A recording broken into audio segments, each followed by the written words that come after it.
stars close to frozen.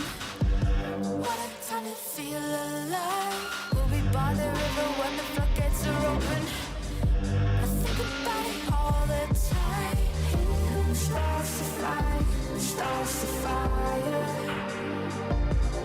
We'll keep the heat on high, and we'll let it simmer, let it.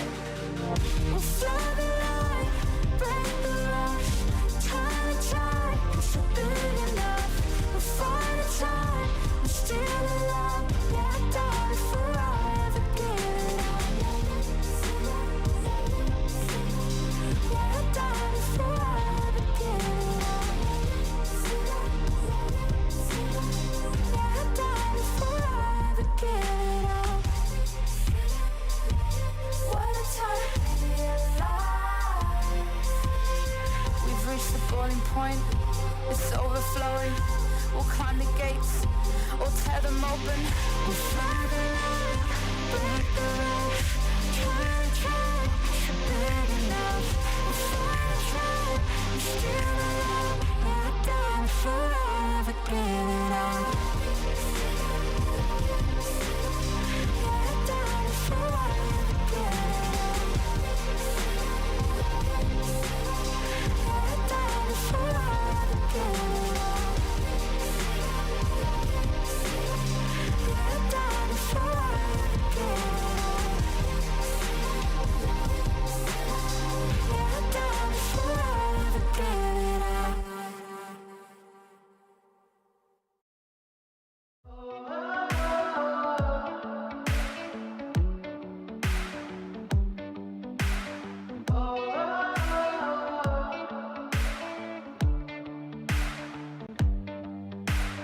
They've been trying for too long, but they could never stop me. They could never stop me. Don't they know that I'm too strong? Nothing's gonna stop me. Nothing's gonna stop me. So don't get in my way. The dams are about to break. I don't care what they say. I'm more than they can take. But they don't see the struggle in my mind. And I just think of stopping all the time, but I can't. I'll make my journey through the hellfire. I'll just tear down another empire. Never hold me back, hold me back. 'Cause I'm a juggernaut.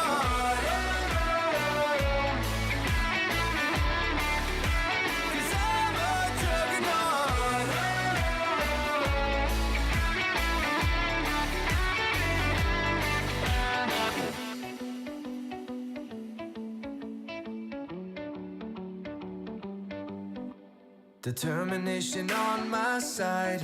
Nothing's gonna stop me. Nothing's gonna stop me.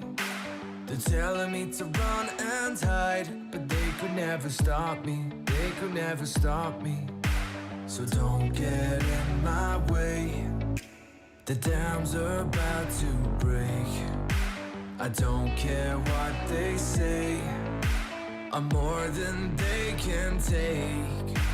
But they don't see the struggle in my mind. And I just think of stopping all the time, but I can't. I'll make my journey through the hellfire. I'll just tear down another empire. Never hold me back, hold me back. 'Cause I'm a juggernaut.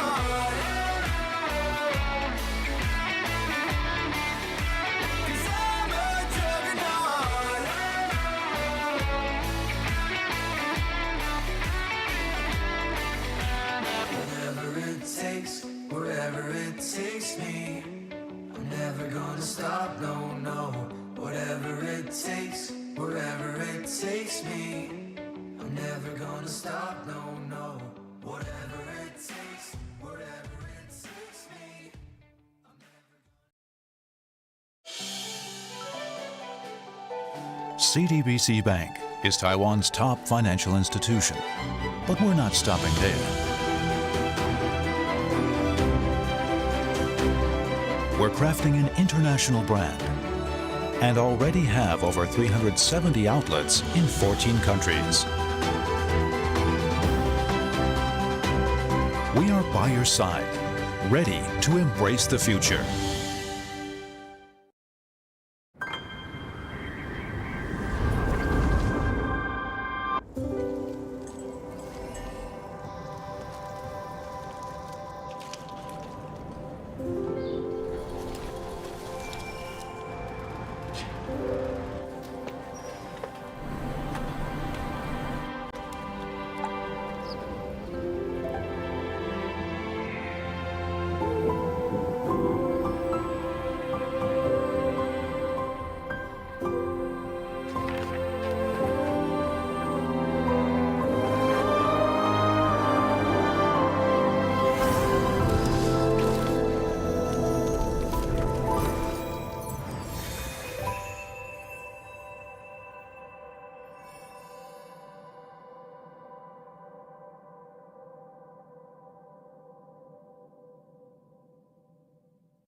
Just as I devoured this city, I will devour your world.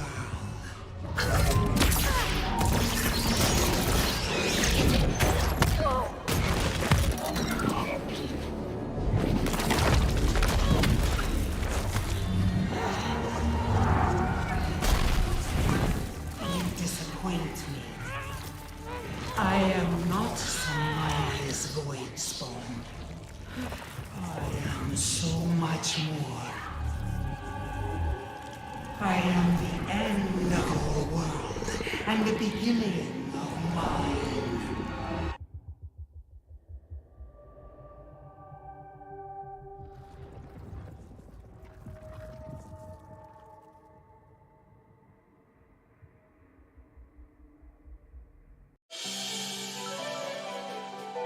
CDBC Bank is Taiwan's top financial institution. But we're not stopping there. We're crafting an international brand and already have over 370 outlets in 14 countries. We are by your side, ready to embrace the future.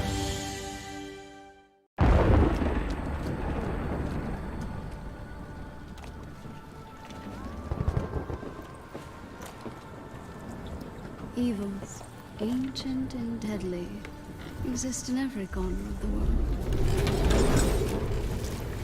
They have made themselves comfortable, taking what is not theirs, gorged on the suffering of others.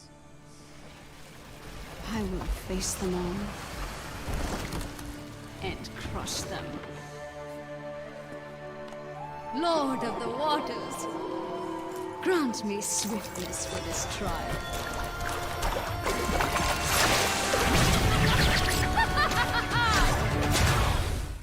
Joy, unceasing and forever. That was fast. Should I have held back? Ha! The epic of Mila does not end here.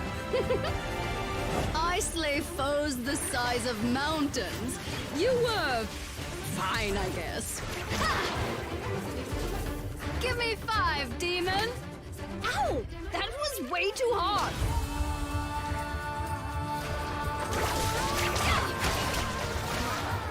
I will face the great villains of myth and live forever in song. Prepare for death! Ha! Now you know what you're up against.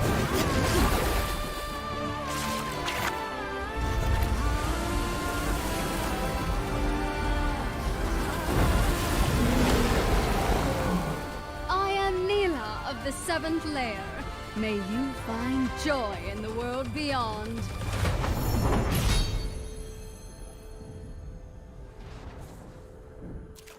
I hope the heavens are watching.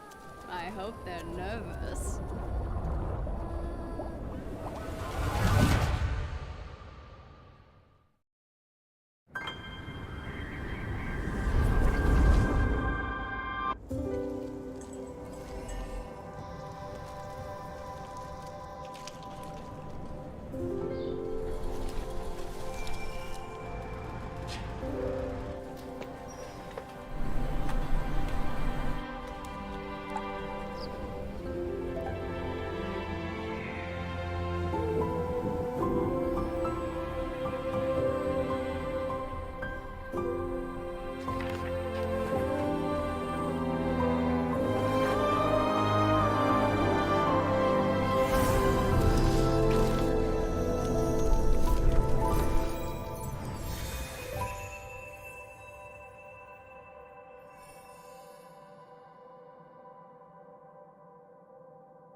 CTBC Bank is Taiwan's top financial institution, but we're not stopping there.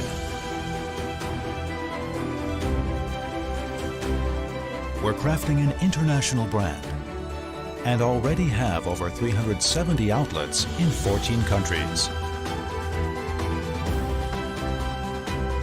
We are by your side, ready to embrace the future.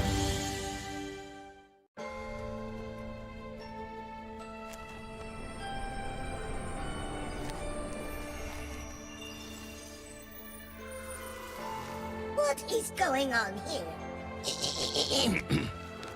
That's much better. Well, I suppose better is a relative term. Let me see if I've got this right. You looked upon the infinite cosmos, summoned me into this, admittedly rather adorable form, just so I could teach you about dragons. After all, there's none more qualified to teach you about the Dragonlands than me. Very well then, my bold little protege, I accept. We begin with power. The Dragonlands don't just have magic. They are magic. And where does this magic come from, you might ask? From dragons, of course. Each one powerful, each one an asset, if you are in the right place at the right time. The treasure dragon may offer you gold or ancient artifacts should you meet them. Just don't be greedy. One per lucky mortal customer. You understand? Of course, treasure isn't all that awaits as you traverse the Dragonlands. Make your way to the draconic shrines, and you shall be blessed with wondrous effects in battle, which you will no doubt need. Take Pandora's Bench, for example, which transforms champions into, well, other champions. Or Sacrificial Pact, which allows you to exchange experience for health and... well, yes. Visiting a draconic shrine indeed augments your abilities. But these are draconic augments, and thus are far more impressive than anything mere mortals could invent. And next time, raise your hand. Now then, where was I? Ah, yes. While some dragons roam the lands, others are tied directly to them. Astral, Ragewing, Whispers, Shimmer Scale, Jade, Mirage, Tempest. One dragon for each of the 7 major Dragonlands. Starting off strong, these rather imposing creatures can be convinced to fight on your behalf if you can afford their services.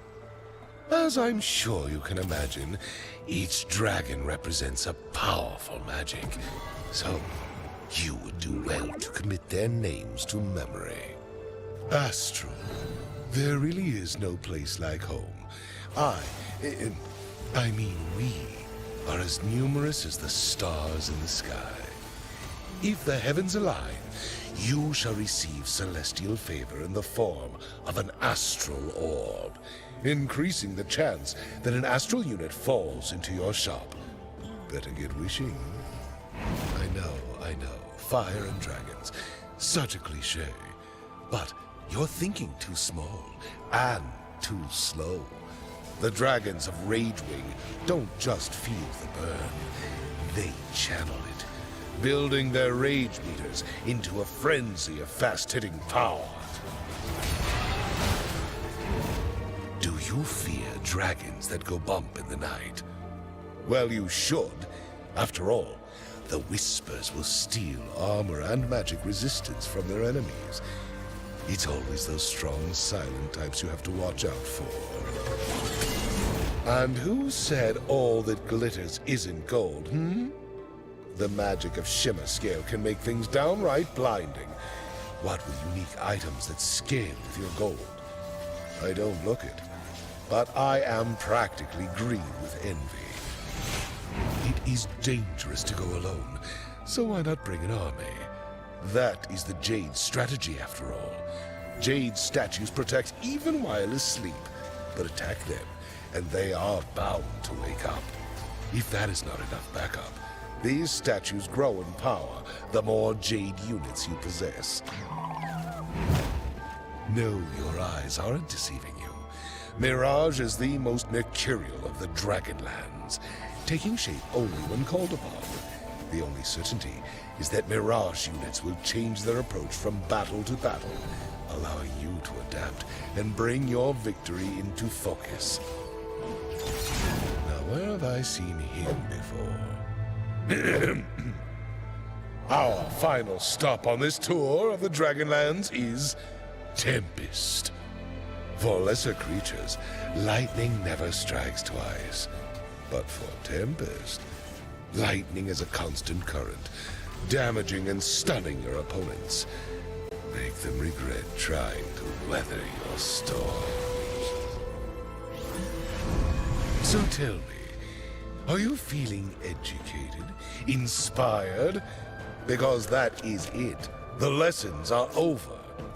What? Did you think I was going to tell you everything about the Dragonlands? Ha! Now, where would the fun be in that? Let me show you. You look so good, let me see you work it. Proposition on the side, you deserve it. No competition, girl, you fine, now serve it. Think we can meet up after you finish working. You got that 5-star service. You got that 5-star service. You look so good, let me see you work it. Proposition on the side, you deserve it. No competition, girl, you 5-star service. Think we can meet up after you finish working. You got that 5-star service. You got that 5-star service.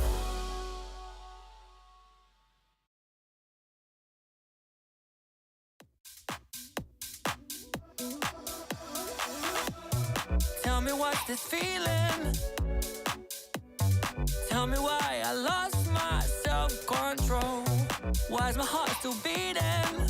For you, for you, for you. Yeah, I told myself I don't deserve it. I don't deserve the hell when you leave me hurting.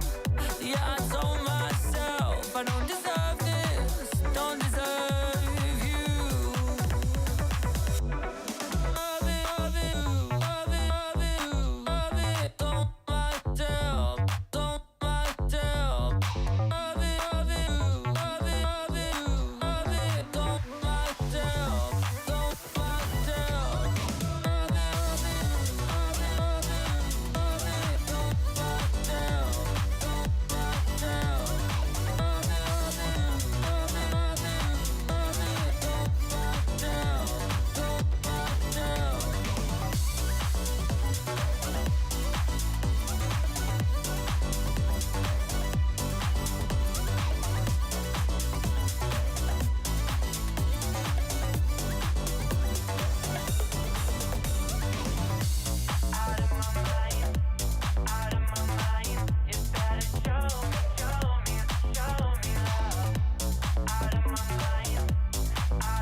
Are you bitter? There's something about the way you sound, just like you do. Devil sinner. To everyone, oh, what you because the bit of time until they get you. Honey, just another reason that you won't be with me.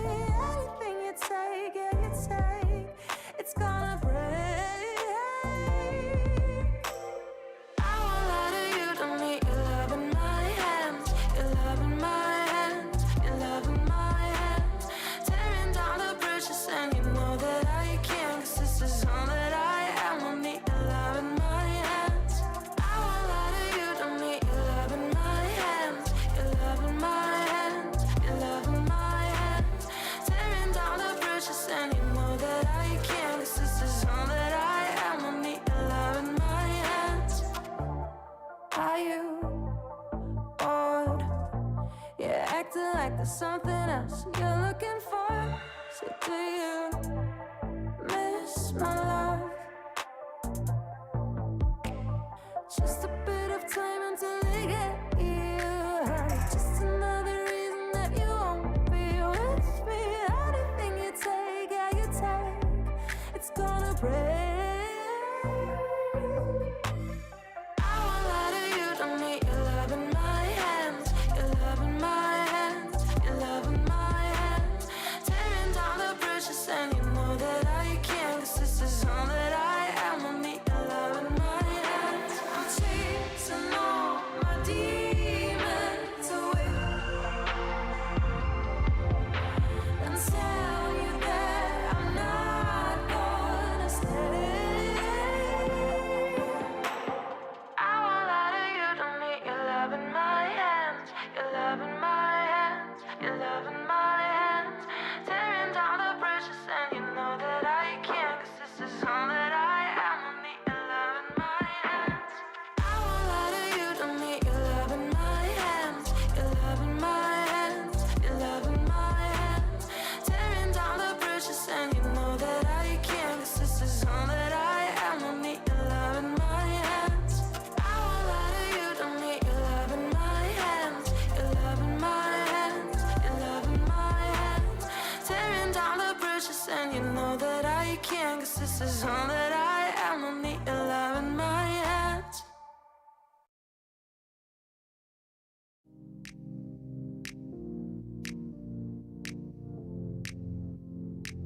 Oh my.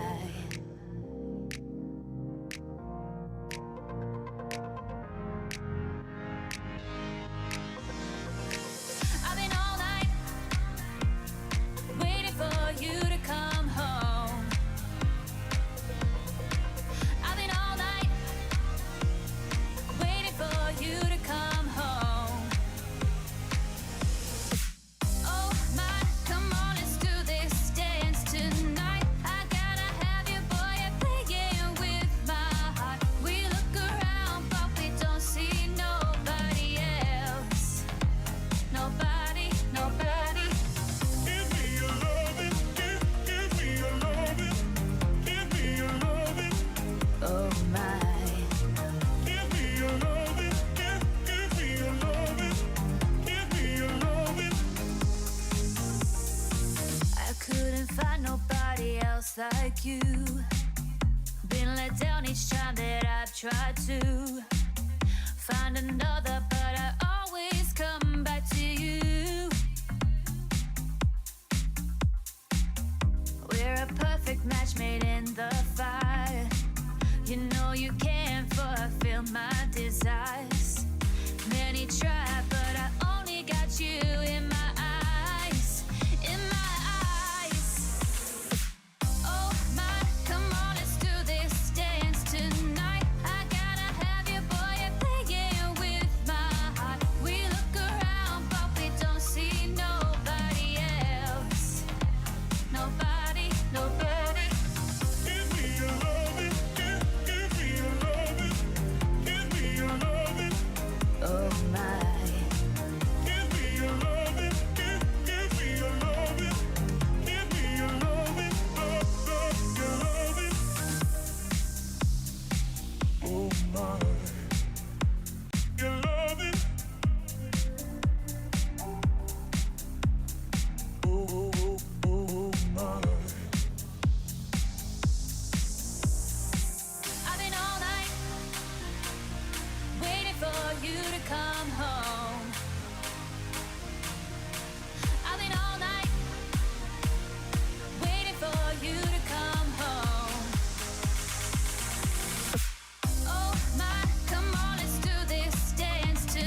taking my pain away. Nothing else more to say. Everything that I have, I'll give. First, you gotta pick a side. Now you got a team and you're rolling with the pride. Wanna play the game, make it to the end. I wanna bring it back again. I feel it inside. I'm reaching my stride. I'm standing my ground. I won't give in. I'm moving ahead. I'm back from the dead. I'm ready to fight again. Raising the roof, raising the roof, raising the roof. I'm raising the roof. All the mistakes I made, now I can change my fate. No one can take this heart away. First, you gotta pick a side. Now you got a team and you're rolling with the pride. Wanna play the game and make it to the end. I wanna bring it back again. I feel it inside. I'm reaching my stride. I'm standing my ground. I won't give in. I'm moving ahead. I'm back from the dead. I'm ready to fight again. Raising the roof, raising the roof, raising the roof. I'm raising the roof, raising the roof, raising the roof, raising the roof. I'm raising the roof. Find another way to fight another day. Find another way. Find another way to fight another day. Find another way to fight another day. Find another way. Find another way to fight another day. I feel it inside. I'm reaching my stride. I'm standing my ground. I won't give in. I'm moving ahead. I'm back from the dead. I'm ready to fight again. Raising the roof, raising the roof, raising the roof. I'm raising the roof, raising the roof, raising the roof, raising the roof. I'm raising the roof.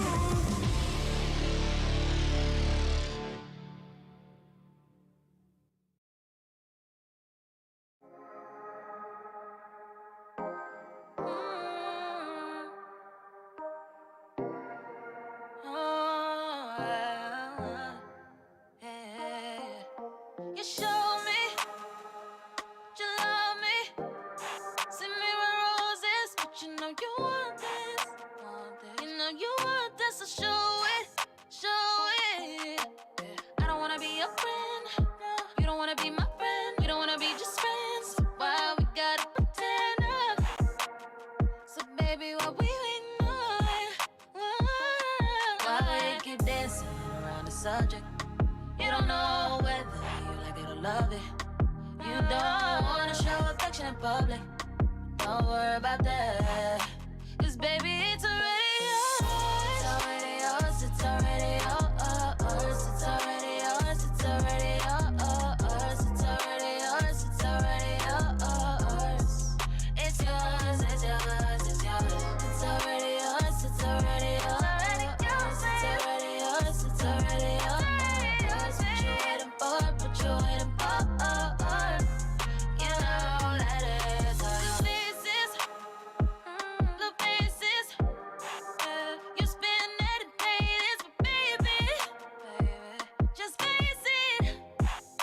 You want this. Sketching around the subject.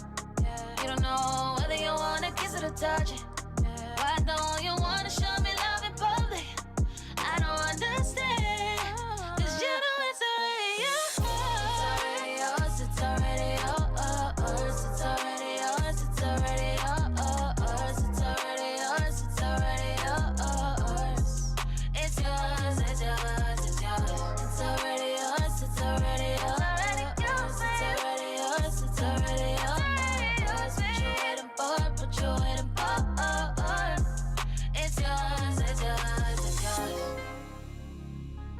It's already yours. It's already yours. It's yours. It's yours. It's yours. It's already yours. It's already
loved you go down in the corner, held me low. Feels like I'm lost in the summer. We could be low, we could be high in the sky, but down in the moon. We could be gold, baby. I'm lost in the summer.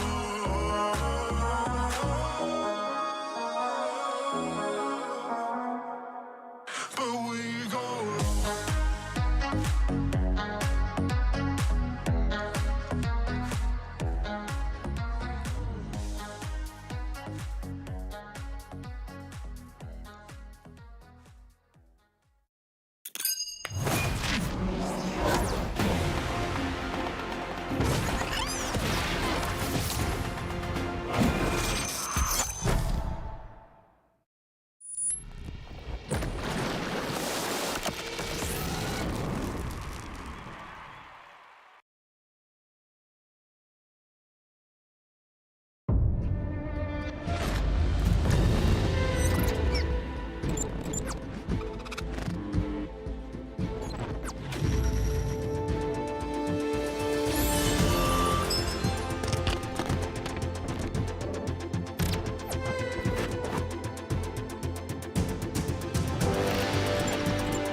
Your mic is muted.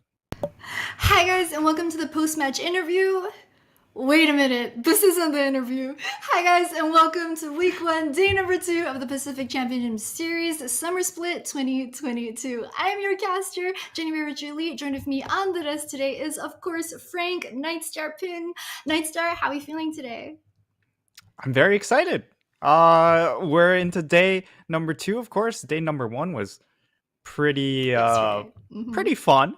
Definitely some surprises here and there. We got to see a lot of changes, of course, in the rosters and in the game. Yeah, but before we dive into that, of course, we have to thank our sponsors, CDBC Bank, for sponsoring the league. And then, of course, Carry Live Co., Garena, and Riot Games for just making this stream possible. But yeah, what are your thoughts about yesterday's games, Jenny? Ooh, I was super excited for yesterday. I mean, of course, debut match is always going to be exciting. Plus, the fact that we're coming out of durability patch from 12.10, a lot of cool stuff going on. I'm not sure if we're going to see those standings in a bit, but I mean, I think the standout performance was definitely IMP winning over Dewish team. I mean, IMP, we'll get a bit more into this later, but and essentially changing their roster and then having such a better performance in yesterday's games than they had entirely all of Spring Split. PSG winning over CFO and JT beating DCG, I think, was pretty much to be expected as well. But I mean, the matches were also really close. I think those could have gone either way. As you can see on your screens right now are the results from yesterday, our opening match. That I was expecting a banger of a match. I mean, we're on 12-11. We'll let it slide, but it was still pretty exciting. PSG beating CTBC, Flying Oyster, IMP with that win over Dewish team, and then Beyond Gaming getting that much-needed win versus Meta Falcon team to start off their season. Frank,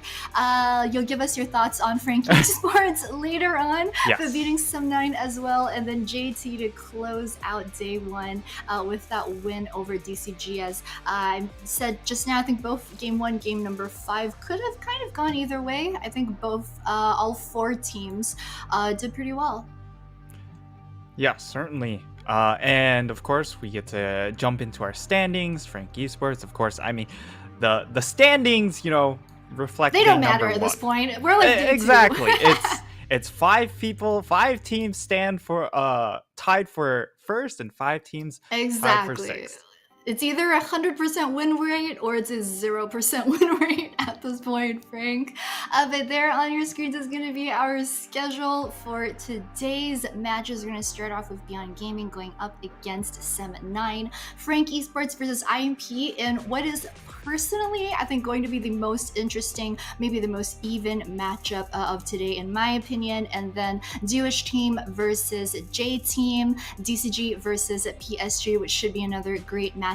And then rounding out the day with CFO versus Meta Falcon.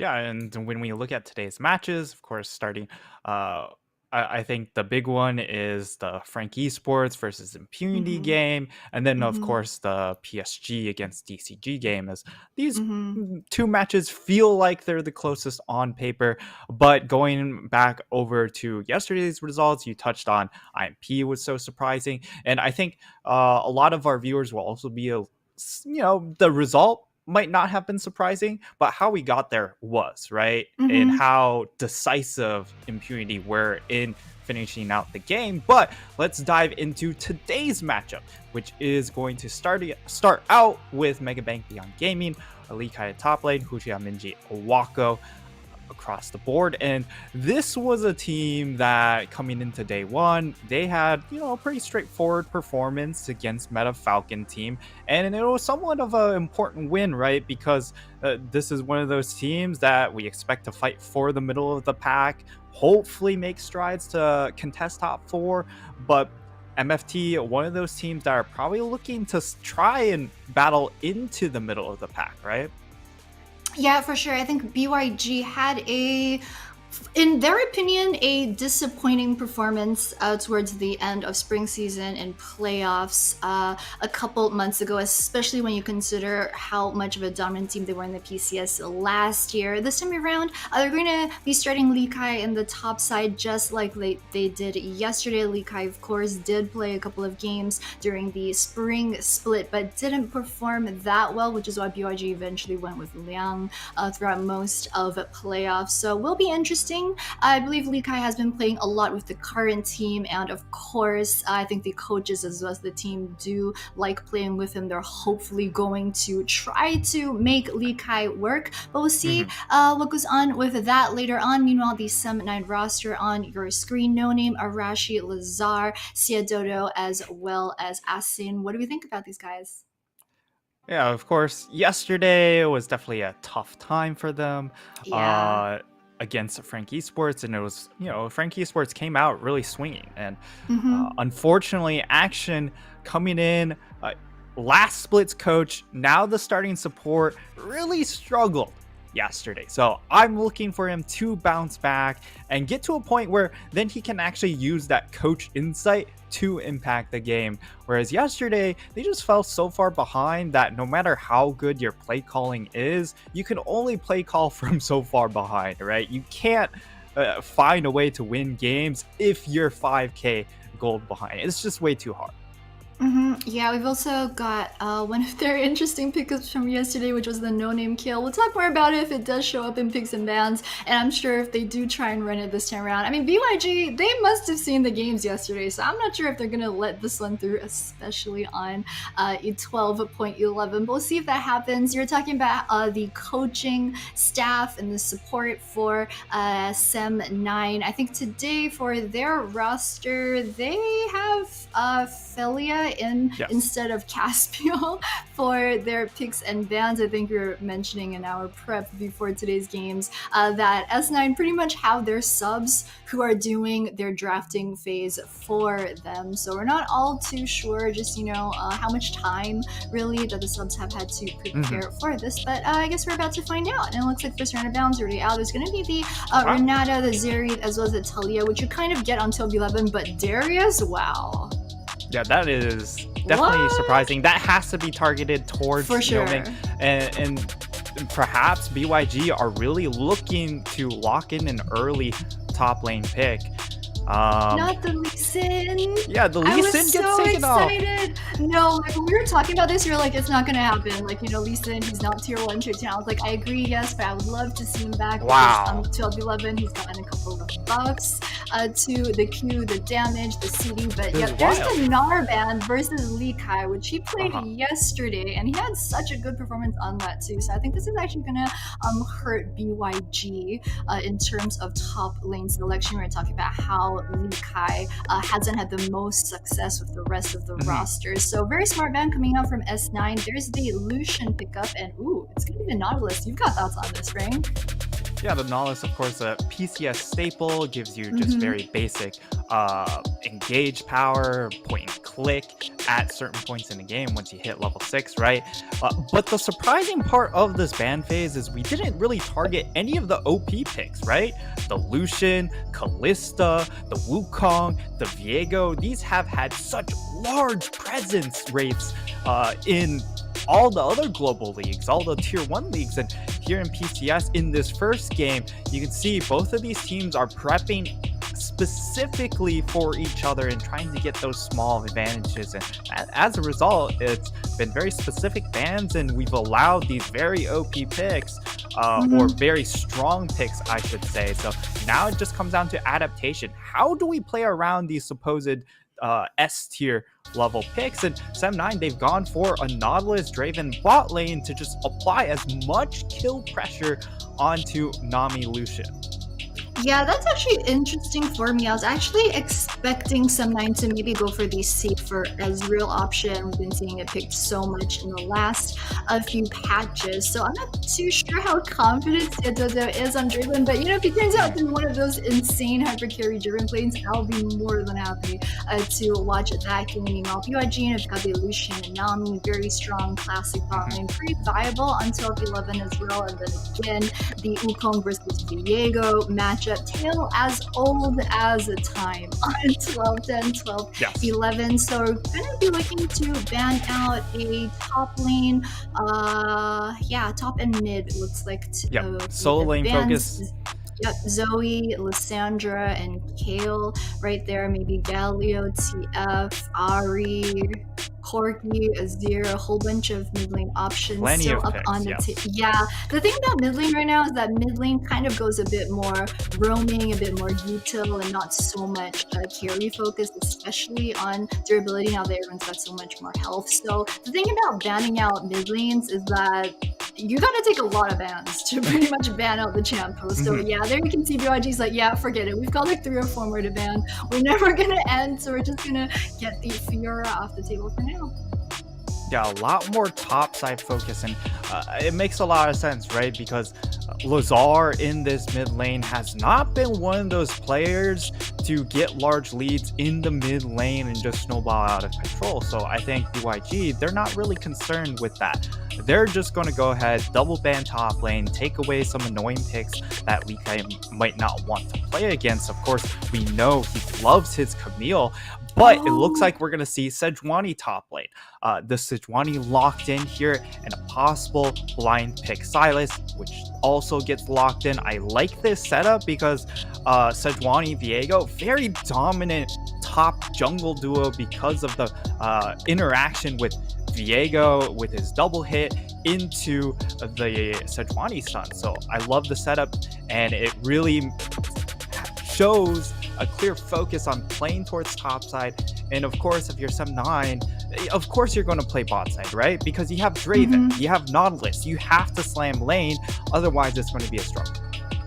Yeah, for sure. And they will lock in the Gwen. So it'll be the Gwen versus Viego over in the top side. They rounded out their composition with the Ari. And taking a look at the BYG side, as you were saying, the Sejuani as well as Viego, really good synergy with each other. I think Minji on the Silas, I think is kind of one of those picks that shouldn't go too wrong. Silas right now is a bit more dependent on scaling than he was before. And the thing about Minji, I think on BYG, is that he's been one of the players that in general doesn't have that that big of a champion pool, and on a patch such as 12-11, I think this weakness has gotten even more exposed. I think when you think back to summer, he was playing like the Zoe, Akali, Orianna, and these are all most of them like just champs that, I mean, he can't play Akali on 12-11 for sure. So I think BYG go for this safe option, which is put him on Silas so that he doesn't get too behind, but also like he maybe won't have as much potential to carry later on. But we'll see. Yeah, and I mean, when you are playing the Silas into the Ahri pick, Ahri doesn't really have a ton of kill threat onto you, whereas on the flip side, the Silas can definitely exert some pressure back towards that Ahri at after a certain point, especially in this mid player matchup. We don't see Lazar be super punishing again. The entire last split, he's really struggled, especially numbers wise. If you watch the game, even more so. But we'll see how Sem9 play out this game. They're of course looking to find a way to break the winless streak as we finally jump into game. It's Sem9, it's BYG, game 1 of day number 2.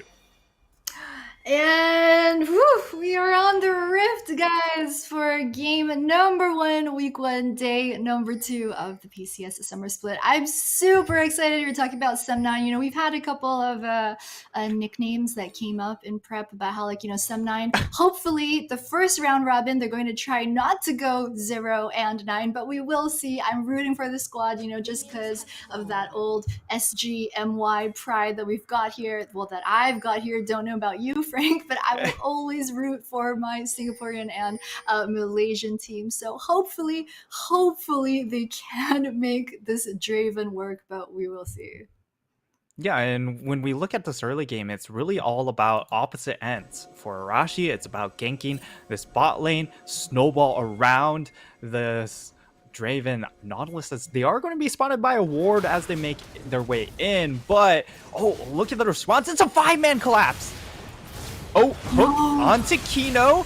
Kino might be forced to flash, going to get taken low, will be able to flash over the wall, but Wako now coming under fire. It's looking like a disaster. It started out good. They get first blood, but now they're on the run. But can they kill Wako? This would be such a massive kill, but Arashi isn't able to finish it off. Wako will be able to get out of dodge, does have to burn his summoners, and that, of course, will mean it should be a pretty quick return trip coming in from both of these junglers. As we look at the 80 carries, no summoners on either of them. Yeah, we're gonna take a look at the replay for this. I like how we're seeing this early level cheese. I was wondering why Draven started out like pathing towards the river, but this is the reason. There's Wako and Kino. They've only now realized that S9 are trying to steal Rid, but it's a very fast collapse coming out from the squad of BYG. And of course, man, disadvantage. It's still a B5 versus 4. There's Gwen over in the top side, just unable to do anything. Not going to try to use the teleport or anything early on. I think the one saving grace for this is that the first blood goes over to goes over to the jungle side. The kill landed on Wukong as well as the Viego, so it's not going to mean any type of super large snowball over in the bottom side just yet. There's Axon right there, kind of just posturing with the Nautilus, has hit level 2. Wako still only level 1, so they've lost kind of that early pressure that you generally want to expect from the Lucian Nami, because Lucian Nami, like, you know, you're strong at 2, you're strong at 3, you're strong at 6,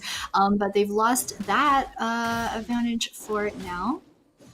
Yeah, and one of the strengths of the Sem9 bot lane is, of course, you just have so much threat coming in with this Draven that kind of or helps negate some of the threat coming in from the Lucian. But now Lucian able to, you know, match the levels. The big thing, of course, is when you have such a crazy start to the game, Arashi is actually behind in EXP because he had to go for the recall since he was taken down so low. Whereas on the flip side, we actually get to what? He got executed.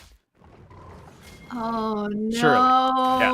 Surely. Yeah. This might be a bit of a long replay. Yeah, it's like a 10-second long replay. This is just shame. He doesn't get executed, but since Grom attacks extremely slow, so it's very easy to just reset aggro. But because of that, Arashi is like super far behind, and Husha will have tempo advantage as the Viego, which usually you don't see put to good use because he's trying to full clear first couple of levels until he hits level 6. But Arashi will get spotted by the ward.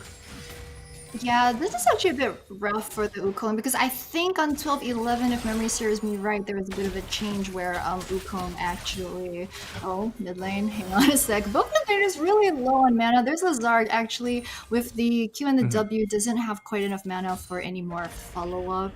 So they're going to both back off for now. Arya's action down. Axon got warding in a bad spot right there. It's going to use this hook out to safety, but that's a really expensive ward that BYG are going to be able to pick up. Lukai again, below on mana over the top side, is gonna get pushed in by No Name on the Gwen. It's not that surprising early on. Sejuani, especially like, levels 1, 2, 3, it's not that easy for her to clear the wave. But she should be fine farming under tower. But going back to the Wukong changes, I believe there is a minor change on 12-11 on how he gets a faster jungle clear, and they're trying to kind of like nerf out the solo lane Wukong, so it's a bit damaging that he was just level 2 without being able to get the ground. But we'll see. There's a roam coming out from Arashi. They don't have ward control try though. Oh, top side 2v1. Be a turn, and it looks like it will be Husha. Gets himself that kill up in that top side. Very easy execution. It's just No Name going a little bit, playing a little bit too far forward, and of course we know Arashi's already down bot side, so playing without the pressure gets punished. But as a result, Arashi turns his attention over to the dragon, and it will be Sem9 getting on the board for objectives. They got first blood, and they got themselves a first dragon. This is probably as good of a start as you can get if you are a Sem9 fan. Wow, that's really surprising to me because you're talking about how BYG actually had control of the bot side try, and the thing is, Sem9 weren't able to take that dragon fast at all. Like, it took them a bit of time to pick up the dragon from the pit, but BYG just entirely didn't notice. You look at the ward coverage, S9 has the ward in dragon pit as well as the one right side of the mid lane, so a bit surprising that BYG just either didn't pick up on that or just chose to give that one up completely. They are still ahead by almost 1,000 gold still, although Draven, he's about 10 CS up off of Wako right now, so I think that's going to be the biggest weakness on the BYG squad in the early game. Yeah, and of course now we're starting to get a little bit more farm under our belts. I think when you're looking at Draven, once he of course hits that 100 CS mark, then you're really looking at a fat cash-in. It's all about this cash-in as we get moving towards this later portion of the early game, and there are 3 people down in this bottom lane. This could be a nice trap coming in from BYG. Nice hook lands, but now they're going to see Husha coming on in. Shadodos is still pretty healthy, but unfortunately his support, well, is not. So Action gets punished for his engage there, and very, very well read coming in from Beyond Game. Yeah, a bit of a mistake, I think, from S9. I think they were so secure in the fact that they had River, botside River completely warded out that they just kind of forgot that, Viego could show up from their own side jungle. And BYG also had a pink ward over in the bot side bush, the first one. And I think at some point Draven also walked in there and he knew that the ward was there, and yet they still tried to engage that with the Nautilus Q being a bit too pushed far forward, not expecting that it could be a 3v2, so a bit of a mistake right there, but we're gonna see some rotations just up in the top, and No Name punished yet again. He just dies back to back very, very quickly, and now look at this jungle. This is Viego at peak power. He's got a huge EXP advantage, 2 levels up onto Arashi. Arashi now hits level 6, but he's already 4-0. Yes, Arashi got first blood, but what has he done with it? Not a whole lot, because he had to take that early reset against Braum. Yeah, this is really rough. S9 pre 10 minutes, they're already down 2,000 gold. We saw one fast game yesterday. I think it was the IMP versus Dewish that ended pre 25 minutes. But generally on 12-11, 12-10, you don't expect to be seeing such fast games. The fact that BYG already 2,000 gold up off of SM9 pre 10 minutes, this is pretty huge. Looks like bit of a lane swap. There's some roams. Yeah, there's the Kino over towards mid, who should be able to pick up Shelly really easily. Has the Liu Kai Sejuani as well, so should be able to get that one. Oh no! Yeah, that's a possible pick. Action does land the hook, and Arashi goes in with the ultimate, but it's not going to get much out of it. Will be a disengage coming in from BYG, as now Shiadodo is here with the team. Action. Okay, that's a flash from a Nami, so that's something to keep track of. Nami-less, Nami flashless, of course. Very easy to pick off target enchanters. Yes, the durability patch does make them tankier, but they are still enchanters. After a certain point, you don't get levels, so the HP per level doesn't really help you out that much. Yeah, and I'm not entirely sure there are solutions for S9 right now to try and shut down BYG's Viego. I mean, they've done a good job of trying to shut down the Lucian, Wako's Lucian, and you can tell that they had the idea to want to shut down Viego early based on how they went for that level 1 cheese. But at this point, the way that the game is progressing, I'm not sure S9 will have any more easy answers. You're thinking about the Ari pickup, the way you want to play Ari is you want to be able to push out your lane, go for those side runs after you hit 6. And I don't think that S9 will be able to play this with the fact that he showed so far. He's on top lane again. Lead guy but just the heal? up there. Wait, the turnaround he though. missed. Oh no, Q? no name. Oh. Misses pretty much all of his ultimates, but Gwen is still way too strong against these tank champions. Finds a solo kill. Link, I mean, he misread them. He just straight up miscalculated the 1v1. I think maybe it might have been a bit of a hard decision. We'll take a look at this first. So he does actually land the ultimate on the Sejuani at the start. So he does manage to get the root, but then No Name just doesn't care. He just continues sniffing away at the poor Sejuani. We're talking 12-11. There are a couple of changes to Gwen. She actually got hit with a bunch of nerfs on this patch, so she gets less armor on her W. She also has a longer cooldown on her E. But I think in the 1v1, it just doesn't matter as much. It matters more in terms of those team fights, the extended skirmishes. 1v1, she's still pretty darn strong and still being picked a lot in leagues such as OPL, for example. So I feel like Lee Kai should have known how to play that one. Maybe he's just not had that much experience putting Sejuani around topside because he's for sure been playing Gwen. Yeah, Gwen's just one of those big staples now. There's definitely a bit of a contest in this river area, but not a whole lot to fight over, right?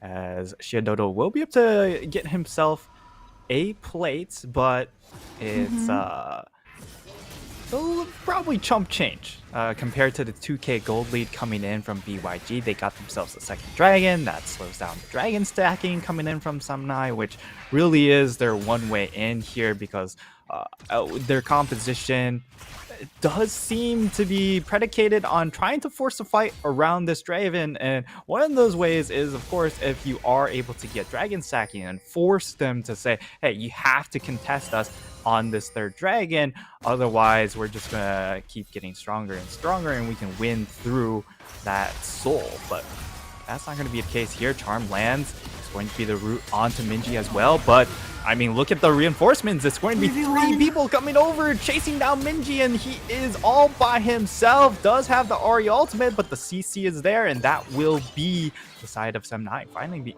being able to respond back. However, maybe a top lane play. No Name, he's been punished. Lee Kai, I think, yeah, he's just gonna ward the top side try just to see if there's a ward or anyone possibly in there. Husha, though, spending a lot of time up here with that red buff, trying to Accent's making his way up. Oh, there he goes. Nope. No, immediately no. And he backs out. Well done coming in from BYG. Of course, they see Axon right on that ward, and immediately just go ahead, back off. Minji whiffs his Everfrost, and that was probably really key. In the end, doesn't matter a whole lot because Lazar's still able to get out alive. He's got plenty of dashes himself, so well done from Lazar to at least be able to sidestep the Everfrost and make sure he doesn't go 1-for-1. Yeah, I think the mid lane gank was very smart for S9 because we were just talking about, what can the Ari do at this point, and also Minji up about 20 CS off of Lazar. I think this gives Lazar a bit more breathing room to try and push out this lane. Like, we usually don't expect Minji to have this much of a lane lead in general, so he's definitely been doing well for himself. I think S9, of course they would want to gank for the Draven, but if you take a look at the mini-map, just BYG have absolute control over the river, not just bot side, they've also got a whole bunch of river wards in the top side as well. Oh, no name. Gonna try that once again. He's got another fight in this mid lane. Will be the stun landed by Action, but more reinforcements. Yeah, he said it. 4v2, more reinforcements coming in from BYG this time around. Arashi hanging around top side. And Lee Kai, I mean, he knows what's up, right? Oh, and no. They want to gank him when he goes for that cannon minion, and they will be able to do so, securing it. But a lot of time to get that gank off, and now we are 1 minute until Dragon. How are these teams going to set up for this objective, Jenny? Wow, okay, so 60 minutes in, this is the, I think, second one that BYG are going for. As you mentioned, they've just got absolute control over the river side. They've had the, have a ward there for the last couple of minutes. I'm not sure S9 really want to try this, especially not when they're risking the Draven. Draven cannot lose Adoration, so like, unless S9 show up really fast, so there's the TP support coming in as well. Okay, follow TP coming in as well. Lee Kai jumps in onto backline and denies so much from Sem9, and the backline just obliterated. They will be able to answer back. Lazar does find a kill onto the backline, but it's only a Nami. And now BYG, they just run away with the fight. It's going to be an absolute ace for BYG. As Sem9, they only find one. Yeah, huge disaster for the squad of Sem9. That's just the power of the BYG team fight they've been talking about. Lee Kai, I mean, sure, he might give up a couple of kills on the top side 1 versus 1. But the thing is, I mean, in the team fight, if you got a composition such as the Sejuani and the Stylist, you can set up your illusion, you can just set Wako up to deal consistent damage. We're going to take a look at the replay once more already. It's going to be record. There's no name coming right from this side, but Lee Kai right in the middle of it, I think. Manages to land some pretty good CC. Yeah, and this is also the power coming in from these triple melee solo laners, right? This entire top half of the map, you're going to be able to get that stun off very, very quickly from the Sejuani, and you're just able to chain CC incredibly quickly. But the other issue is because of how far Arashi is, there's not much of a far behind Arashi is. There's not much of a front line for Shiadodo to play around. So it's very easy for them to bypass that front line and get onto this Draven. And Draven now died twice. Not a lot of Adoration stacks left. Even if he does get a kill later on, it's not going to be a big of a cash in, and it's way past that the snowball point that a Draven would like to have to actually win this game. Yeah, I'm pretty worried for S9's composition because just going with this comp that they have, it's not necessarily that they have a timer on them, but the fact that Draven is now 0-2 and he's died twice, it's going to be really difficult for them to try to make some moves in the mid to late, because sure, Gwen is going to scale. In theory, Gwen Wukong should be a very good frontline for your Draven, but if Draven can't dish out the damage, if he's behind in terms of items and gold, and that's not going to be very useful for S9 because they're also running the Ari in the mid lane. Yeah. So it's not really all that useful, you know. You got the tank, but no damage to back it up right about now. Accent looks like, Accent? oh no. Okay, so he doesn't face check, which is good because my heart nearly popped out of my chest right there if Accent does some weird crazy face check again. But also the fact that, you know, they're running the Nautilus. The strength of the Nautilus is that your R is pretty much a denial for one person, generally Yep. like one hyper carry on the enemy team. So sure, you can just R Wacko out of the fight, but then you've got a Diego who's so far ahead. You've got the Yep. Sejuani running in your face. I mean, there just aren't any easy answers for S9. Yeah, certainly. That seems to be the case right now. Will be tough for them to get back in, but they did have a solid early game. Maybe they can find a way to transition here. Of course, remember their coach from last split, now in the support role. Perhaps he has something cooked up. That's really all I've got to say for a comeback plan. They're gonna have to. Yeah, we were hoping, right, that with Axon, their coach, coming into the support role, we were kind of hoping maybe this means more strategies, better shot calling, just a better plan all around. So far, we haven't seen it just yet. Maybe it's just because it's the first week of PCS, but you know, I mean, I want to see more. I want to see this work out for them. I really do. Yeah, and when we come back to the win conditions of these teams, we talked about coming into the game. Well, BYG, they want to play around this top side. Snowball for this Diego. And for Sem9, you know, it's all about snowballing this Draven. Well, the success has been extremely predicated on how well they've succeeded around those win conditions. And for Sem9, I don't think they even came close to succeed. Whereas for BYG, they over succeeded. I don't think you expect to get a 5-0 for Diego after a level 1 where the enemy jungler gets first blood, right? What's that? Greed in Harry Potter exceeds expectations. Yeah, that's BYG this game for sure. Yeah, absolutely. And now look at Hushev's build. He's gone for the Gauntlet, which means that he's going to be incredibly hard to burst out and pick off. And I like this choice because you're just protecting your lead, but he does get picked off here. Does he have enough time to get over the wall? Yes, he is able to use that ultimate, but he does get picked off in the end. And now Sem9 on the run. Can they find this next pick onto Minji? The hook doesn't land, but it does burn the flash. And now does the side of BYG look to continue to fight this? They are moving up Likai, and now Sem9 looks like they're actually going to try starting out the Baron.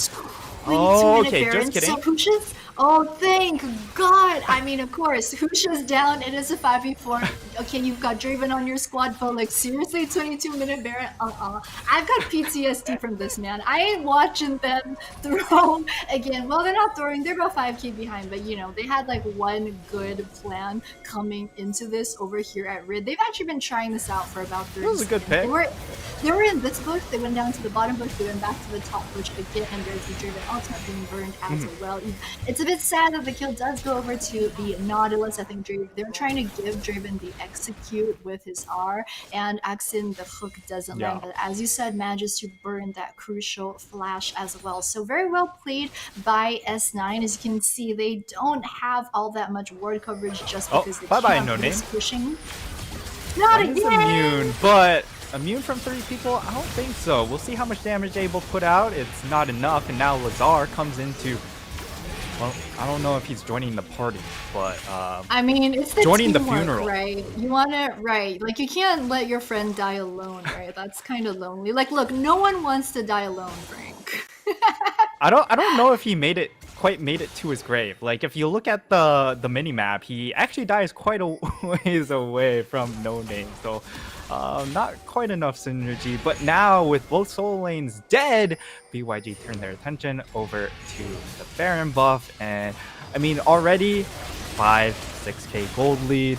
It's pretty impressive. BYG have known to always slow play these games and consistently build up those leads. Once they get into a power position, it's very difficult for them to let go, even if they do take a while to actually finish out the game. Yeah, that was what we were wondering coming into today, right? Because BYG traditionally, especially in spring, have always played that type of slow game, the 1-3-1. But yesterday when we saw them versus MFT, they were actually just skirmishing around early to mid. Not sure if it was just to match the pace of MFT, but we were wondering, is this the BYG style coming into summer? But you know, this game, they're going back to their roots. They're playing it very methodical. They're doing very well. I mean, they've managed to get 4 towers so far. After the tower plates were dropped, they picked up both heralds as well to help them with that push. Just very smart, slow play that should allow them to close this one out. They've got a bunch of kills onto Minji as well. He's now 4-1-3 with the 400 bounty. So yeah, as long as they don't make any major mistakes, they should have this game one in the bag.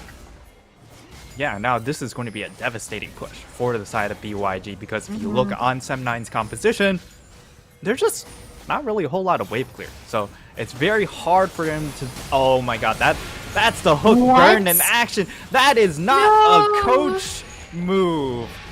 No, supports please. Typical support. That's the solo queue support. Just sending it right there. Oh no. I feel like that's straight back to the coach role for him, but now BYG looking for the killer. Looking for the kill at the end. Lazar does get bubbled up. That should be a kill, and Lazar will go golden. And that will keep himself alive, but now Arashi goes in. The flank coming in from No Name, but he might be able to claim one. Does go 1-for-1, but can he keep chasing for more? The root does come out from the silence, and now Minji is here to clean up the fight. And that's probably all she wrote. Action! Back in time to see the rest of his squad go down. Yeah, this and Nautilus, yeah, they're just, oh, he didn't get the penta, what? Well, that's disappointing. Yeah. He stole it. First game back, Jenny, and we get a quadra kill, but one short of the real highlight, which would have been the quad. Or I the like penta. how BYG, they actually, as a team, turned around. They didn't expect like, oh, 26 minutes were actually this far ahead, and it's still more than 10 seconds on the dev timers. They thought about it. There's Arashi, he knows he's got, oh wait, they're going for the last... Get the kill! Had your KDA, boys, make your stats look good in week 1. But yeah, I mean, there's a player cams on your screen. You can see BYG don't even look all that happy, except for Likai. He looks like he had He's a fun always game. happy. Because that's true. In fairness, he did. Also, Kino, I think he had the haircut. I think in between spring and summer, I think he went to be part of his military service, which is why his haircut is a bit different from spring. But anyway, as you can see on your screens, it looks just like a good standard game coming out from BYG. We had some questions after yesterday, the way that they played, what their style would look like after that. But today it looks like they just went back to their roots and were able to play it very comfortably. Yeah, and I mean, like, when we look at BYG, they've been sort of a win lane, win game sort of team where they just try and extend the lane phase as much as possible so they continue to accumulate gold advantage and eventually get to the point where they win that one big team fight. And that's kind of how it felt like here. Of course, Sem9, they tried to find a couple of flips. There was that nice collapse up in the top side. We're going to see replay of how the game ended, but I mean, there's really not much to talk about, right? Lazar, I think it was really unfortunate for him because it started off well for Sem9. The thing is, Lazar started out right at the start of the fight in the thick of things. By the time it came down to the crucial part, was about 3v3. He had no more mana. Otherwise, I actually think S9 might have been able to play something out differently. As you can see, a little low mana right here at this point where it looks like if he had E, maybe he could have charmed, get the Q onto Likai as well, but just, I mean, once you drop like that, the Draven, solo Draven versus 3, he had no chance at that point. As you can see, adding the fact that he got caught out at the tier 2 just now meant that his death timer, when he came back up, like his teammate was already all dead. So it was a 5v4 already. I think for the fact that they started out as a 5v4, Sem9 played that last team fight as best as they could, but it just wasn't enough. Yeah, and I mean, Lazar also had to start out with the ultimate, right?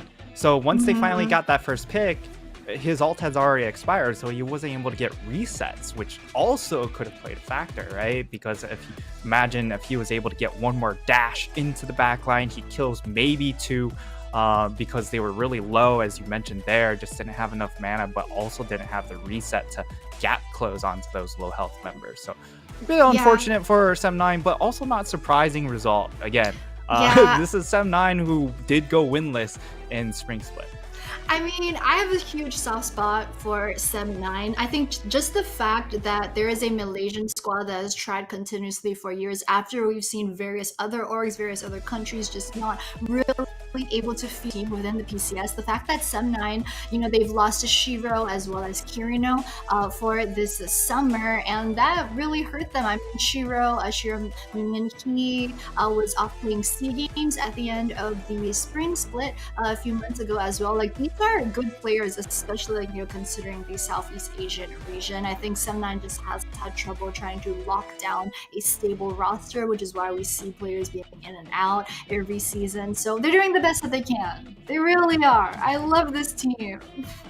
Yeah, trying to make the best of a poor situation, but unfortunately, the PCS is a little bit brutal when it comes to the top half of the standings. So definitely a large gap between, you know, the first 4 teams.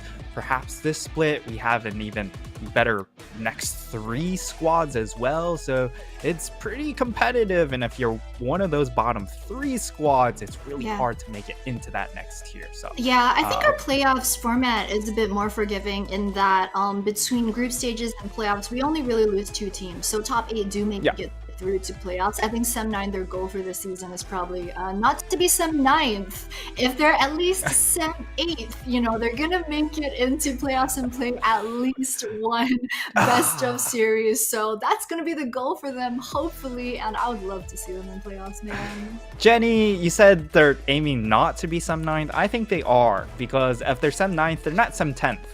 And that's true. Yeah, last split they were 10th. They're just trying to climb up bit by bit. You know, we get 9th, then next split we get 8th.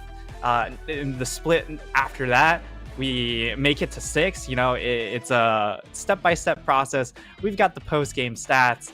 Minji doing a lot of work on this Silas. Yes, he got punished that one time in the mid lane, but that was a pretty well executed collapse coming in from Sem9 with Arashi and with Action. But I would say while it was a better performance coming in from Action, the issue was Arashi with the first blood wasn't able to assert that gold lead, and it will be Minji taking away that MVP. 8-1-3, had the highest DPM for his squad as well. I mean, he did great, don't get me wrong, but I kind of feel like if BYG hadn't given him the Quadra in like mid to late, I feel like the MVP might have gone over to Husha's Viego, you know? But I mean, of course, outstanding performance. We were talking during the draft phase as well about how we didn't really expect Silas to have that good of an early mid game, especially on patch 12.11. The fact that he made it work, you know, he really shut down a lot of the Ahri's power. Ahri, as we were saying, you want to be able to push lane and roam. Minji was like, not today. He didn't let any of that happen. And then later on from mid game on, was just an absolute powerhouse, picking up the Quadra, picking up some kills in the last team fight as well. So well-deserved MVP, I gotta say.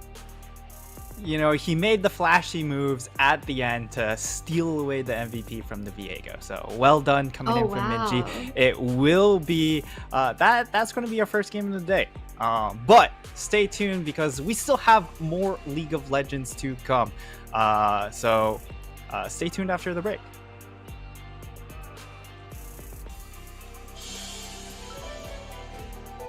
CTBC Bank is Taiwan's top financial institution, but we're not stopping there.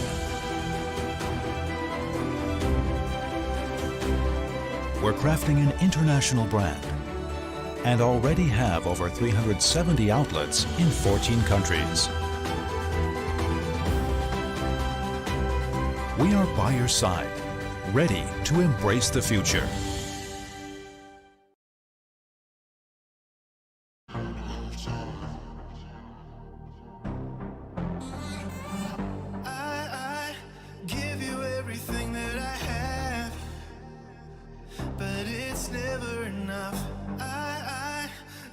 Take you through to the end and love you till the end of time. You always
a dream I was chasing. I was facing intimidation, but I stuck to the basics. None of that public relations. The rest of y'all was out on vacation. No debating, no conversation, no invading this sovereign nation. I was tested, invested, and blessed, and you guessed it, I made it.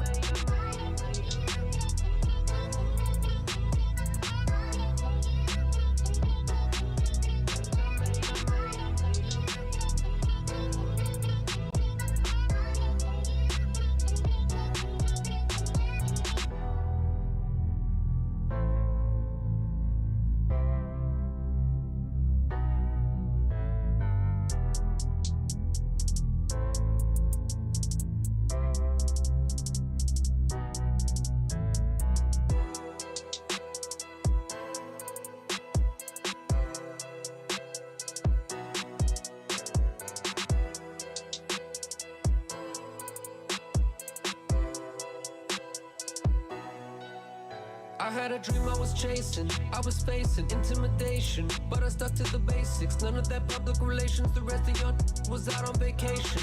No debating, no conversation, no invading this sovereign nation. I was tested, invested, and blessed, and you guessed it, I made it.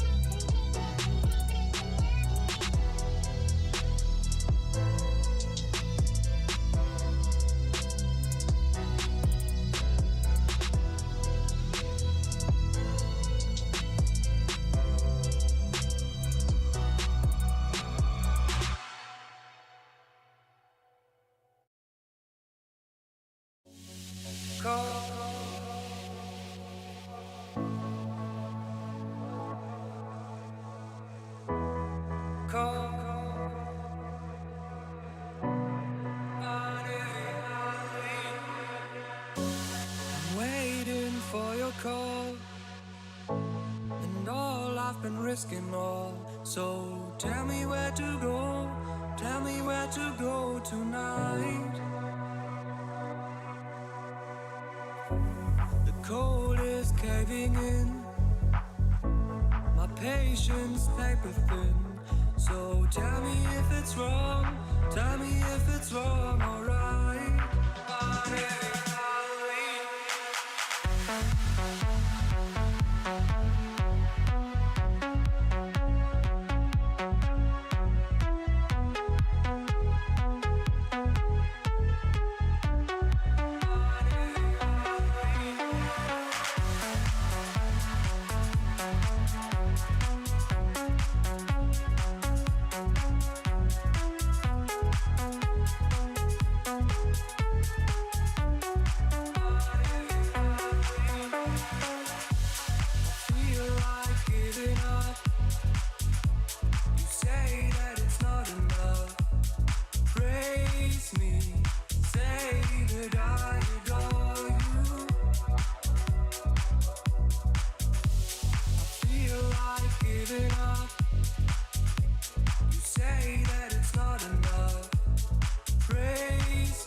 Call, and all I've been risking all. So tell me where to go, tell me where to go tonight.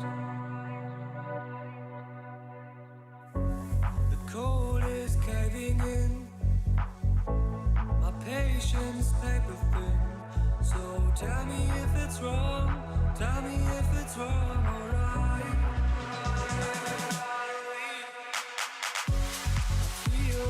Giving up. You say that it's not enough.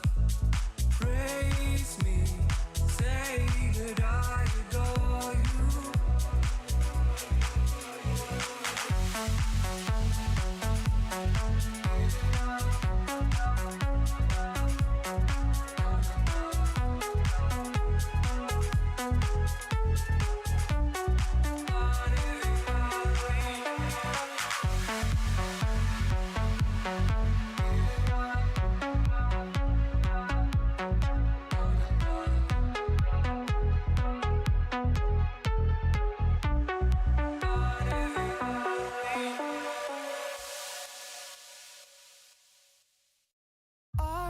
true love is a feast for the lions. Tell me feel alive. Hold my hand, I can be your eyes. It's a fairy tale in disguise. The stars to fight, the stars to fire. We'll keep the heat on high, and we'll let it simmer, let it. We'll fly the line, break the rush, turn the tide. It's big enough. We'll find a time and steal the light. Yeah, darling, forever give it up. Yeah, darling, forever give it up. Yeah, darling, forever give it up. The boiling point as we know it is close to frozen. What a time to feel alive. We'll be by the river when the floodgates are open. I think about it all the time. The stars to fly, the stars to fire. We'll keep the heat on high, and we'll let it simmer.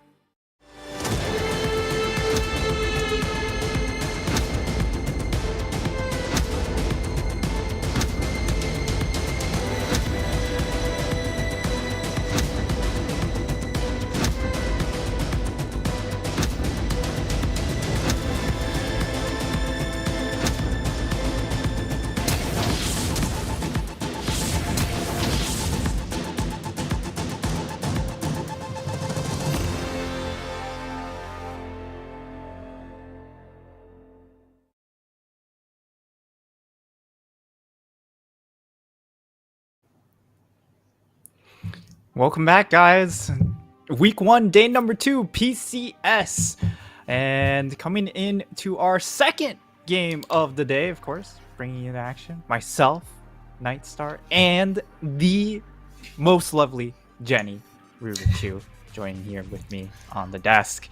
Of course, before we dive into the game, gotta thank our sponsors, CDBC Bank, for sponsoring the league, and of course, League Operations, Riot Games, Garena, and Carry Live Co. So thank you for making everything possible. Yes, everything Jenny is doing over there, I agree. Yes. But now we get to dive into the game, right? Yeah, for sure. I mean, of course, thanks to our sponsors for, keeping our lights on, keeping my lights on, powering this league, making sure there's a PCS we get to come back to every year. Seriously, I mean, I just love the fact that we have leagues like ours, like LCO, where our audience, we don't get as much audience as LPL, LCK, but we're a very tight, close family right here. We've got We are maybe a bit more of family? a niche audience, but we are family. There we go. Boom. That's the sponsor jingle. Boom. Yeah, we got this. We gotta, give them that airtime. But yeah, so we're into game number 2. It's gonna be what I personally am most excited for this entire day of matchup. We've got Frank Esports. You can see on your screen the roster. YSKM played the Fiora yesterday. Hollow, Pretender, Eminem, as well as Karis. Most of them will be familiar to you guys if you're watching the spring split last season. They did have a very good match yesterday on debut match against Sem9, although is it because they were playing Sem9? We'll find out today. I think that's part of what makes this the most exciting for us, because they're gonna go up versus Imputing Esports, coming off of what we mentioned earlier, a huge roster upheaval, but IMP also winning their debut match yesterday.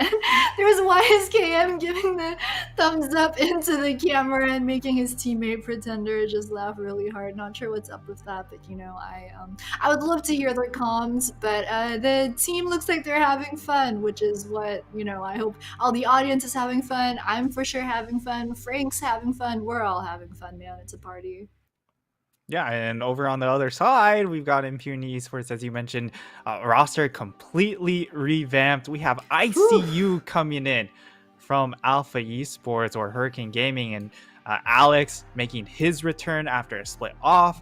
Apex making his return after an entire year off or something like that. LZ, Winnie, new players here, and they had a very strong opening, right? But a very similar story to Frank Esports. The considerations like, yeah, you won, but it's kind of expected for you to win because you were playing against one of the lower rated teams. I like how your voice went lower as you were like, man, these low-ranking teams. I just straight up dissing there. Frank, come on. They have family too. I had air quotes. I can't see your air quotes now, can I, Frank? No, but I get what you mean for sure. That Frank, of course, versus Sem9, that's how they picked up the win. IMP versus Jewish team yesterday as well. So I think we're really interested in this one because IMP, they're definitely stronger than they were in spring, but just how strong are they? So we're about to find out. First round of bands is going to be the Viego, the Slaying Jerry, as well as the Gangplank, which is what we kind of expected from game one that we did not see, but it's a very 12-11 standard ban. I think probably Wukong, if we're going to follow in that range. Yep, Renata, Wukong maybe. Yep. Yeah, it's going to be Wukong, perhaps Lucian, but they take away the Wukong. Lucian left available, Kalista left available.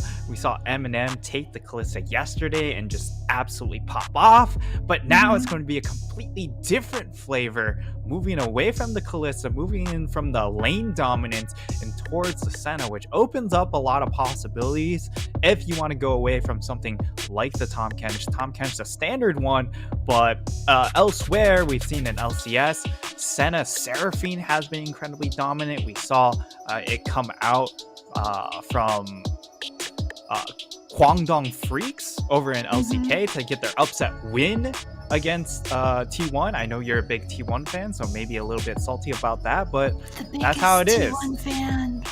Well, I thought you were the biggest J Team fan.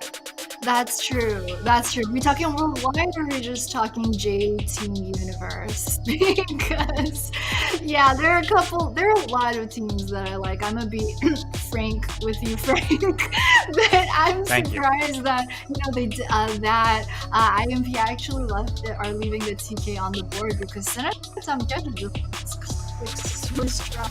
Bot lane. Senna as well got a couple of changes over on 12-11 that don't quite matter to pro players, just in terms of like percentage, in terms of her minion drop, in terms of the drop on the minions, whether she lets hits where they die or not. But yeah, I'm surprised that they went for the Nautilus, but we've been saying that in PCS, Naut is a very common pickup for a lot of the teams. There's Corki versus the Azir. Corki pretty much once he gets those rockets, he can just do whatever he wants safely at range. I'm interested to see how Pretender makes use of the package later on, but we'll talk more about that when we get the entire team comp. There's the Fiora band that we were expecting versus YSKM because he did pick that one up yesterday in their game win. There's the counter Sejuani ban as well. We saw the Fiora ban in game number 1, but that was because BYG wanted to play the Sejuani, as you were talking about during the break also. But this time around, it's kind of more of a target ban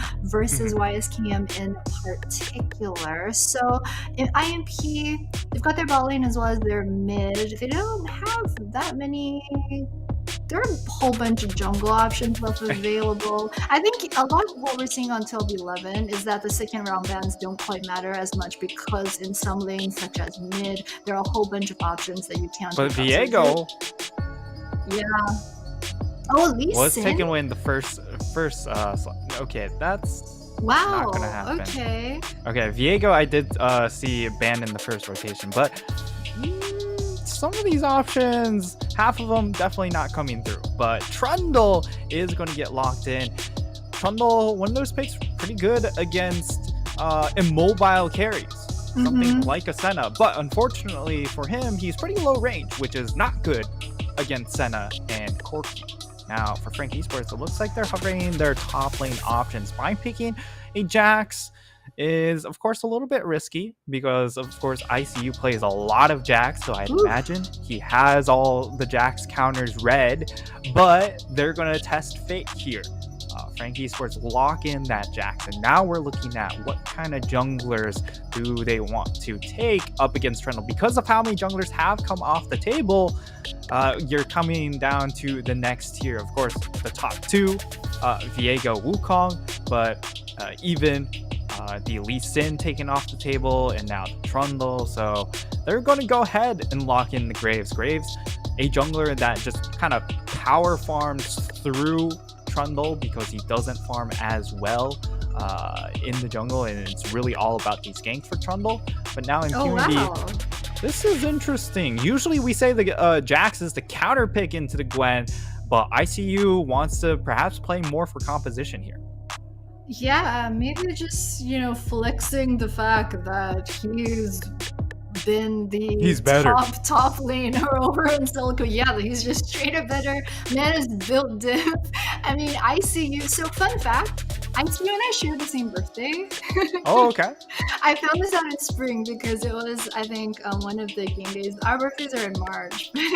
Yeah, I think after one of like the PCS game days, I was streaming, and then I realized ICU was also doing a birthday stream. That's how we found that out. But I mean, fun fact, right, for guys out there, ICU, it does not stand for intensive care unit. It stands for Irelia Carry You, because he's just one of those, like, he mains top lane, he mains those like carries, those bruisers, like Jax, like Irelia, that he loves to play. So as you're talking about, he's probably got this matchup all figured out, the Jax versus the Gwen. We'll see, but it does help to round out the rest of his team composition. Yeah, and he got practice on it yesterday too, right? Where he played the Jax into the Gwen. This time it's going to be the reverse matchup. Interestingly enough, it's going to be Eminem playing the Tom Kench. Usually we see the AD carry player, or technically the AD carry player, pick up the Senna, but perhaps with, you know, carries haven't, you know, played AD carry before. Maybe he's not as comfortable farming out the lane now that he's moved to the support. He's just like, you know what, Eminem, you're better at farming, go take that farm. But we are headed into game number 2. It's Frank Esports taking on Impunity. All right, so Frank on Frank Esports. What are your thoughts, Frank? I like this composition because of the synergy between the Corki and the Senna. Once you hit mid-game onto items, this is a very oppressive composition because of the range. The question here is for Impunity, how do they get things going in the early game? That's how I feel, because you have Trundle, you have Kalista. It's all about the early game. Yeah, I agree. I mean, they also actually have a pretty nice, like, sort of team fight going on. I mean, Kalista with Azir is pretty classic. It's very easy, very standard to play out. Trundle, that pillar, is going to help you so much if you do get those straight 5v5s. I think that's what IMP are going to be gunning for. Frank Esports, on the other hand, have a bit more of a creative composition. They've got a whole bunch of things going on. They've got Corki, who wants to get rockets. Graves has the potential to maybe make something happen level 4. Then Jax wants to go late, so we'll see. We'll see how they decide to play this as a whole. There's Pretender using, in my opinion, and this is not a subjective opinion, this is the objective opinion. He's using the absolute best skin in all of League of Legends right there. The Corgi with that chroma. No cap. All right. I agree with you. Thank you. Yeah, especially when you spam emote. Even better. Yes. But yes, and when he walks into the lane, it's so cute. Anyway, bot absolutely, side, I agree. Right? Oh my god, and the chromas are so cute too, the pink one. Anyway, back to the game. Indy were fired. Yeah, I see you top side, just pretty Hey, we're typical. advertising skin sales, Jenny. That's true. Yeah. That's true. Yeah, but going back into the top side, as you mentioned, what do we want to talk about top side?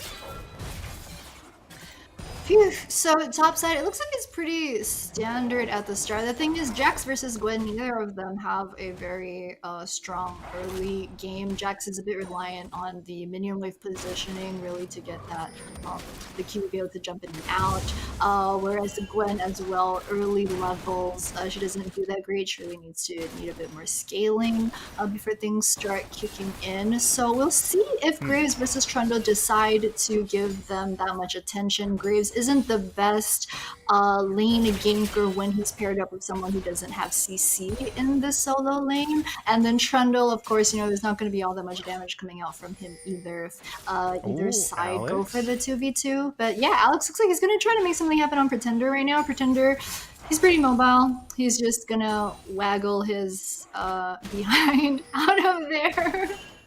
I was so distracted for a second.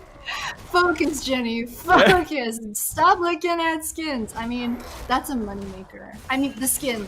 I'm talking about the skin. Yes, absolutely. Best skin in League of Legends right now as YSKM. I mean, he's played this lane really, really aggressively. He's standing beyond the minions more often than not and constantly looking for trades. And this could be a 4-minute dive, something we don't see often, but it is only 200 health ICU. Now 300. We'll be up to... Okay, it looks like YSKM does not go down. So ICU takes a huge L. He's going to lose a good chunk of that wave. And on the reverse end, Eminem looking to go forward, deny Alex that rug camp. And Carries even goes ahead, makes sure that does die as well. So Alex, his possible play was to go ahead, steal away the Krugs, and it gets denied by Frank Esports. Well played all across the map. Yeah, I love the cross map play coming out from Frank Esports right here. I think ICU, so he's popped the pot, right? And he's under the tower. I love just Hollow, how he's got so much time to just slowly take Krugs, knowing he's full vision of ICU. And at that point, ICU, I think he's just gonna try. Yeah. He dropped his Ignite as well, Yeah. so I'm not sure. He really tried, but yeah, he did. More action. Yeah, more action. I think they're gonna... JK. It's gonna be Cap, Frank. I'm calling Cap on that. But both sides, 2v2, are gonna back off for it now. I'm not sure if ICU, if it was a miscalculation on either the Ignite. Maybe he thought that the tower would, maybe that YSKM with another tower hit. Not sure, but he did have teleport, so he used that. This is a to big get wave. back into the He's lead actually right going to go now. fight. This is a lot of minion damage, though. Oh, no. But that is a lot of straight up 1v1 damage. YSKM does not care about the millions of backline minions beating on his back. It's just a nice massage to further ensure that he now has a 2-kill advantage. And man, I am very, very surprised. We were all rooting for you, ICU. I'm not sure if it's maybe just the recent changes that he hasn't fully come to grips with. But take a look at this one right here. Jax jumps in. And he's taking so much aggro. Both top laners, of course, have popped their pods right there. ICU's actually just trying to back out and knows he's doesn't have enough time. He just he actually... Yeah, he knows that he will lose the 1v1. The mistake there is the fact that he was so up without jungle, without ward, and he just straight up didn't have enough time to think it out. Alex forced to burn the flash. That's gotta hurt as well because across the board a bunch of players are hitting level 6 right now, so by the time Alex hits 6, he's not going to have his flash down for any gank. So Frank Esports, we were talking about the cross map play earlier when they got the first blood in top as well as denying Alex the Krugs over in bot side there. Once again, going for the rotations right here, sending 3 people down towards the bot side. I want to get a kill and then pick up the dragon. Seems to be a good plan. Pretender's just going to pop the plant right there for the extra mana. Yeah, and I mean, we look at the spot half of the map, right? And it's just littered with blue vision. So a nice control coming out from Frank Esports. They make that play over to the top side. Love the roam coming in from carries. Of course, as the Senna, you can roam early on because if you walk around with your jungler takes camps. You get souls off of those camps and you continue to move up forward and get more vision and more souls. YSKM will look to move this wave towards that tower, and ICU has been absolutely put behind. He is struggling, and again, this is a matchup that ICU asked for. Nice little hook, but it's on Tom Kench. It's on Thomas Kench. Yeah. So kind of hard. Unbench the Kench. I mean, he is just too strong with the Apex. Senna, but yep, Apex versus Hollow.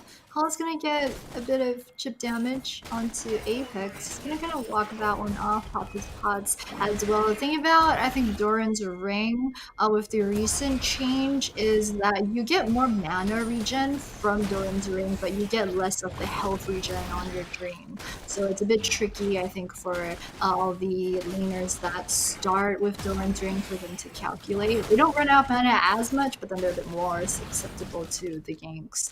So we will see Hollow pick up Shelly over in the top side at level 6. Meanwhile, yep, they're going for the Crust map, so Alex will get the Dragon in exchange. It's going to be the Inferno, which actually should help them. We were talking about the IMP composition, it's got that team fight thing going on, so it's good Dragon for them to pick up with this comp. Meanwhile, Frank just getting pushed in, I think. Yeah, it's pre-14, so the tower plates, they've already lost, already at about 1 down right now. So not the best, but not all that bad, right? Frankers still have the about 1400 gold advantage. Meanwhile, ICU, no! He's just getting absolutely wailed on. Yeah, the thing is, he needs to just let the wave push in and then try. He and needs see a doctor. Tower. That's what As he needs. Gwen, yikes. That big scissors ain't enough, man. He needs to get pushed in and just CS under tower. Gwen's not the best at CSing under tower, but it's not as bad as some of the other top laners. The thing is, if you do that, you're just pretty much giving YSKM the reign to just free farm, to just roam, to just get it hit. They're hiding in the bush. Oh, I see. How did he not know that? Yeah, he just. We didn't look at how. Yeah, we didn't look at how Jax backed off. So they might have thought that like he actually gone back further into the lane, but ICU just pushed that wave out a bit, and that gave Jax the opportunity to jump onto the wave. We were talking about how as a Jax, you really want to go for those like sneaky plays in and around with the wave, and that's how you play it. So yeah, he's been doing that pretty well. Although, we do expect traditionally the Jax to do better in this lane matchup anyway. There's a gold difference. Yep, that's the gold graph, and it's been steadily increasing coming in from Frank Esports. And now when we talk about these two teams, while Impunity have made a lot of big changes, remember it's still a big transition to go into a completely new roster, whereas Frank Esports, they've just continued to grow, right? They've only had it to add one piece, and that's been their top laner. And I mean, you look at it, his lanes has been completely changed from before, and now Impunity, their bot lane comes under fire, and it will force out the cleanse coming in from LZ. And now Hollow still looking to try and apply pressure down into this bottom lane. Has Rift Herald, that is 2/3 done. So he is running a little bit low on time, but will have the option to move away. Now, Pretender takes a little bit of a trade here in the mid lane, but this shouldn't really come too much. It's just going to be a bit of a health trade, but now that's the flip, that's the swoop, and that's going to be damage down onto Pretender, and Pretender will be able to make it back to his tower, but he will die under his tower. Oh, that hurts them so much as well, because he was teleported earlier to get back into that lane, so he's not going to have it available right now. He's going to have to, very unfortunately, walk all the way back into lane, but very well played by the mid-jungle duo of Alex as well as Apex. Yeah, we're going to take a look at the replay. Apex actually just kind of baits. I'm not sure what the comms are, but I think he realized that Alex was nearby, and they were just trying to bait out Pretender into following him over towards this side of the mid lane, and then it's just really easy for Alex to flash over the wall and help and pick up his one himself over there. Very nicely done. I think he baited Pretender into thinking that the outside was safe. Shelly gonna be dropped down. It's gonna get one good hit in, and I actually feel like Tyrion going down might be better for IC when that happens because it will at least force him to play back in lane. So it's not happened yet, but I mean it's not gonna be the end of the world when the top side tier 1 falls. Oh, But Winnie right out now, of Winnie's position in a though. bad spot. Yeah, this is a tough Yeah, spot for when he's going to click out to safety. So it does make it Mhm. out of the 2 versus 3. Nicely done, Eminem. Once again, Rome on the TK. And that's gonna force we need to actually head back to base and recall and then slowly head towards bot once more. But I think over in top side ICUs. Nope, nope, he's not under tower. Nope. He's safe for now because Hollow is over the bot side. One thing that I want to point out is just how well Hollow has been making moves across the map multiple times over in top, in mid, in bot as well. And the fact that he's been roaming so much, but also still up in CS versus Alex's Trundle. It's a really good thing for the side of Frank Esports right now. 13.5 Right. minutes, second dragon is up, and it looks like IMP want to start. Yeah, they want to go ahead and start this. And it looks like the side of Frankie Sports will go ahead and concede this. They know that their power spikes quite aren't there yet. But once they do hit 2 items, this is a pretty terrifying composition. And YSKM, he's continuing to just pummel this top side. And the other thing, of course, is once it gets to that team fight phase, Gwen has the opportunity to outperform a Jax. But in the 1v1, Jax just absolutely continues to slam ICU. So they want to keep things as uneventful as possible right now. Pretender coming in has the package. Isn't going to actually go ahead and use it. So a bit of an off timer. We'll see if he just burns it right away to at least try and get that cooldown ticking as fast as possible. Yeah, I'm not really sure what the game plan was here from IMP because, Alex had that standout Viego performance yesterday. IC as well been hyping him up as when such a good top laner in the league. And the thing is, though, for your jungler to perform well, he's got to have somewhere to go. So IMP, I get that, their strat of Alex, ICU, of kind of winning the game through them. I get that that's really easy to read, but the fact that ICU is behind right now is just doesn't leave IMP with that many options. They're going to have to really rely hard on the Azir and the Kalista come mid to late. They're going to start out Shelly. Once again, there's not really any vision right here, and Frankie Sports don't look like they're going to want to contest this. Yeah, they'll go ahead, hand that over. Still waiting for that second item coming in from Frank Esports. Of course, once the Ludens comes in, along with the completed Muramana, that changes how these fights work completely. So I think Frank Esports are just waiting for that item timer. And now, in this 1v1 of the originally top laners, we have a completed item in the Blade of Rune King versus just what's close to be a Riftmaker. But even once a Riftmaker does get completed, well, the Jax does have a Sheen over him. So still very large advantage for the Jax. And when we saw those earlier gold values, the Gwen is still keeping pace with the Tahm Kench, but that's not what you should be measuring yourself against. Yeah, of course. That's a line I never thought that I would ever hear in League of Legends. Like, yes, I'm even with the Genj. I'm doing good.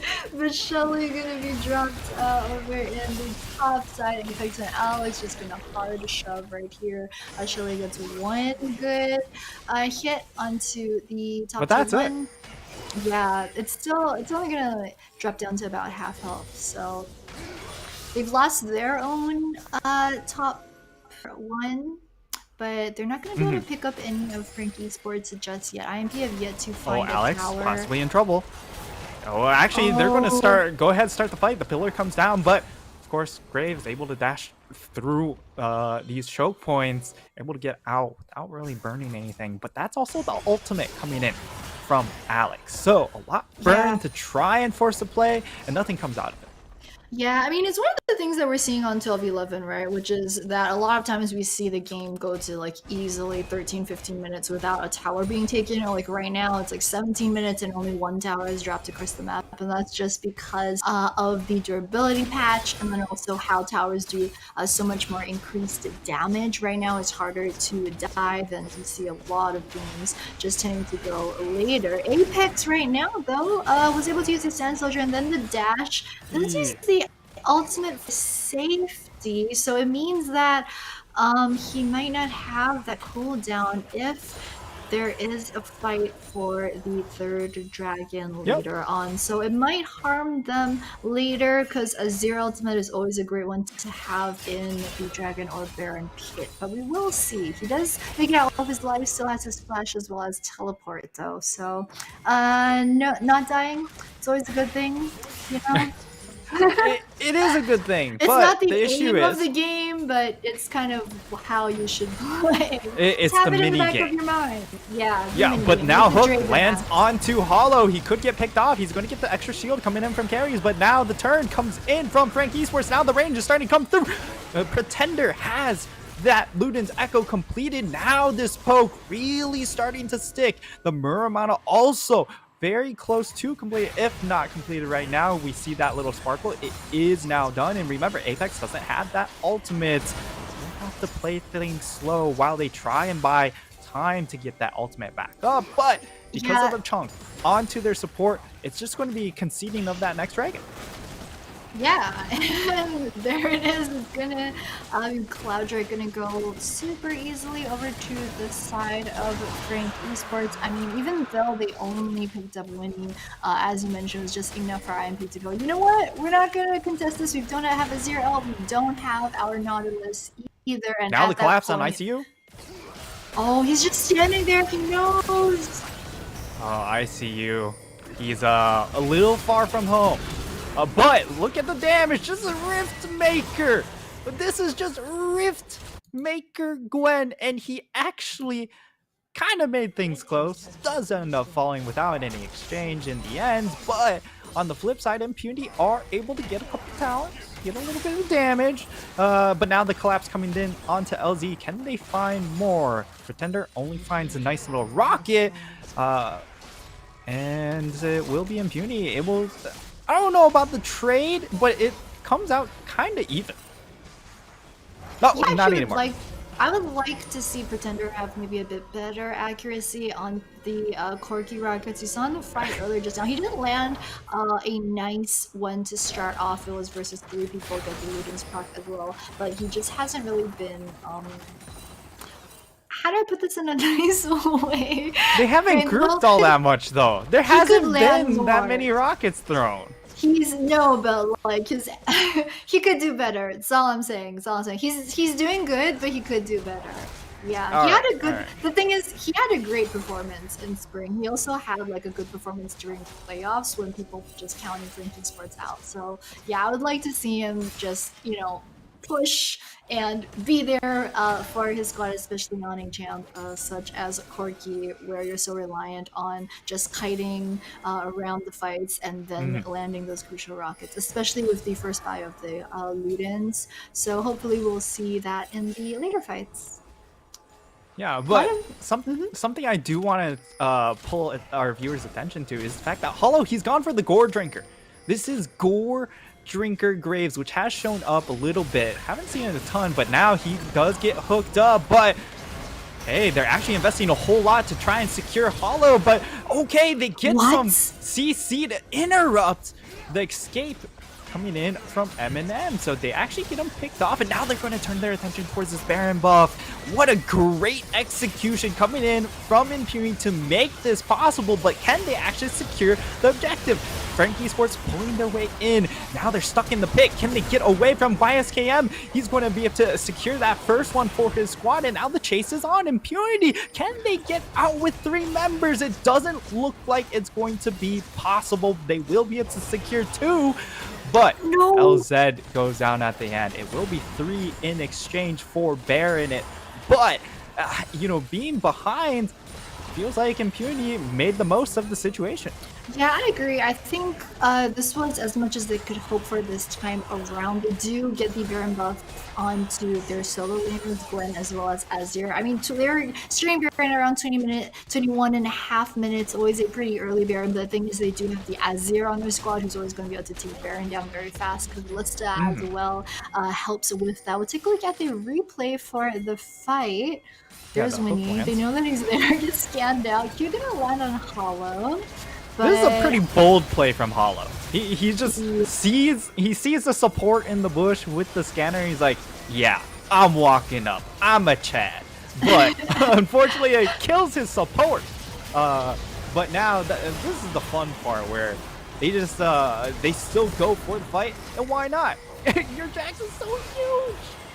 Yeah, I think Frank Esports, there is a split second right there where they pretty much just let Winnie zone them entirely out of the Baron pit. Winnie just stood in front of the Baron pit at the rest of the Frank squad like, yeah, so what y'all gonna do? And it turns out that Frank Esports didn't do anything. They let IMP take it before they went for the fight. So I think, you know, both these teams, it didn't turn out too bad for either of them. The IMP are going to be able to use the Baron buff and the Baron powered minions to try and get as much damage down to the towers as they can. They're still behind in terms of towers, 4-2, and you can see their game plan is just try to group instead of splitting their solo laners to spread the Baron buff. So 5 people mid.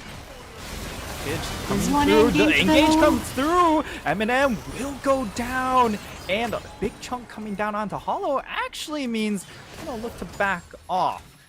Remember, MP still have the Baron buff ticking onto members, so that will help just ever so slightly for this next fight. And Frank Esports, we'll see if they actually want to go in. YSKM on the flank, Zin behind them, but the dragon just goes down way too fast.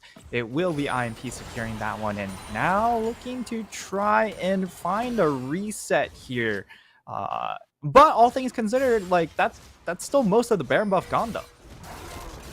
Yeah, I think that IMP have made a couple of good moves in the last couple of minutes to keep the goal difference to 4K, because it's been about 4K for the last couple of minutes so far. What I think Frank needs to do is that they're having a lot of trouble trying to make anything happen with their earlier gold lead, which, as you're talking about in the draft phase, Frank Esports have a bit more of a harder comp to try and execute, whereas IMP, if it goes to those 5v5 team fights, that's where they're really strong. So I'm starting to get a bit worried for Frank Esports right now.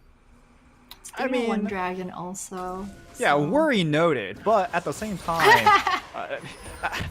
how much effort does it take to just find a big Corky rocket land onto backline members, right? If just one of those lands onto Apex, it feels like the fight's just done, right? Because that's most of their damage. We mentioned in Pigs and Bans as well, right, that we want to see Pretender go in with the Corky passive to start off those fights. We said that was going to be one of the crucial things in how Frank versus IMP play this 5v5. We just haven't seen it yet, but they do have the potential to make that happen.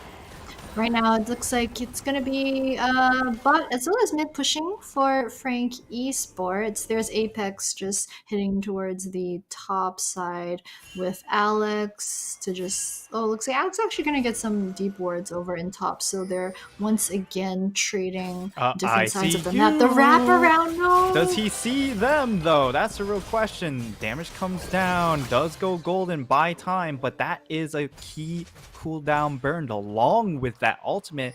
And look at YSKM. He still has his ultimate. That's a lot of his team fighting power because it adds that extra durability. Of course, you like to use it in the 1v1 as well, but when you get that free ult advantage, that is massive for Frank Esports. Yeah, and Hollow again with that very aggressive Winnie. face check. He's gonna get caught by the wraparound from Winnie. Just no damage. IMP, they're actually letting him out of that one. They had LZ as well as Go over on the side, but they didn't decide to maybe like drop a pillar or try to pick him off. So Hollow, I mean, his positioning leaves a bit to be desired, but it's not going to be punished this time around. So Pretender sees the ward go down, so he does know someone to go with topside river, probably Yeah, going why with not? the Q. Yeah, this. Like the main damage threat is, of course, the Apex on this Azir. Now teleport coming through. Can they find anything off it? YSKM seems to be overforcing this just a little much. If he gets shoved back and picked off, that could be devastating for their chances of a team fight.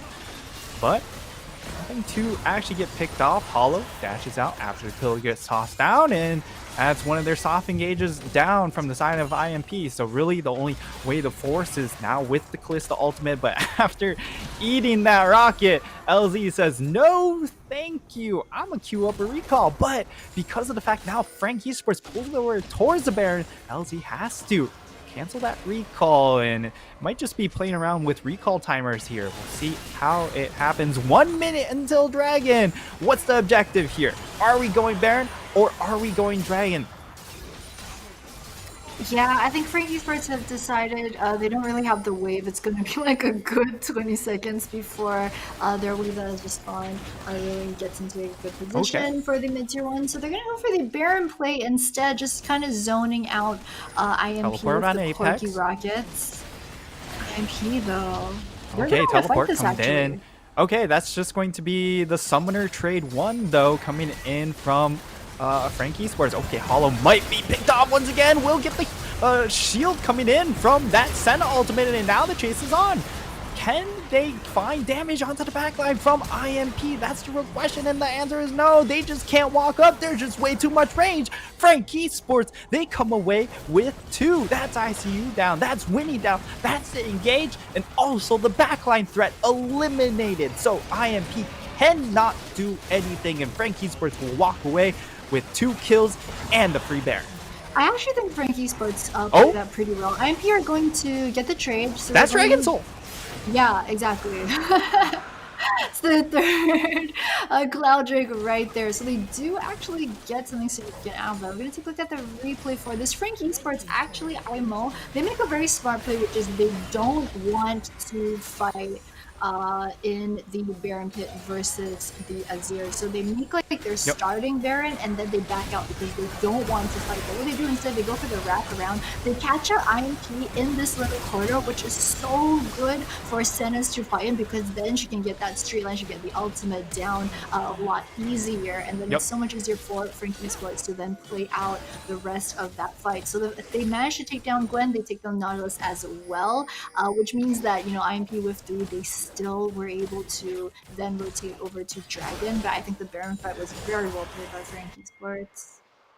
Yeah, and the other thing, of course, Hollow, he's just playing so far forward. He knows with Gore Drinker, if you hook him in, that just gets him closer to your team, so he gets a fatter heal off with that Gore Drinker active. And now YSKM on that bot side, pushing that Baron minion wave in. But going back into that last team fight, when you're stuck in a choke, it's actually really hard for Kalista to contribute because she wants to bounce around in open spaces to be able to then dodge skill shots. If she's forced into that choke, there's nowhere to jump. Yeah, she can't bunny hop around as much as she would like. So Winnie's Q is going to go wide, but IMP have all 5 members just to look at that siege damage. Man, that Corky though onto Winnie. Winnie's supposed to be a tank support, but he's already chunked it down to less than a quarter of his health. I think that's the signal that for IMP to just back off of it, so they know that their creep wave is gonna go down quickly too, so they can't defend their mid tier 2 for much longer. I think the triple Cloud Drake just hasn't been the most useful dragon for them in terms of what their composition really wants at this point. There's Hollow once again. This time though, he's got the true ward there, so he's in a good spot. He's just waiting for someone to face trick onto him. YSKM, he doesn't care. He's playing like an absolute Chad at this point. Level 17 Jax is gonna make it out though when he sees 2 members of IMP. There's Hollow.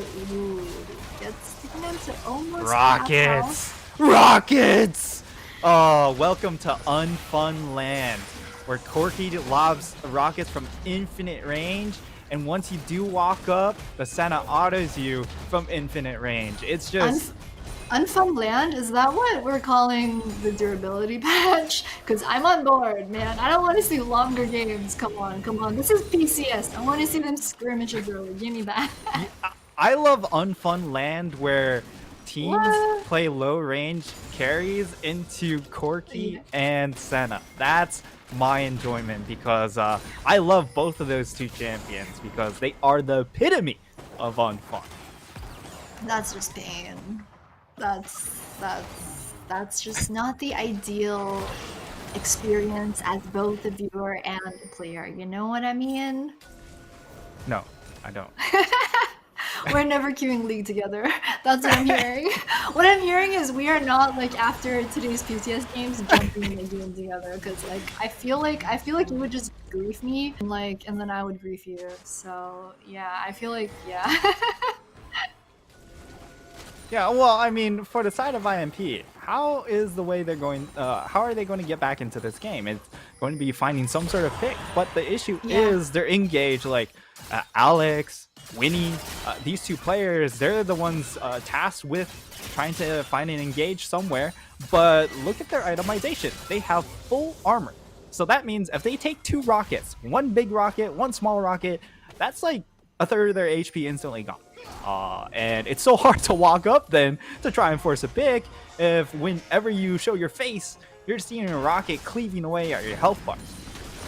Yeah, you need some sort of like duo synergy. You need something like a Trundle Azir or maybe a Nautilus Azir or like a solo Gwen, which is impossible right now because it's 0-4 to make that type of pick happen. I think Frank have done a good job of countering that by just grouping at least 3. Hey, let's get talk Hollow. about grouping.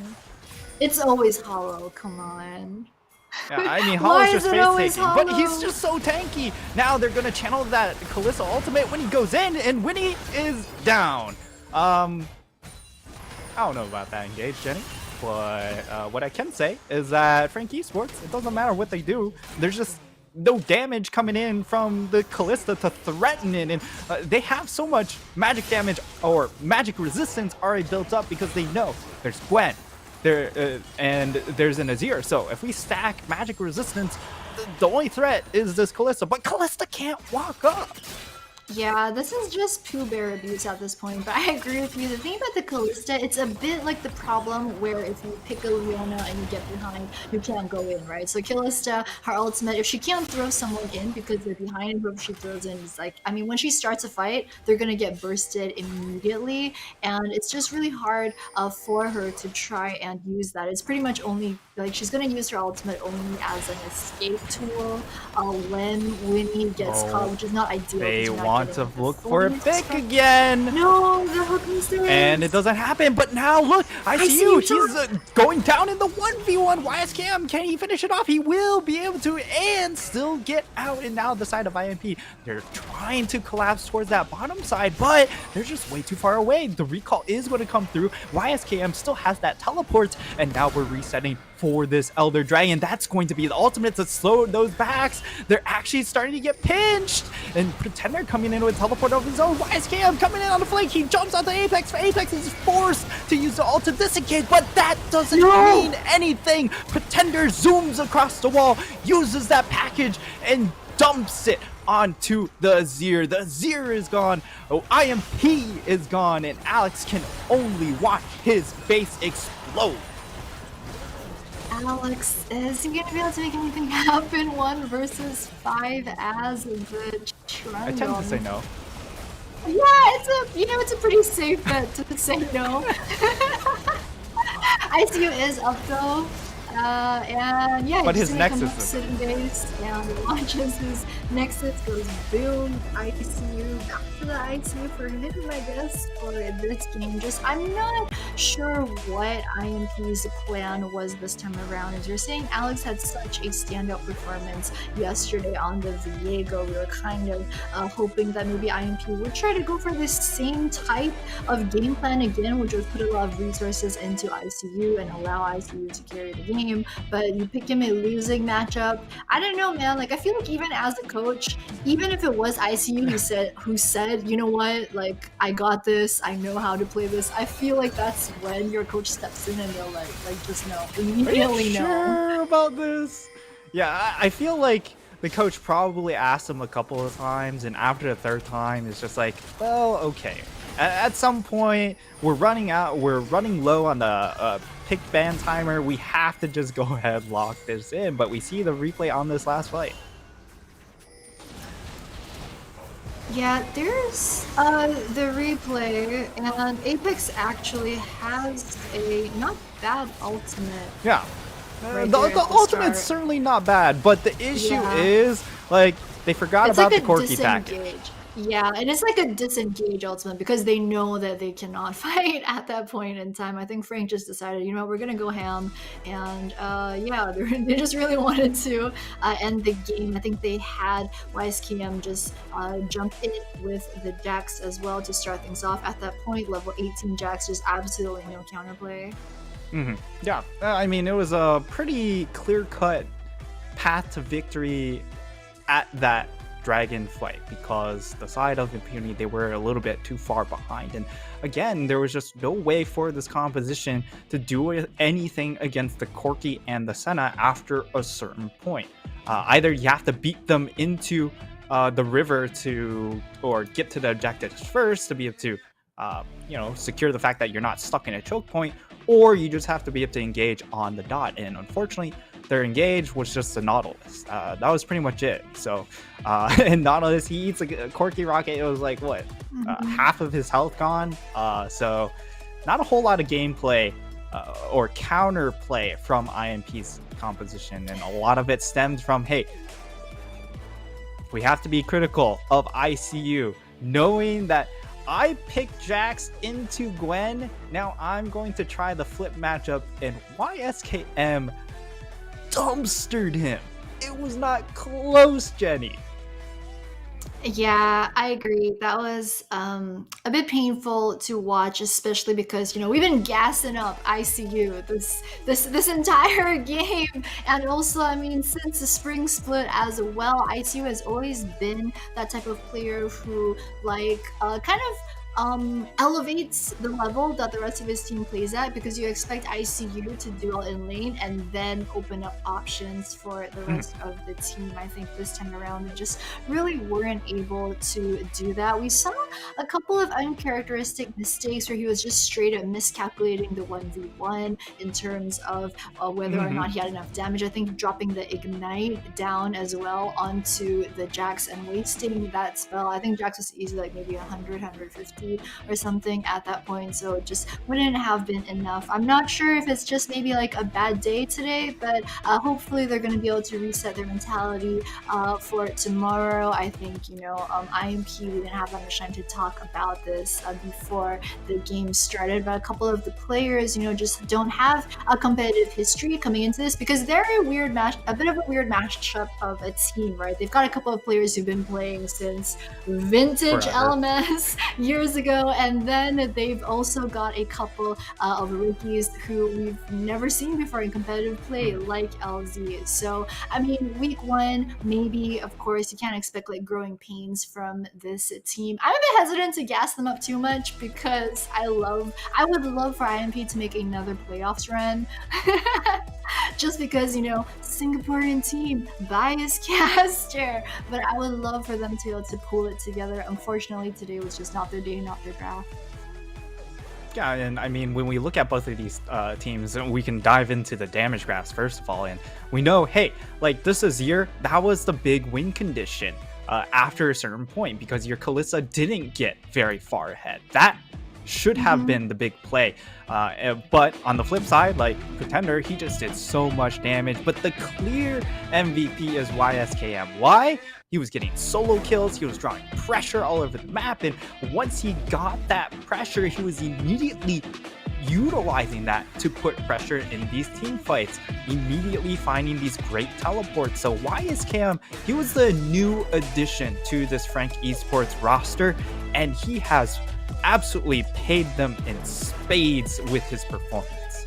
Yeah, and I also like what it looks like Frank Esports are doing, which is that, he's the only new player on the squad. So all the other 4 members have had the entire spring split to mesh well together. So what they decide to do is it's kind of like band-aiding whether or not he has any communication issues with the rest of the team or in terms of synergy. Yesterday he played Fiora, right? Today he's playing Jax. So he's been playing champs where he could potentially just push, or like he knows how to play this out regardless of whether they're playing as a 5 or not, which I think is very smart. I mean, I'm not saying that they have communication issues or whatever, they've been doing great, but they've kind of like, I don't know if it's a major 200 IQ 5-hit play, but it's definitely been working out for them. They're putting him on like Fiora and on Jax.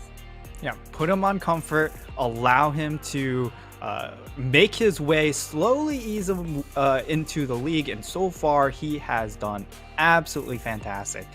But that's going to be it for game number 2. It will be Frank Esports taking the game, but after the break, we will have J-Team coming back, and Jenny will get to talk about how much she loves J-Team. So see you after the break. CTBC Bank is Taiwan's top financial institution, but we're not stopping there.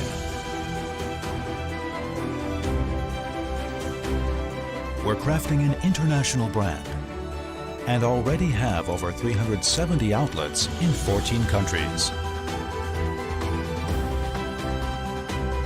We are by your side, ready to embrace the future.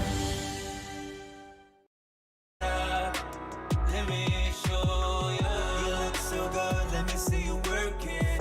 Proposition on the side, you deserve it. No competition, girl, you fine, not service. Think we can meet up after you finish working. You got that 5-star service. You got that 5-star service. You look so good, let me see you work it. Proposition on the side, you deserve it. No competition, girl, you 5-star service. Think we can meet up after you finish working. You got that 5-star service. You got that 5-star service.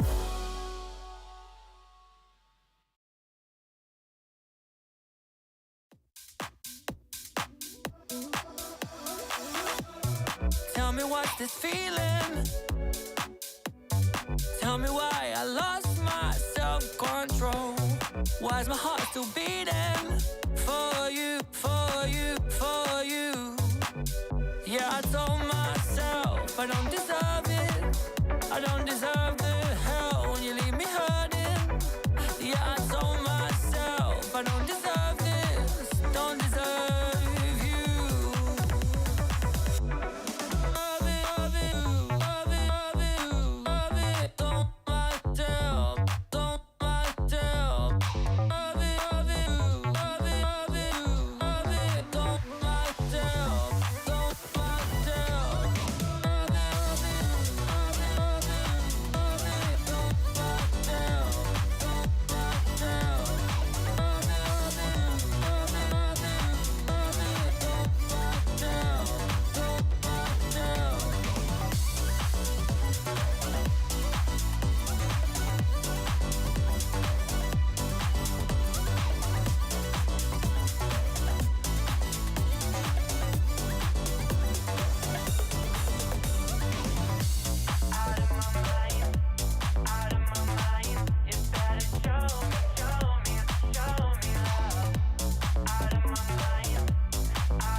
Are you bitter? There's something about the way you sound, just like you do.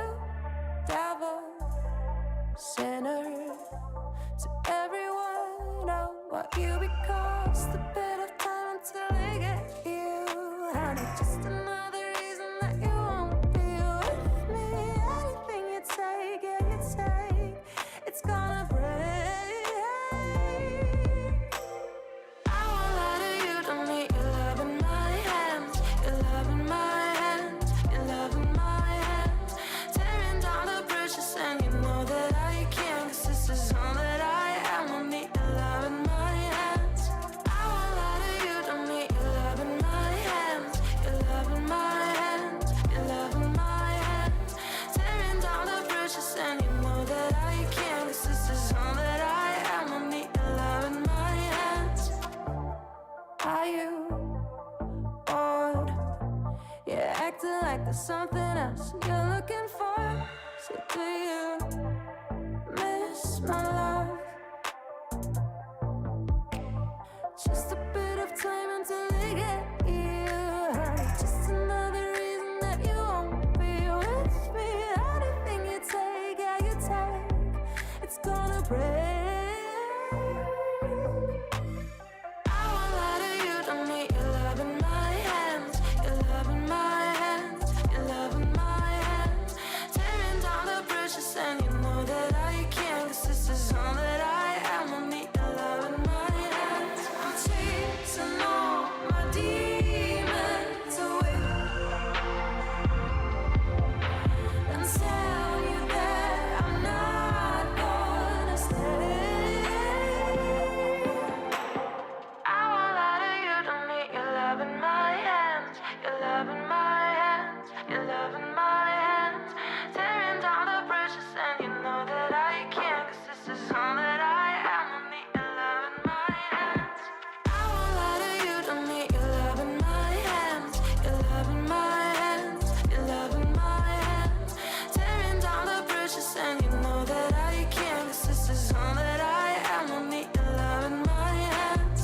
I won't lie to you, don't need your love in my hands, your love in my hands, your love in my hands. Tearing down the bridges and you know that I can't, 'cause this is all that I am. Don't need your love in my hands.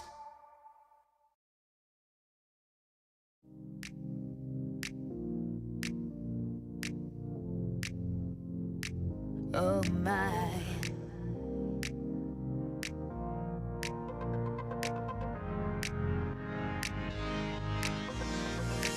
I've been all night waiting for you to come home. I've been all night waiting for you to come home. Oh my, come on, let's do this dance tonight. I gotta have you, boy, you're playing with my heart. We look around, but we don't see nobody else. Nobody, nobody.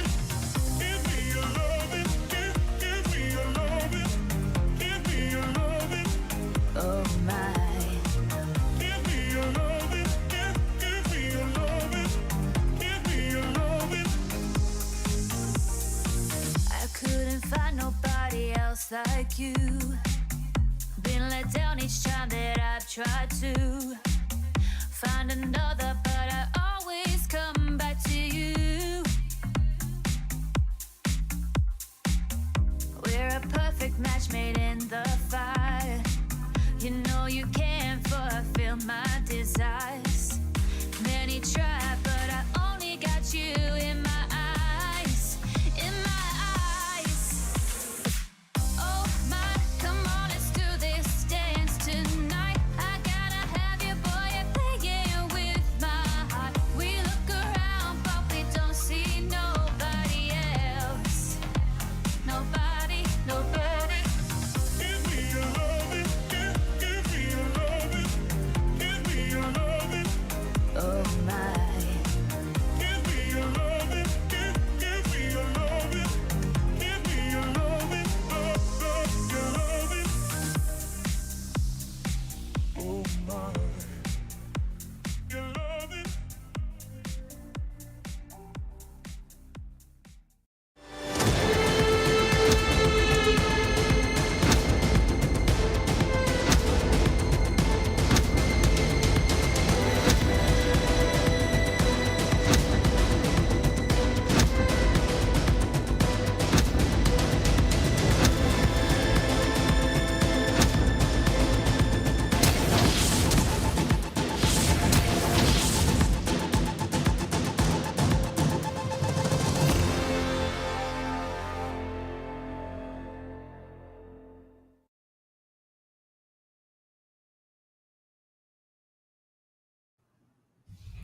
Welcome back, everyone. It is week 1, day number 2 of the PCS.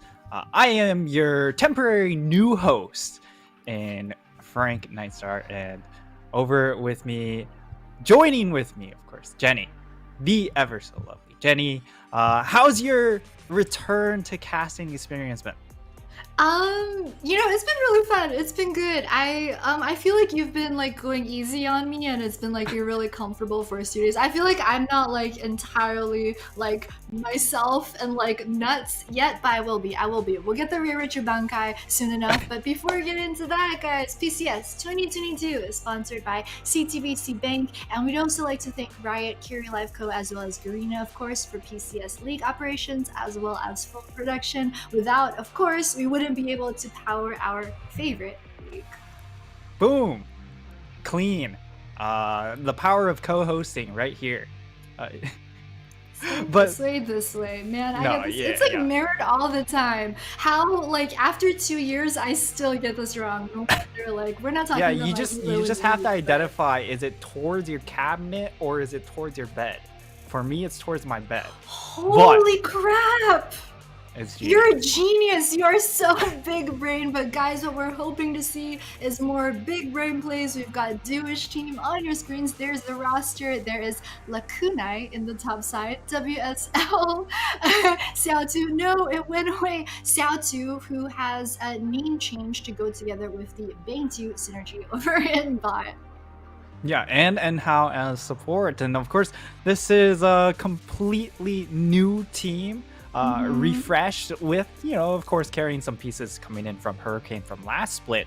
But the moving pieces, we look to see some growing pains at the start, and given the fact that they have some region differences as far as where they are playing, maybe not the cleanest synergy through perhaps even the entirety of the split. We'll see how it develops.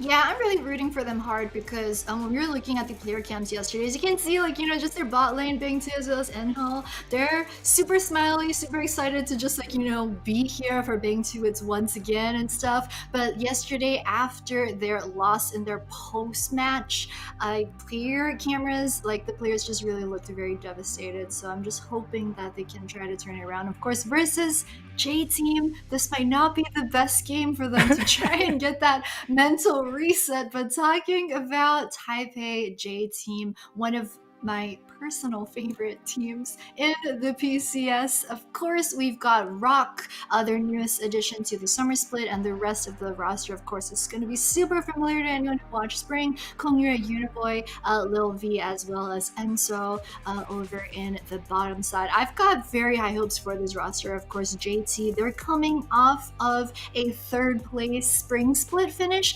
but if you're watching playoffs, the third place, like, you don't fully understand. What you don't get is that they were so close to inching out PSG in the lower bracket final, went all the way to 5 games, and they very nearly could have been them in the upper bracket final. So of course the players were devastated. They just really want to make it into the top 2. They want to go to an international competition this time around. And there, as you're mentioning, Rock as well. JT in spring, they played a driver today. Also, we've got Rock, who is playing in for driver as well. We were kind of not too sure about the Rock pickup when we saw the roster changes pre-debut match yesterday, because I think you mentioned it as well, just Rock and driver seem like they have a bit in common in terms of their champ pool, so we're not sure why JT went for this. I think behind the scenes, Rock has a very good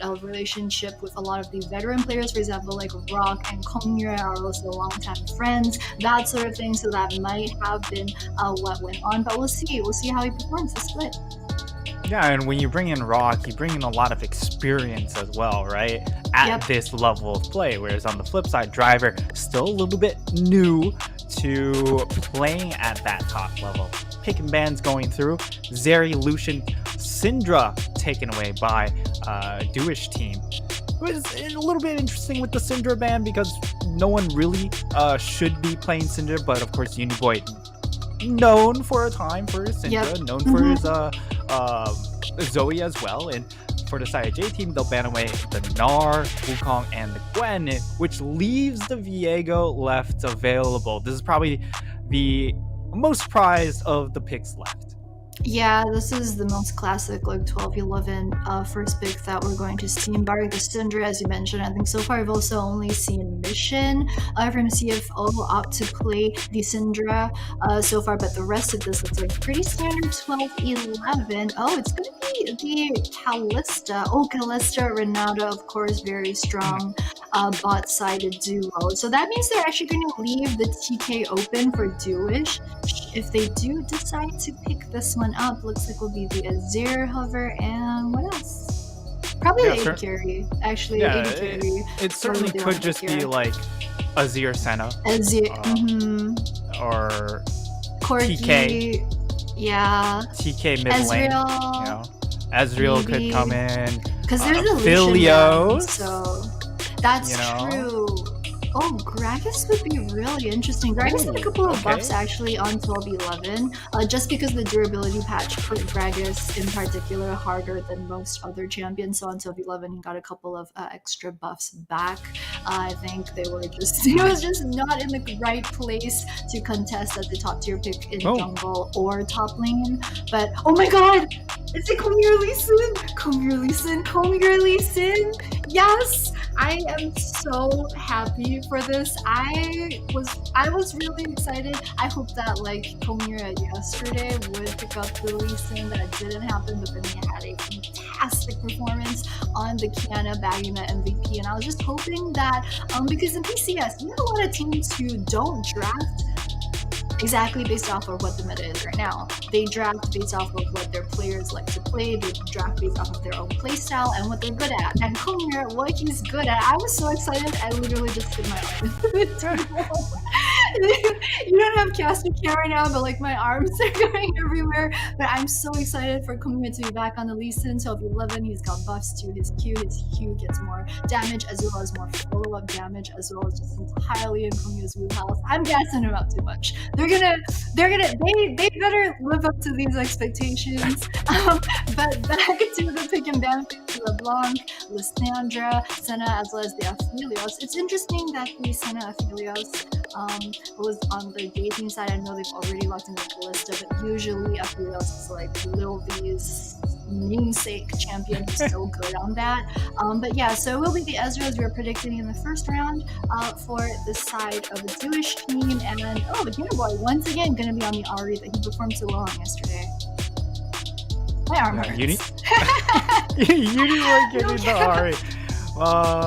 Unfortunate is all I have to add. But a Jewish team, like, this is the cost you have for locking in the early Gragas pick. Gragas doesn't necessarily offer a ton as far as the pick ban goes, but because of that, they lose Aphelios, they lose Senna. The possibilities of grabbing one of those better AD carries, the A tier, Senna you can say in certain situations, the S tier, of course, synergy with the Corki we saw in the last game is really insane. But instead, they're going to be forced down onto this Ezreal, and Ezreal against the Kalista Renata. If you ever get caught out, it's just not a good time.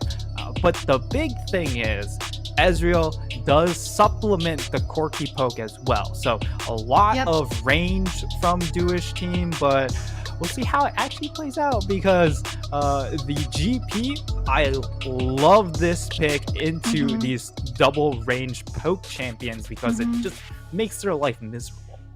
Yeah, I like the GP. I think that was like the last piece that JT needed to fit into their puzzle, because it really helps to round out their entire composition. You were talking about it helps versus the poke, it helps versus the longer range that Jewish squad have, and then also he has good potential to just drop that ult anywhere on the map when they're making plays. You've got the Lee Sin, you've got the Ari that just screams that JT want to make some roams, they want to play aggressive, and if they never have enough damage at any point in time, there's always the GPL that can just cross map finish them off. So I really like this setup coming out from J Team. I think they've picked up a lot of things that they're individually very good at. We've been talking of Uniboy's Ari, Lee Sin onto Komura, but Lil V also is a pretty good Kalista. Lil V is one of those hyper carry type of ADCs that we see a bunch here in the PCS, just up there with like, you know, Doggo in the past with like Wako. Just he plays that type of hyper carry, so he's very used to playing AD carries such as Kalista. So I think if JT can just make this work, it should be. I don't want to say it'll be easy for them, but they've got like they know what they got to do. So if they can execute that, they should be fine. But I think that Duish team also like they have a pretty strong like mid game type of composition. They've got the Corki, they've got the Ezreal as well. So there are a lot of options here for them, but not too sold on the Gragas pick. Like he did get some buffs on this patch, but I really don't think it's enough for them to consider putting Gragas into the roster. But who knows? Maybe it's something that they're individually very comfortable on, and with a Viego on their side, you know, that they first pick, there's always that chance that the Viego will show up big. Yeah, it's coming into game number 3 of the day. It's Duish team taking on J team. 3 games in now, Jenny. We're almost past the halfway point. Already no. Yeah. Where are my 6 games? Why are we down to 5 games? Where is my we only have 10 teams. We don't. None of our teams want to play twice in one day. That's not fun. That's true. But I like that we get every team playing on Friday, Saturday, Sunday, and they get 1 game each. I think it's always a really fun format. I think like it really forces the teams to be able to reset mental fast enough, because you don't have that much time on game days to prep for your next match. Oh, this is so sneaky. They're in the 3rd bush. They don't know. Bang 2. He gets jumped on. He's going to get handshook. He doesn't get thrown back into his squad, but that is so much damage being pumped out into that bottom lane of Duish. And it's 150. He doesn't have time to go back into lane. He's forced to pop. I'm not sure if he's going to pop all of his pots. He's only got Should just be 1 left. Yeah, should just be the 2, but that is so rough. Also because he's running teleport flash on the Ezreal versus Lil V, who has the extra heal in the lane. The fact that Bang 2 doesn't have any type of sustain summons is really going to cost him. And meanwhile, Uniboy playing very aggressively at the start already. He has the level 2, so he does have the Q as well as W.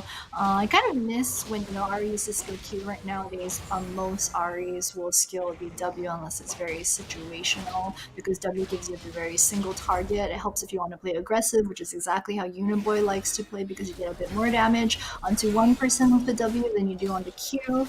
But we'll come back to check on that lane again later. WSL right now has a level 3. It's going to pick up Rid. A couple of pings actually from the JT side on the bot side Tribush. I'm not sure if they want to try and pull Komura down after he... Yep. That's what it looks like. They've got the preparatory ward over in Tri, but WSL is going to come here too after Krugs. It's going to be a 3v3. Oh, Hook lands. Walk it off. Yeah, they're trying to walk it off, Jenny. I don't feel like how to walk. They are struggling to walk. Maybe crawling.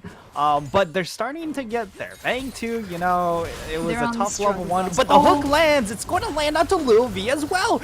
Oh my lord. They actually jump in onto Enzo. Enzo's going to be taken low, but they switch their target back over to Lil V. Lil V should get the first kill. What? Yes, it does, but the reset doesn't come fast enough. It does eventually go through, and now Lil V reses, and Bang 2 is just left alone, just wondering, all my friends are dead. I thought Lil V was dead for real, but that shield just came in clutch. You're gonna take a look at the replay. Here's the right replay. Here. What I want to take note of at the start is that Kongre, he's gone. He's gone. He's so far gone. He's actually He's outta passing here. and hitting towards Bye-bye. the top. So JT are playing this from a 2 versus 3 perspective, right? So Yeah. while he gets the point, at first it looks like it's gonna come up roses for the Jewish team squad, but there's the shield that comes up, and Lil V, props to him because my man has no fear. He just straight up ran forward, knowing that if he died, it's gonna be minus 400 for the first blood gold as well. So he was all or nothing. He went for it. He got it. I guess you know, pro players, they built it. They calculated that damage on that one, and he ends up getting 2 kills off of that right now. It's absolutely huge. That was big, but also for the side of Jewish team, if you look at the replay once again, we see that they land the hook onto Enzo, or they land the hook onto Lil V, they turn their attention onto Enzo, and then halfway through they're like, oh wait, we should kill the Callista. So there was just no target focus. For sure they would have gotten 1 kill if they just focused their attention onto either, but they, you know, got a little bit too starry-eyed. I agree. I think it's going to be a little bit of the battle of the end supports here in the bot side. It's Enso versus Enho. And like Enso, it comes from this Chinese, I think his Mandarin name is Unswab. So that's why they really nice it like that. But you know, the end supports, we'll see. We'll see how that one continues to play out. But Uniboy getting the level 6 faster than his counterpart. Xiaotu is still on the level 5, and Corky is just so reliant on his level 6 to use the rockets to be able to help clear the lane, especially versus a laner such as Ari, who's pretty much just wanting to clear the way fast and roam, and she's going to be using her Q a lot to do that. So you really need hook lands! Like that. Once again, more fighting this time. They should okay, they don't actually secure the kill, and now the turn coming in with the help of Rock's ultimate will be won back in favor of JT. Man needs just going for it. He gets another double with the spear at the very end in WSL. Yeah, that's the power of the gameplay that we were talking about, right? Like Rock even managing to pick up the assist right there with his first ultimate at level 6. I like what JT did right here, which is they knew very well when everyone is going to hit level 6, and they played that together so well. We saw the 3 people being pulled down to the bottom side. Komiya, although he didn't really get an assist or anything, they were able to communicate that well. There's the Q going to land onto N, so he does kind of flash a bit awkwardly into the middle of the minion wave that is able to come back into there, and then they give like ultimate just for the extra zone. Lil V just mechanical perfection, and we talk a lot about how you don't tower dive on 12-11 because the tower evades hurts so much. Oh, they're turning that didn't matter. Not again. Oh, so long. This Nautilus pick. He's 5-0-0. Lil V, like, he's 15 CS up also. He's almost 20 CS up at this point. I don't, this just looks like a GG go next to me. This is, please, can we restart scrims? Yeah. This is like you know, guys, my screen froze. I think we need to, like, remake. Yeah, for kind of angled. If Jewish team had the option, you would pause and ask for remake right here, right now. But unfortunately, the player gold graph is just absolutely brutal. Lil V's at about 1.5, 1500 gold is here over anyone else. And yeah, Kongya is here for the blue buff steal. He lands the Q. WSL knows this. He sees Kongya actually land the first Q and doesn't want to deal with Kongya if he does a follow up. So he's just going to very respectfully back out of that one. Wait a minute, he's going to use the blasting plan. Yeah, he thought about it. That was going to blast out to safety, but nope, he's going to also pick up the ground as well. He's going to set WSL a bit further behind. WSL is that Wolves, so he knows that Komi is just eating the top half of his jungle, but he doesn't really have the leeway to call Xiaotu over to Wolves to help him, so he's just going to lose 2 camps just like that, and JT will be able to translate this into the Herald pick up also that will rock down from the top side, and it's again very good timing. We haven't seen a lot of how Rock is managing the barrels over on the top side, but he does have the wave pushed in versus the Gragas, which gave him the opportunity to do this two-man Shelly. And so far, JT, they look like they're doing everything right so far. It's a 3,500 gold lead pre 10 minutes. That's crazy. This is a very, very large lead. Also, score-wise, kill score-wise, it's J-Team up 5-0. And 100% of those kills, not KP, but straight up kills, is on to Lil V. So the onus is on to him to perform. And as we've seen already in this game, he's a little bit addicted to getting hit by Nautilus hooks.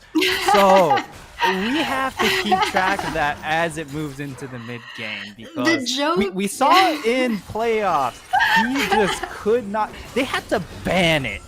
It was after so a certain funny. point. Like the stream, like everyone in chat was just like, Lil V, like one game he could eat like 6 to 8 Nautilus hooks, and after like 3 or 4 games of that in playoffs, JD was just like, yeah, we're just banning Naut because Lil V's mental is boom. Maybe his mental is a boom, but like our mental, watching him get hit by hook after hook is just boom. So that was really hilarious. I love that you brought that up because it was a great memory. Maybe not for JT, but you know, for all of us who enjoy the entertainment value. Yeah, that was stonks right there. That was a broadcast goal. Yeah, absolutely. And now, with all the gold in his pocket, he has to try and carry. Xiaotu now has the package, of course, on a not S tier skin. But still a really cool one. It may not be the best, but it's pretty neat. It's a golden rocket ship. It is the worst. If it is not the best, it is the worst. Alright. Okay. Alright. Well, now he's got the flank onto Rock. Maybe he pops it a little bit too early, but Rock does have to burn the flash. We'll walk it off, and now we'll see if Dewish look to make a play around this Herald. But I mean, Herald already tossed down in this mid lane. This could be scary, but yeah, it looks like everyone's just coming towards this mid lane. It's a 3v3. Do they look for the engage? The answer is no. Yeah, the Q's not gonna land as well. It's just kind of a little parting gift, waving goodbyes. Everyone backs out to safety. But the thing is, such an early Shelly means that I think they picked up 3 plates from that, so it's super stonks for the squad of JT. You're saying super stonks, but I'm seeing like to the moon stonks down in bot lane.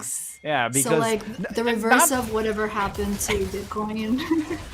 Yeah, whatever happened there. We probably don't talk about that. But now, great ultimate coming in. The Gragas ult is going to be able to secure that kill. WSL taking a ton of damage from that increased tower damage, but they managed to pull it off and down into this bottom lane. They're going to get a tier 2 This is nuts. tower. 12 minutes tier 2 is absolutely insane. Also, the fact that Kongya, I like what he's done this time around, which is he's kind of recognized that right now Lil V is the star, and Lil V, if they just carry through him, JT can actually end this game pretty early. So he's actually been like, you know, doing his job and just going for the realm.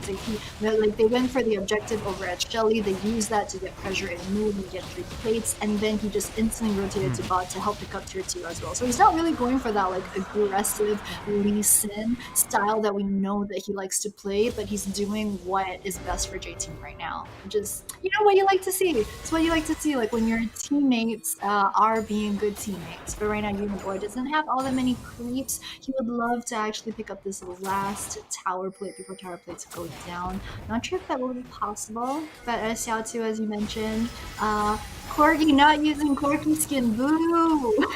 And so on the side, not gonna make anything happen, but it does give a vision, so they know that they've got a roaming Renata over by the side. WSL Lil V! No! He's pushed up too! Okay, he's gonna back out. Okay, there is a ward by Dewish over in the river, so they do know where Lil V has gone. But props to Dewish for being able to keep their top side tower. Oh, Xiaotu, he's gonna get jumped on and does have to burn the flash. The flash kick comes in. Xiaotu is just dead. Nowhere to go, no more mobility, and Kongra secures his first kill of the game. At long last, taking something away from Lil V, but Lil V now in 1v3? trouble. 1v3, What? trying to pull it off, but he's got support now. His support is here, and that lined it up perfectly for the hostile takeover. Their CC down. Bang 2 goes down. The hook lands. Can they return one back? Uniboy. It's a double kill. Uniboy joins in at the back end, and they just get 3 clean kills, 4 altogether, and maybe trying to secure an unofficial ace. Lakune will disengage with that ultimate, but ultimately won't be able to get anything back to avenge his fallen teammates. Man, that was played by JT so well. Also, I know for a fact that Kumira uses the crying bee emote to BM.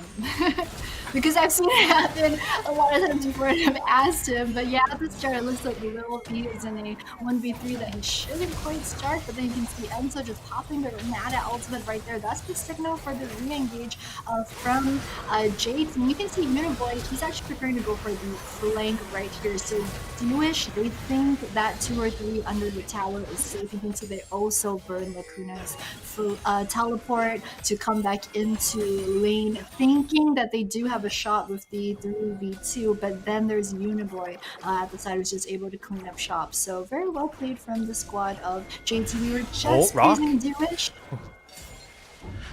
Yes, continue to praise Dewish. Yes. I don't know what you're praising, but praise him.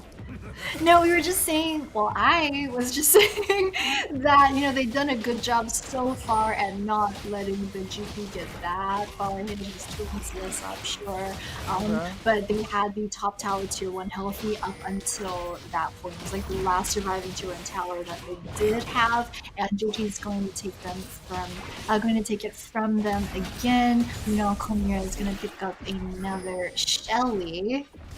All right, Rira. Here's the big question. Me. We're 60 minutes in. It's 8k gold advantage for JT. Yeah. Now tell me, will we get an inhib down before 20 minutes? Ooh, yeah, I think for sure, because I mean they have Shelly, they picked up the top side tier 2 as well. They've got top and bot tier 2. Oh, what a hook!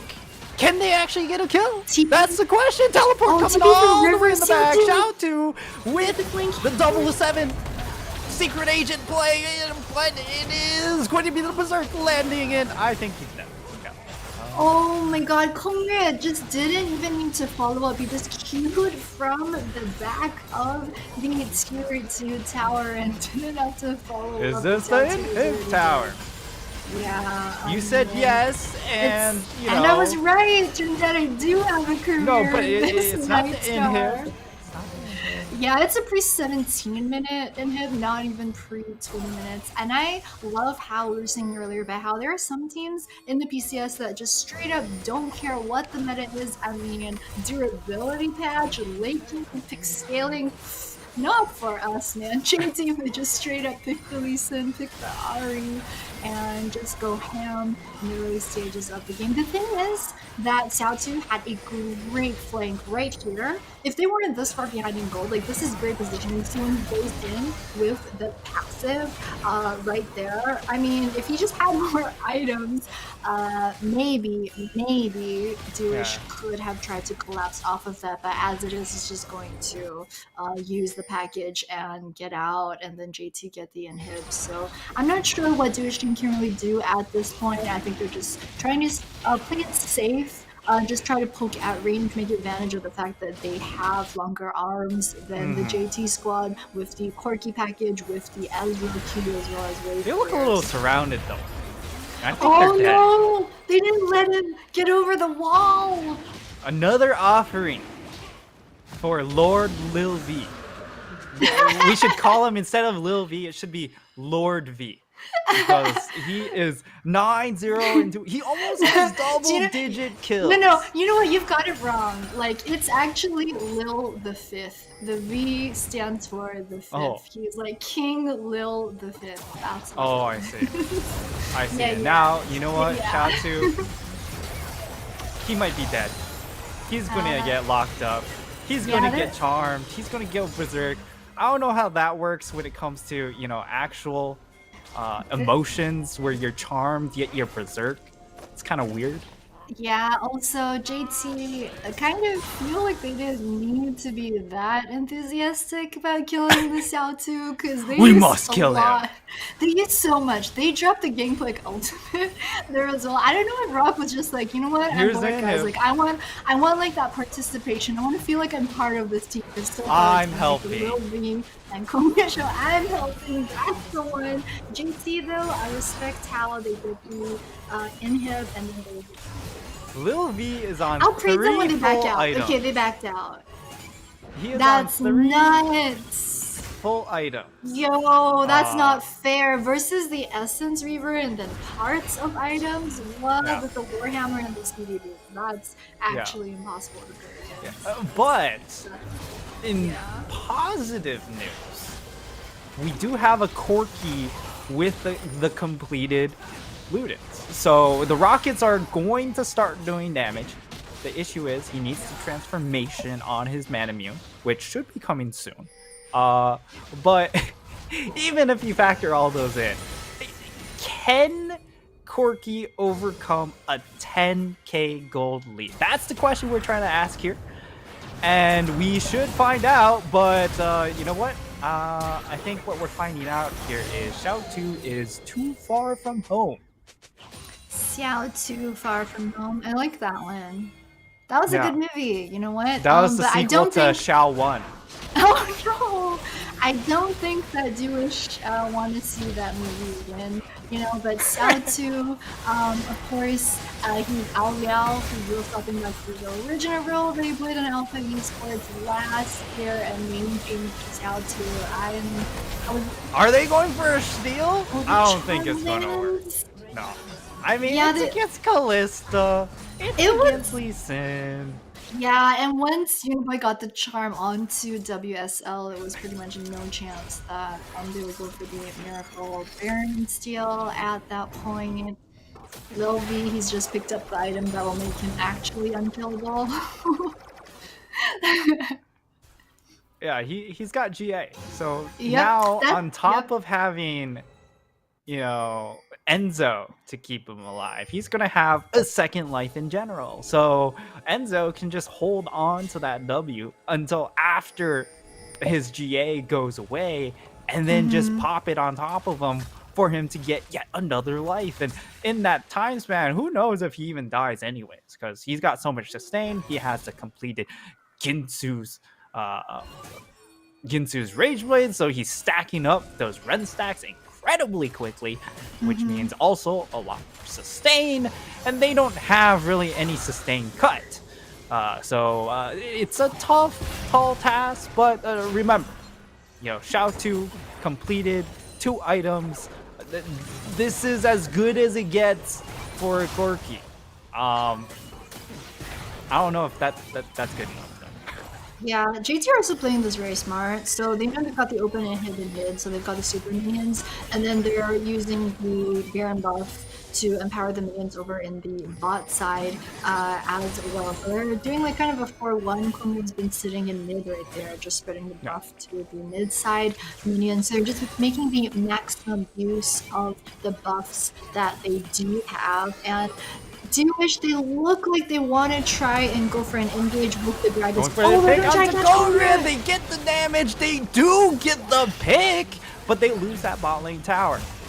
Now, can the side of Duish find anything else now that they have a man advantage, or do they just say, hey, we took away your jungler, J-Team, so that means you guys have to back off now? But it doesn't look like J-Team respect that, because now you've removed their big main engage.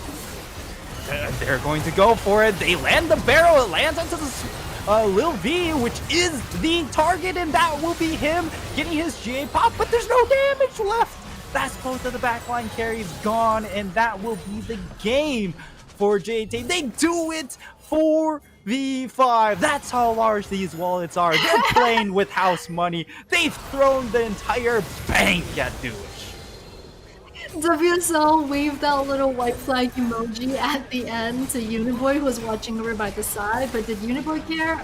He did not. He went in for the charm and patted his kitty a bit more at the end. I can't with this team, man. But I mean, Jewish, they tried as hard as they could. I think they're maybe losing out a bit already during the draft phase. We weren't too sure what entirely was going on with the draft. It didn't look like they were all on the same page. Whereas the JT were able to play out their comp the way that we kind of hoped that they would, right? With the Lee Sin, with the Ari. I mean, sure, all that extra bonus stuff that happened with the Callista early on was great, but I even without that, I think that like the way that JT was playing this game, their condition was so good that they would have been able to close that one out. Yeah, I mean, JT and they just looked very, very focused and dialed in. And that's even through the mishaps in the early game, right? Even though Lil V was able to get back-to-back double kills, what happened? He got hit by hooks. He kept getting hit by hooks in that laning phase, but, you know, he overcame, and after a certain point, he just accumulated so much money, he was just wearing an armor of platinum. Like, you just can't touch the man. It's diamonds coated Lil V. Lord V, as we call him. So he just ran away with the game. Like, oh, what is there to say? Yeah, for sure. I mean, you mentioned Ray before that last team fight about whether or not he even needed the GA because he had like a pocket Renata behind him all the time. And when we saw Kongir get caught and we saw JT be like, no, we are still fighting, we are still going in, and we saw them go for the 4v5, and it just like dawned on us like, oh, that's why he has GA. And yeah, it came in clutch in that very last team fight. I think for this matchup, I just wish that I'd seen Dewish maybe go for a different type of strategy, because when you look at the JT roster, right, there are a couple of teams in the PCS like JT and like PSG that can carry out of 3 members on their squad, right? PSG, it's their top mid as well as unified, whereas JT, it's their AD carry mid as well as jungle with Konya. That's traditionally how they have liked to play. This time around, especially now that you've got Rock, who we're not sure how used to the rest of the team he is, I would have thought maybe Dewish wanted to try and exploit that weakness into making something happen in the game. However, they picked the Gragas over in the top side that I don't think was very useful. I wasn't completely sold on it. So yeah, I'm a bit disappointed. Yeah, if we're at an auction, no one's betting on that Gragas. No one wants it. No one is putting their hand up. Nope. No, absolutely not. Because it just had no impact. So looking at the post-game stats, looking at the damage, Corky Ezreal tried, but they were just set way too far behind, and Ari actually doing a lot of work as well. So credit goes out to Uniboy for making a lot of plays, but in the end, we all know who the MVP is, and it's not Uniboy. It's not Kongria. It's not Enso. It's not Rock. Enzo, he had some good ults, but no, it's just Lil V. We all know. It was Lord V all along. 11-0-5. He just had control of this game from beginning and end. He was 5-0-0 when his team was only up 5-0, so he had 100% of the kills, and it's just absurd. And this was a composition that needed this Callista to get ahead to really make a statement, and get ahead they did.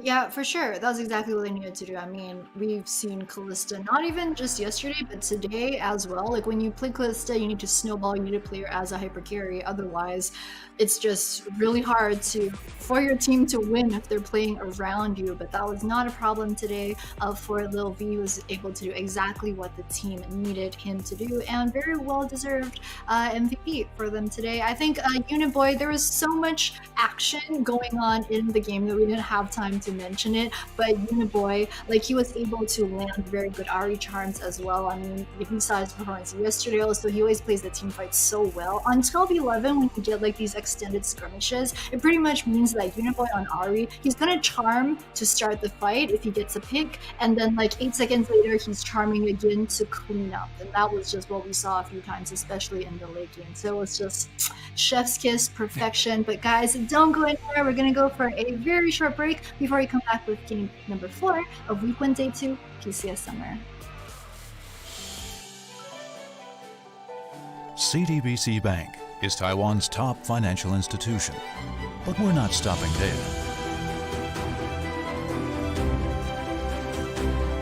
We're crafting an international brand and already have over 370 outlets in 14 countries.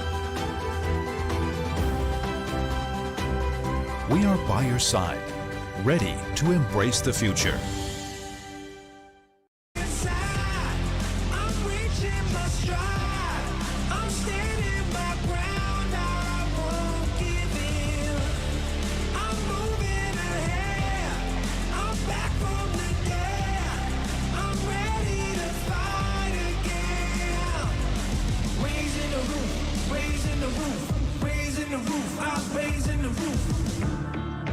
All the mistakes I made, now I can change my fate.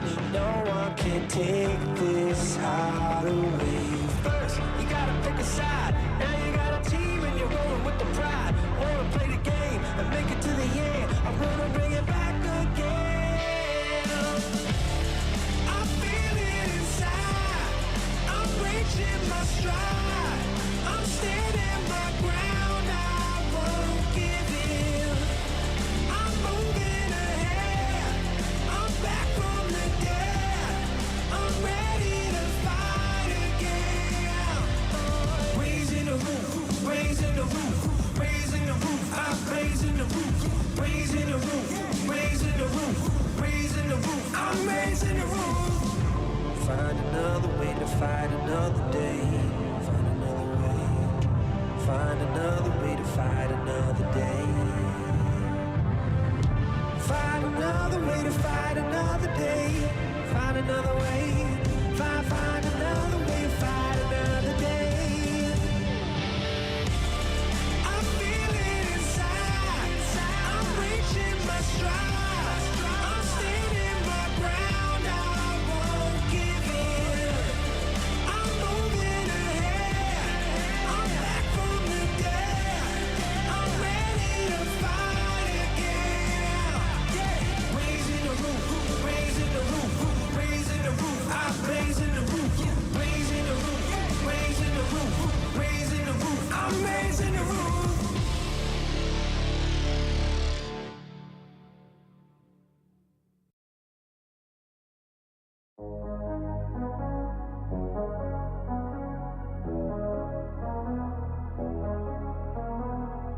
Show me love, show me love. Taking this pure heart of mine high above, high above. We go off in the night. We leave in the red lights. Man, let 'em need. You can see right, see right. We go low.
I give you everything that I have, but it's never enough.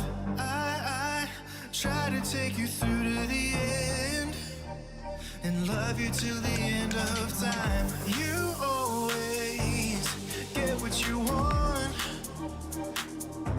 that I won't stop fighting till you understand, that I'll love you till the end of time.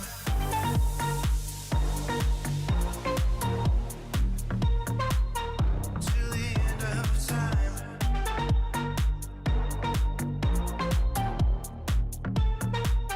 Till the end of time.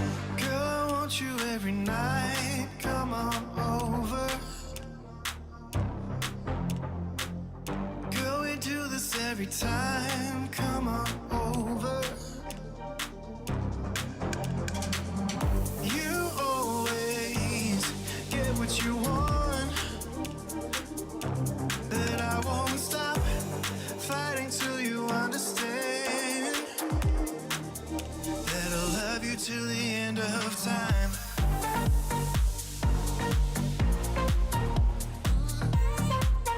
Till the end of time.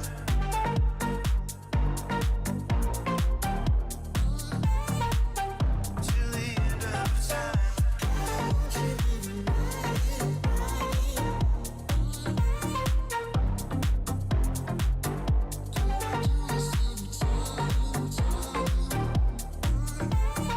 Love you till the end of time. Girl, I want you every night. Come on over. Girl, we do this every time. Come on over. Love you till the end of time.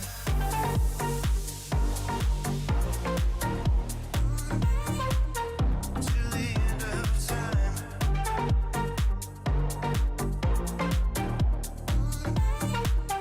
Till the end of time.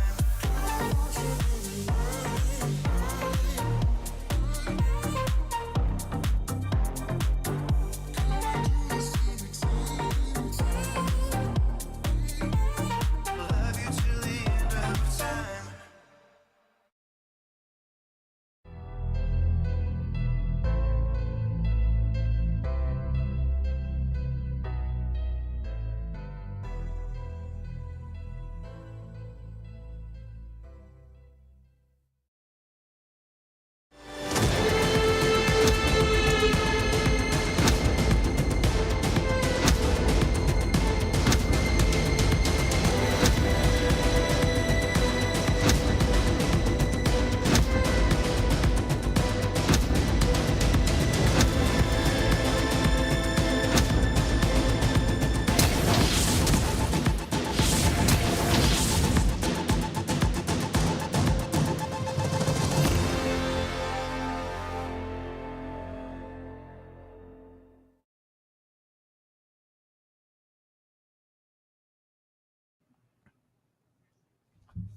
Welcome back, PCS fans, as we are into game number 4, brought to you by us on the desk. It's myself, Nightstar, with the host and my co-host, Jenny, right over there, towards my bed. There we go, pointing to her. And I'm towards her cabinet. But let's thank our sponsors real quick. It's, of course, CDBC Bank, sponsoring the league and dealing with our league operations. Riot Games, Carry Live Co, and Garena. Thank you for making it all possible. But now we get to jump into maybe the best match of the day we have. It's going to be PSG taking on DCG. Definitely a top of the table matchup as far as what came from last split. This is of course, our spring split champs taking on the 4th place team in DCG. Yeah, for sure. I think this is going to be an important one to just help figure out where all these teams are going to land up at the end of the table, because our PCS format is we play that double round robin. So I mean, it is just week 1, day number 2, but this DCG versus PSG matchup is only going to happen twice. So this is actually like a pretty crucial matchup for both of them, especially when you look at spring. Like the teams at the top, especially, they're pretty much only dropping games to each other. So it just matters also. I don't think we haven't really seen like an undefeated squad, not even last year either in the PCS. So definitely pretty big matchup for both of them. I want to bring this up because we haven't talked about it yet in any of our games today. Yo, how sick is our new intro video for summer? Like the players, they all look so cool. It's so well shot. I love it. What are your thoughts? I like it a lot because it reminds me personally of Power Ranger openings, and as a kid I watched a lot of Power Rangers, so it's got that heroic vibe, you know. All of them are MC quality, so exactly, it's got that very very cool vibe, and I definitely appreciate that. But now we get to look at some of the rosters. Deep Cross Gaming, no changes coming in from last split. It's still Leaky up in the top lane, Hana, Nesty manning the jungle mid, and of course we have Griscata and Woody down in that bottom lane.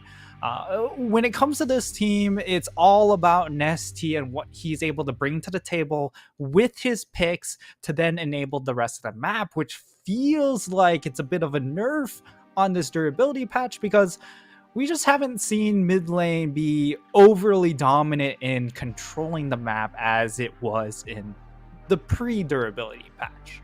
Yeah, I agree. I think the durability patch has kind of hit some teams harder than it has hit others, and I believe DCG is one of the teams that was a bit harder than most, especially as you mentioned, Nesty, because his whole shtick was that, you know, he would not do that well in lane. I think we have to, you know, admit it, a lot of times Nesty was in those losing lanes, but his power really came from going for those roams and making stuff happen in the side lanes of the map. And with durability, it's a lot harder to finish off a kill in the early to mid game, which I think has put a bit of a crimp in DCG's style. They did pick very classic 12-11 comps yesterday, but before we get more into that, guys, it's a PSG on your screens, probably the team with the most amount of attention on them.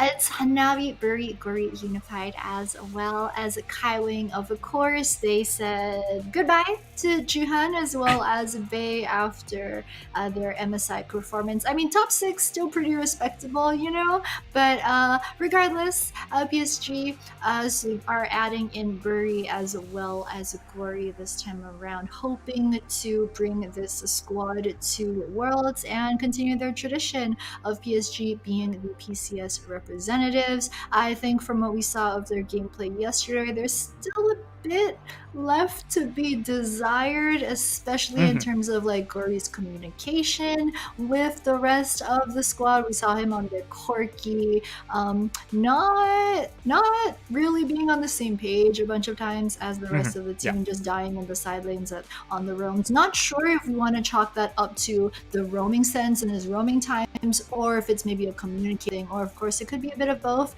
But we'll see how PSG decide to draft for that today. Yeah, certainly some growing pains coming in from PSG, two new members, and perhaps that's something that DCG can exploit in this game. Maybe not through the pick ban, but perhaps through the actual gameplay. DCG, they go ahead and ban away the Ahri and the Corki. Ahri, one of those big champs for Nesty at the end of the playoff run, that played a major role for them to actually get out of lane without being at much of a deficit and still being able to impact the map. Yeah, so I like the Ahri ban.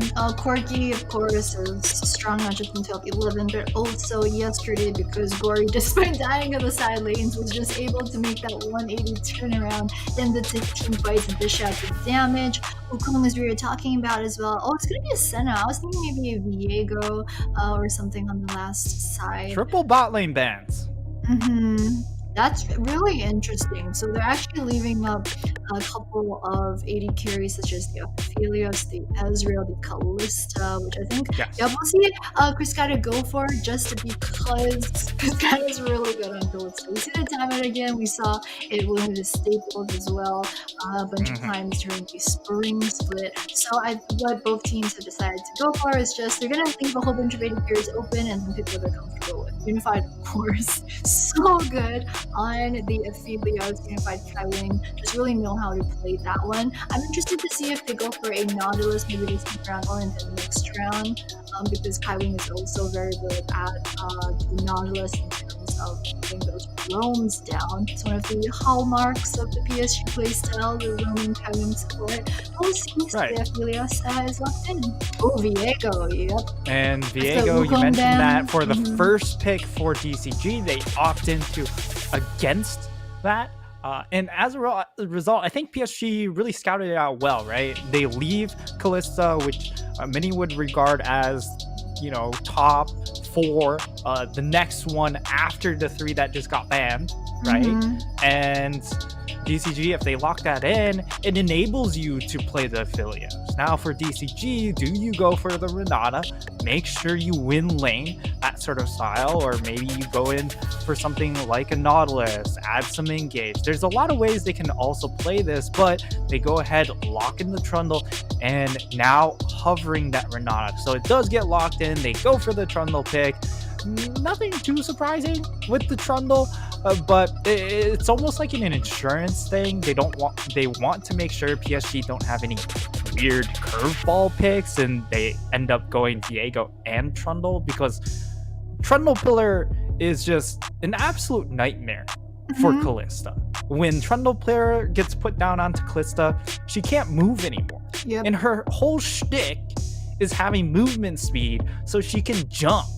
And when she doesn't have that movement speed, she's like hopping on one foot. And if you've tried to hop on one foot, you get tired very, very quickly, and you don't go very far.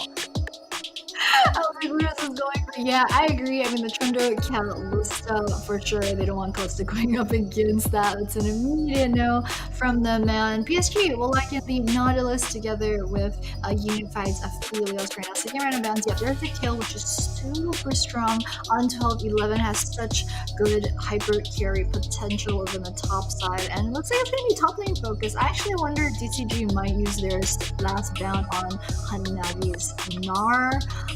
But so far it's just the kill as well as Gangplank, of course. Hanabi's a great Gangplank player. We think of his performance this year in spring and MSI. It's been Gangplank, Gwen, Ornn, Gnar. Of course, Ornn a bit less viable in the current patch, but yeah, they're gonna ban out Leaky's Camille. I like the Camille ban.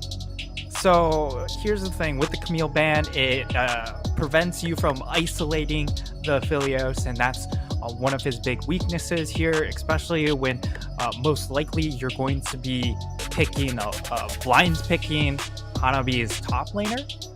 The options when you ban away the Kayle are Gwen, Gnar, or something like the Ornn, right?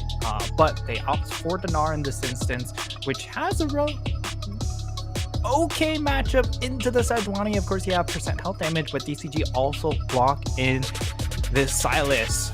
Now, the real question is, what's the counter pick here? Because any of the really nice picks that you would like to round out the competition, maybe a Swain pick here. Well, the Sylas uses Swain all pretty well himself. So it looks like it's going to be Azir to try and create some distance, try and create some peel for this backline. It also allows Gory to play pretty far back in these fights.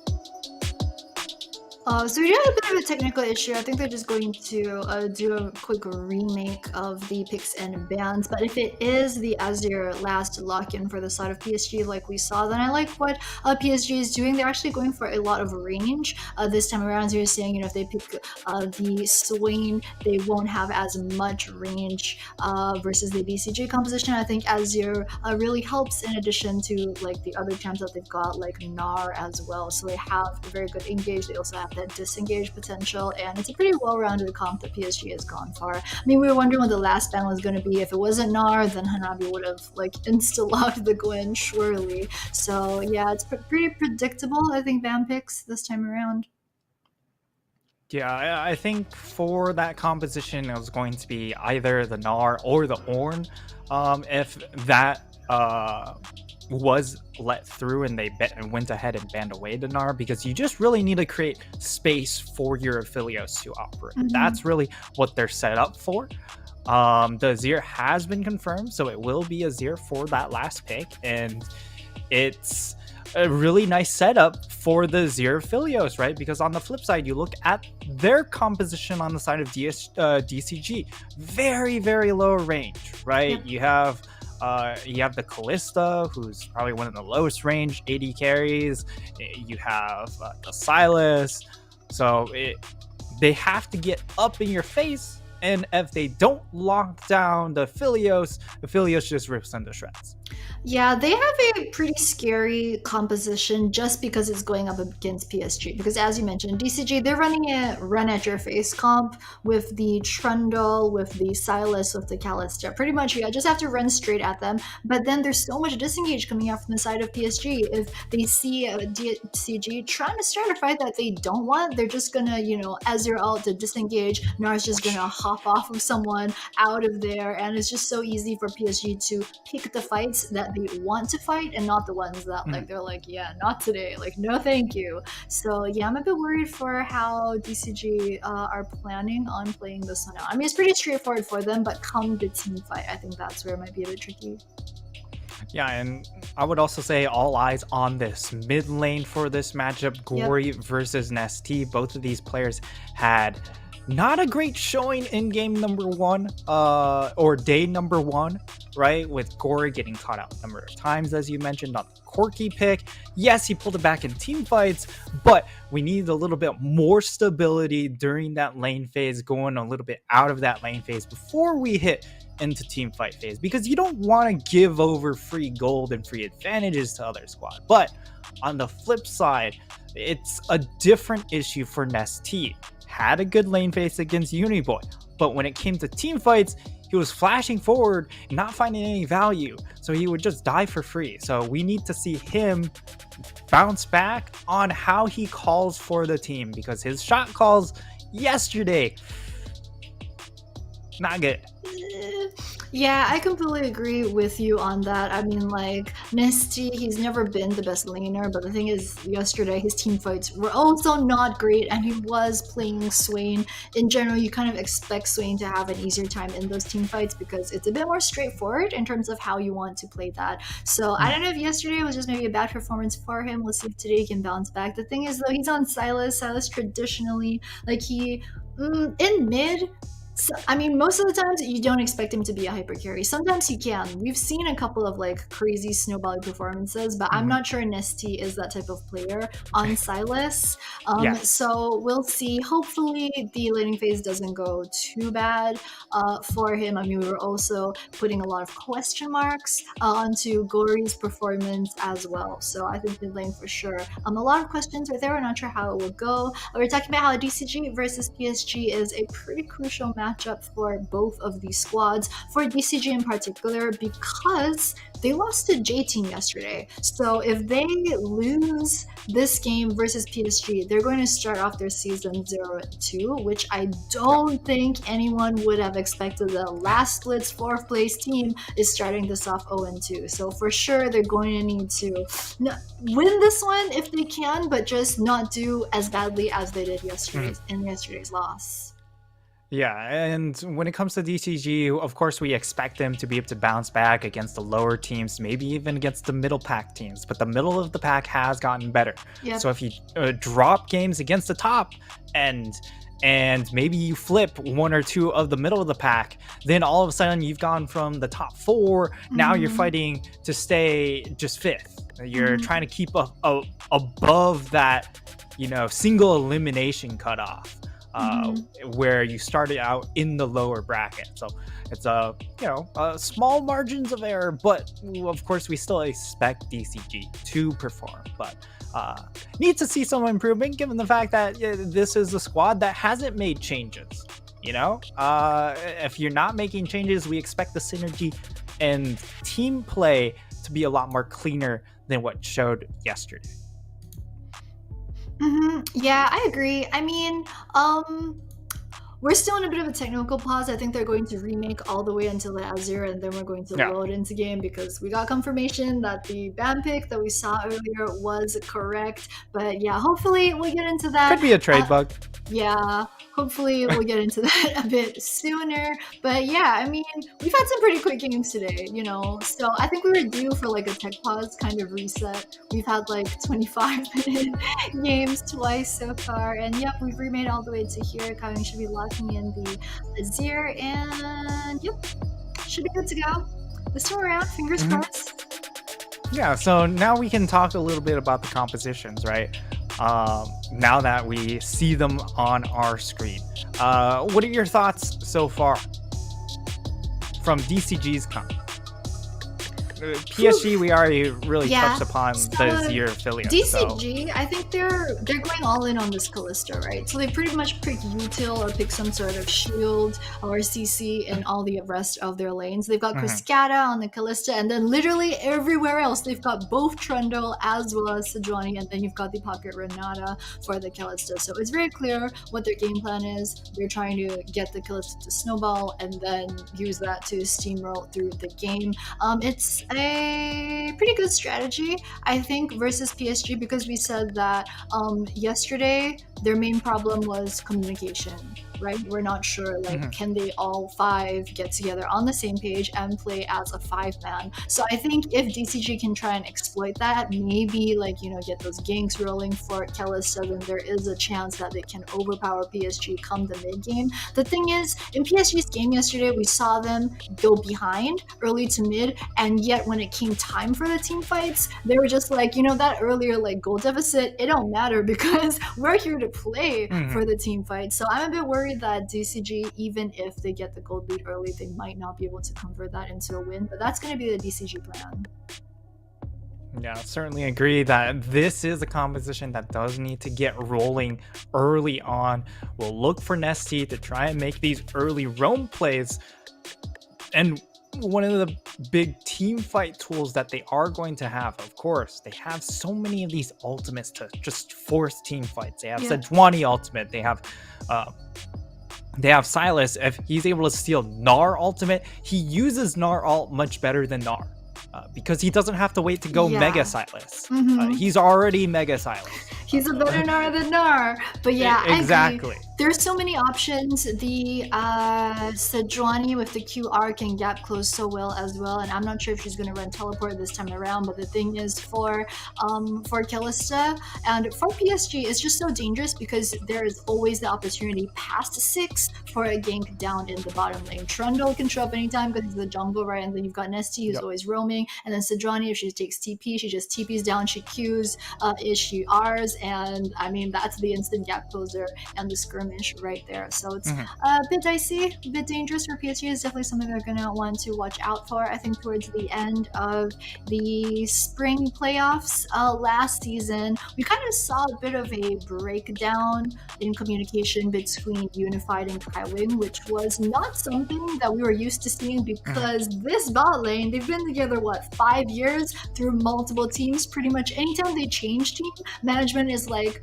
we want you both. We want you as a duo because you have so much synergy together. I mean, we've seen the interviews, right? Like Unified, when he's like, yeah, we don't really talk all that much in lane because they already know how to play it out and what each other is going to do. We saw a bit of that kind of breakdown towards the end of spring playoffs. Not sure if that problem is entirely gone this time around, but if they have to fix it, this is the game where they have to be out there 100% versus the threat of the Kalista snowball. Yeah, I mean, Kalista Renata, very strong in lane as well, right? One of the interesting things is the fact that, Kalista is bad into Aphelios, right? Because Kalista kind of very low range, jumps around in circles, but Aphelios doesn't really care. He just auto. But what is good against Aphelios is Renata, because as much damage Aphelios does, if he gets hit by the Renata ultimate, he just hostile takeovers all over his squad, and he just kills them all himself. So that will be a key cooldown to try and keep track of in these big team fights. If he's able to, if Woody is able to land hostile takeover onto the back line of Azir and Aphelios, or at the very least Aphelios, then it could just be 6v4 that PSG are dealing with. Yeah, I agree. Also, 12-11 Aphelios got a couple of small buffs, I believe, to his attack speed as well as lethality. Just very minor, but they are in there for 12-11. And I love what you brought up about how if Renata manages to ult the Aphelios, there's that hostile takeover. I think this is just running the classic Among Us sussy composition. You've got the Silas out there stealing people's ultimates. You've got the Renata as well. I love that you brought that up, but it looks like finally the tech issues look to be over, and we should be getting into a game very soon. What are your predictions for this one? Because I know when we were talking about the match before today's broadcast started, I think we were pretty much on the same page. You want to tell everyone what your thoughts are? Yeah, J team would win. Yeah. Oh, I've gotten reports that we are into a tech pause. No. So I blame Jenny because she said that we were clear to go into game. But guys, what do you know? Frank. We're back. clear we're to back. go into game, Jenny. Dude, you're such a prophet. What? Wait a minute. What's this 180? First you tell me I am the curse, and then now you tell me I'm a genius? What? I didn't say anything. What do you mean? You were always the genius. What? Don't gaslight me like this, Frank. But anyway, guys, we are finally here. We are on the rift for game number 4 of week 1, day number 2 of the Pacific Championship Series, Summer Split 2022. DCG on the blue side, PSG on the red side. Early level 1 doesn't look like all that much is going to happen. DCG look like they might want to go for something sneaky here in the river. PSG have started out default though, 1 in each lane, but yep, they're gonna choose Bury at the start. Bury's probably just gonna back off. Yeah, so they 3-man this just to get the ward over at the Rid buff and also to get vision of Bury. And yeah, they're gonna back out. So no kill, no foul, not yet. And an interesting thing to note of these summoners, of course, we have Ignite being run by the Sejuani up in the top side. We've seen that relatively often for anyone who's been following Sejuani summoners. She does have solid dueling potential because of the changes to her passive, giving her extra damage every so often. And the other thing is going to be Cascada is running the exhaust himself. So if he gets on top of the Aphelios is going to do a lot of reduced damage. Whereas on the flip side, okay, back into a pause. But on the flip side, Unified does have cleanse. So if he gets hit by the hostile takeover, he can cleanse the Berserk. And yeah, he won't, at the very least, he won't batter his own team. Yeah, we have another game pause. It was not me, guys. It was not me who cursed it this time around. It was Frank. It's always Frank. But I didn't say anything. I'm not sure if we're going to have the pause or the remake. Hopefully, it's just going to be the pause. I assume it's just going to be a pause. I would assume it's probably like some sort of hardware issue, like a mouse, like a headset, that sort of thing. Yeah. Sometimes your mouse dies in the middle of a team fight. That happened to me in ARAM, and I was very salty because I was just standing around like an idiot and I died. And I was very sad, and I also didn't know what happened because I was shaking my mouse around and nothing was happening. I mean, in all fairness, Frank, with a working mouse sometimes in ARAMs you're still standing around like an idiot. I'm sorry. You know, sometimes I forget to plug in the mouse. You know, people talk about plugging in the monitor. Yeah. Me, I have a wireless mouse, so sometimes I forget to plug in the receiver. So Yeah. even though the mouse is on, the receiver's not in, and yeah, it's Sounds like a thing you Kinda should be plugging embarrassing. in is like maybe your brain. I think maybe that's the root of the problem. It sounds like to well, me. the big issue is sometimes the brain is plugged in. It's just not everything is firing correctly, you know? No, I can't really. I'm kidding. I'm kidding. Like sometimes you know the Christmas lights? Yeah. You plug in the Christmas lights, but then there's that one bulb that kills all the rest of the Christmas lights. Mm-hmm. That's sometimes my brain, you know? There's the one brain cell that decides to turn off and everything else just shuts down. Yeah, I can't relate. I literally only got one brain cell, so like when the one brain cell fails me, like that's it. That's just like no brain. All the lights are off. All the lights at the same time. I mean, at least we got like, synergy going on up here, but I don't know, man. I don't know how long this pause is gonna be. You wanna like ARAM after this? I mean, I'm sure we'll see plenty of ARAMs in this game, right? Mhm. Because we have Oh, Aphelios, Yeah. we have Azir. I'm pretty sure they're just going to be ARAMing for the most part. Just you know? straight running it down, just one lane mid only CS, and then just start Absolutely. team fights. Yeah, I see that happening. I mean, Absolutely. we got it pretty standard as what little that we saw from that game just now did seem to be pretty standard. I think DCG looked like they were going for some cheese, and I would have loved it if DCG had served up like a warm hot plate of like cheese fondue for this game today, just because them during spring, like a couple months back, their early season, they tested out so many fun strats, and it was just so fun to watch them. We got the Nesty Bard, which I will remember till I die, probably. I mean, like that Nesty Bard was just something that none of the other PCS teams were trying. So I was kind of hoping that maybe we would see a bit more cheese come out from this team, because I think like that's the sort of thing that wins you fans in a league like ours. But of course 12-11, we've talked about how Nesty's champ pool not really suited for this, along with the play style, and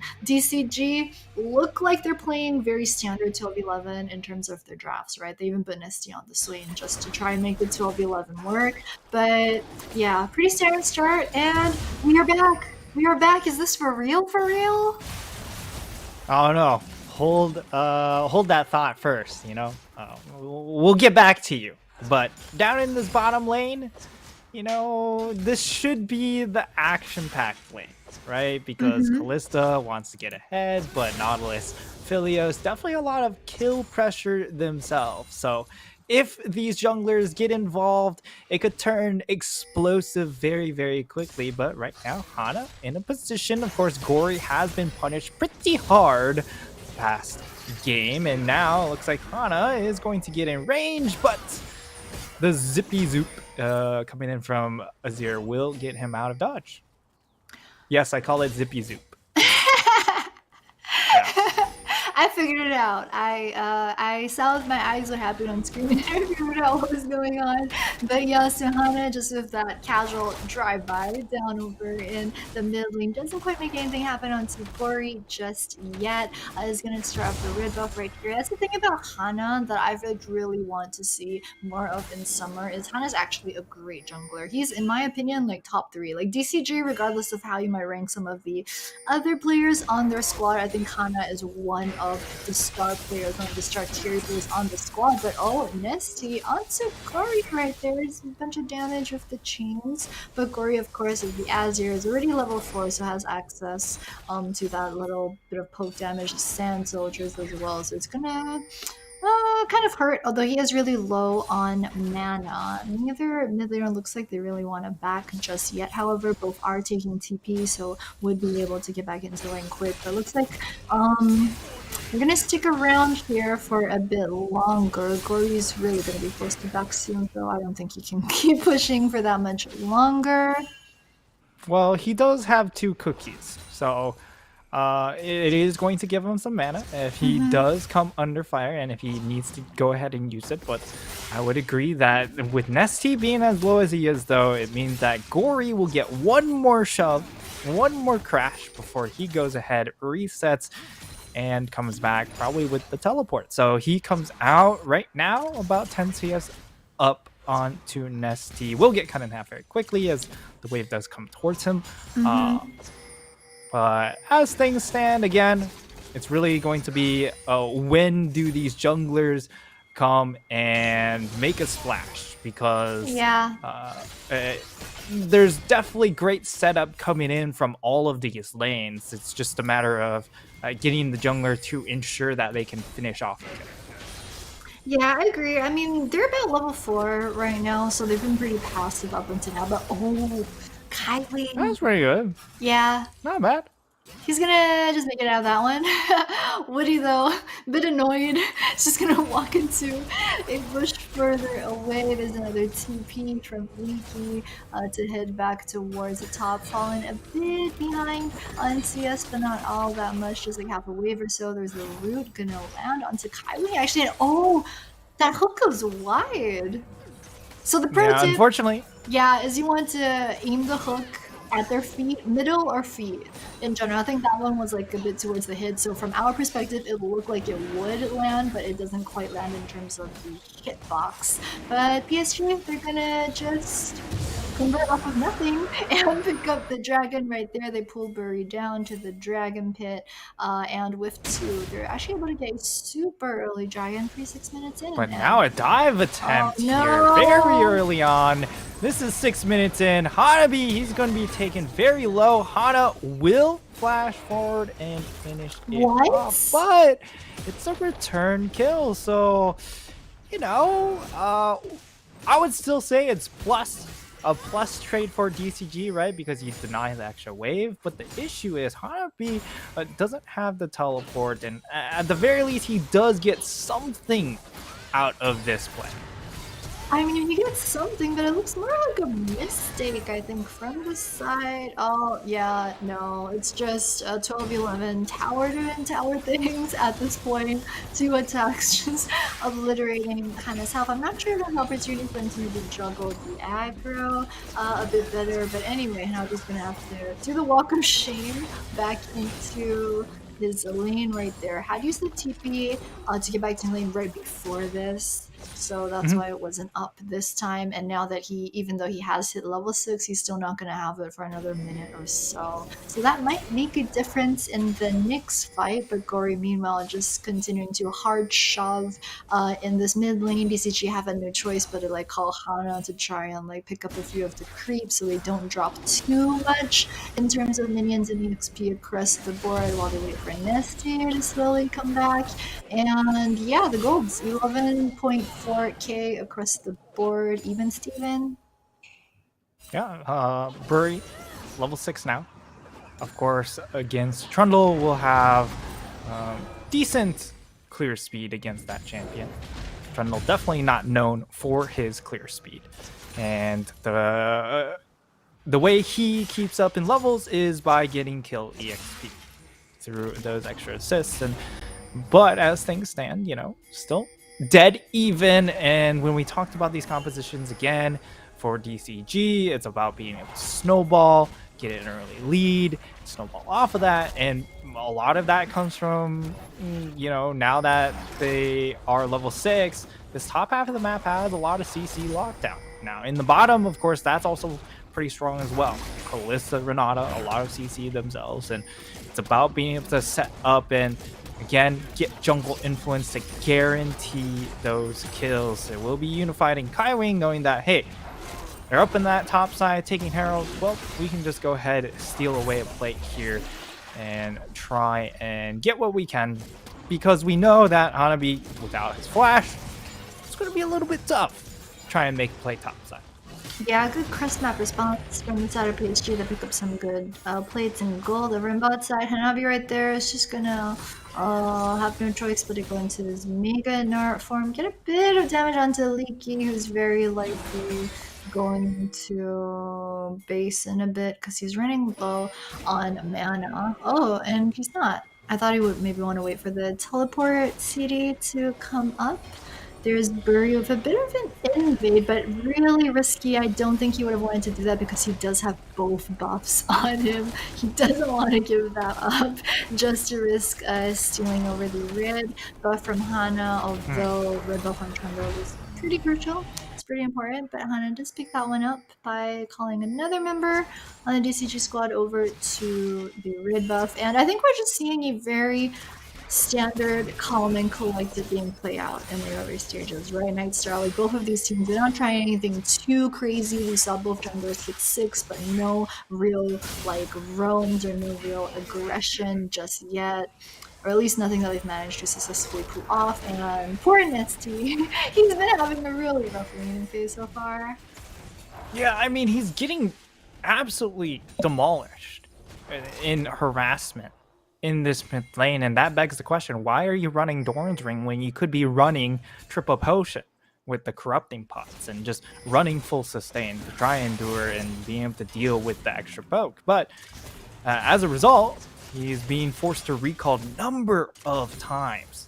And that's not been great for him. However, at the same time, as the lane continues to extend longer and longer lane phase, you're still accumulating more and more onto Gory now, right? Because now he's got his first item completed. That means the poke damage is going to do a lot more for him, and given that he has, okay, this is a possible roam down in this bottom lane, but given that he has first strike, it means he's going to be farming up a lot of extra gold on top of the fact he is 20 CS up. So this is the thing we highlighted. Okay, Nesty coming in on an angle. He's going to look to go in. Will be able to steal away the Kaiwing ultimate, and will be able to zone away Unified. But now Unified red-white. This is where you want to fight, and that's going to result in an easy triple for these hyper carries.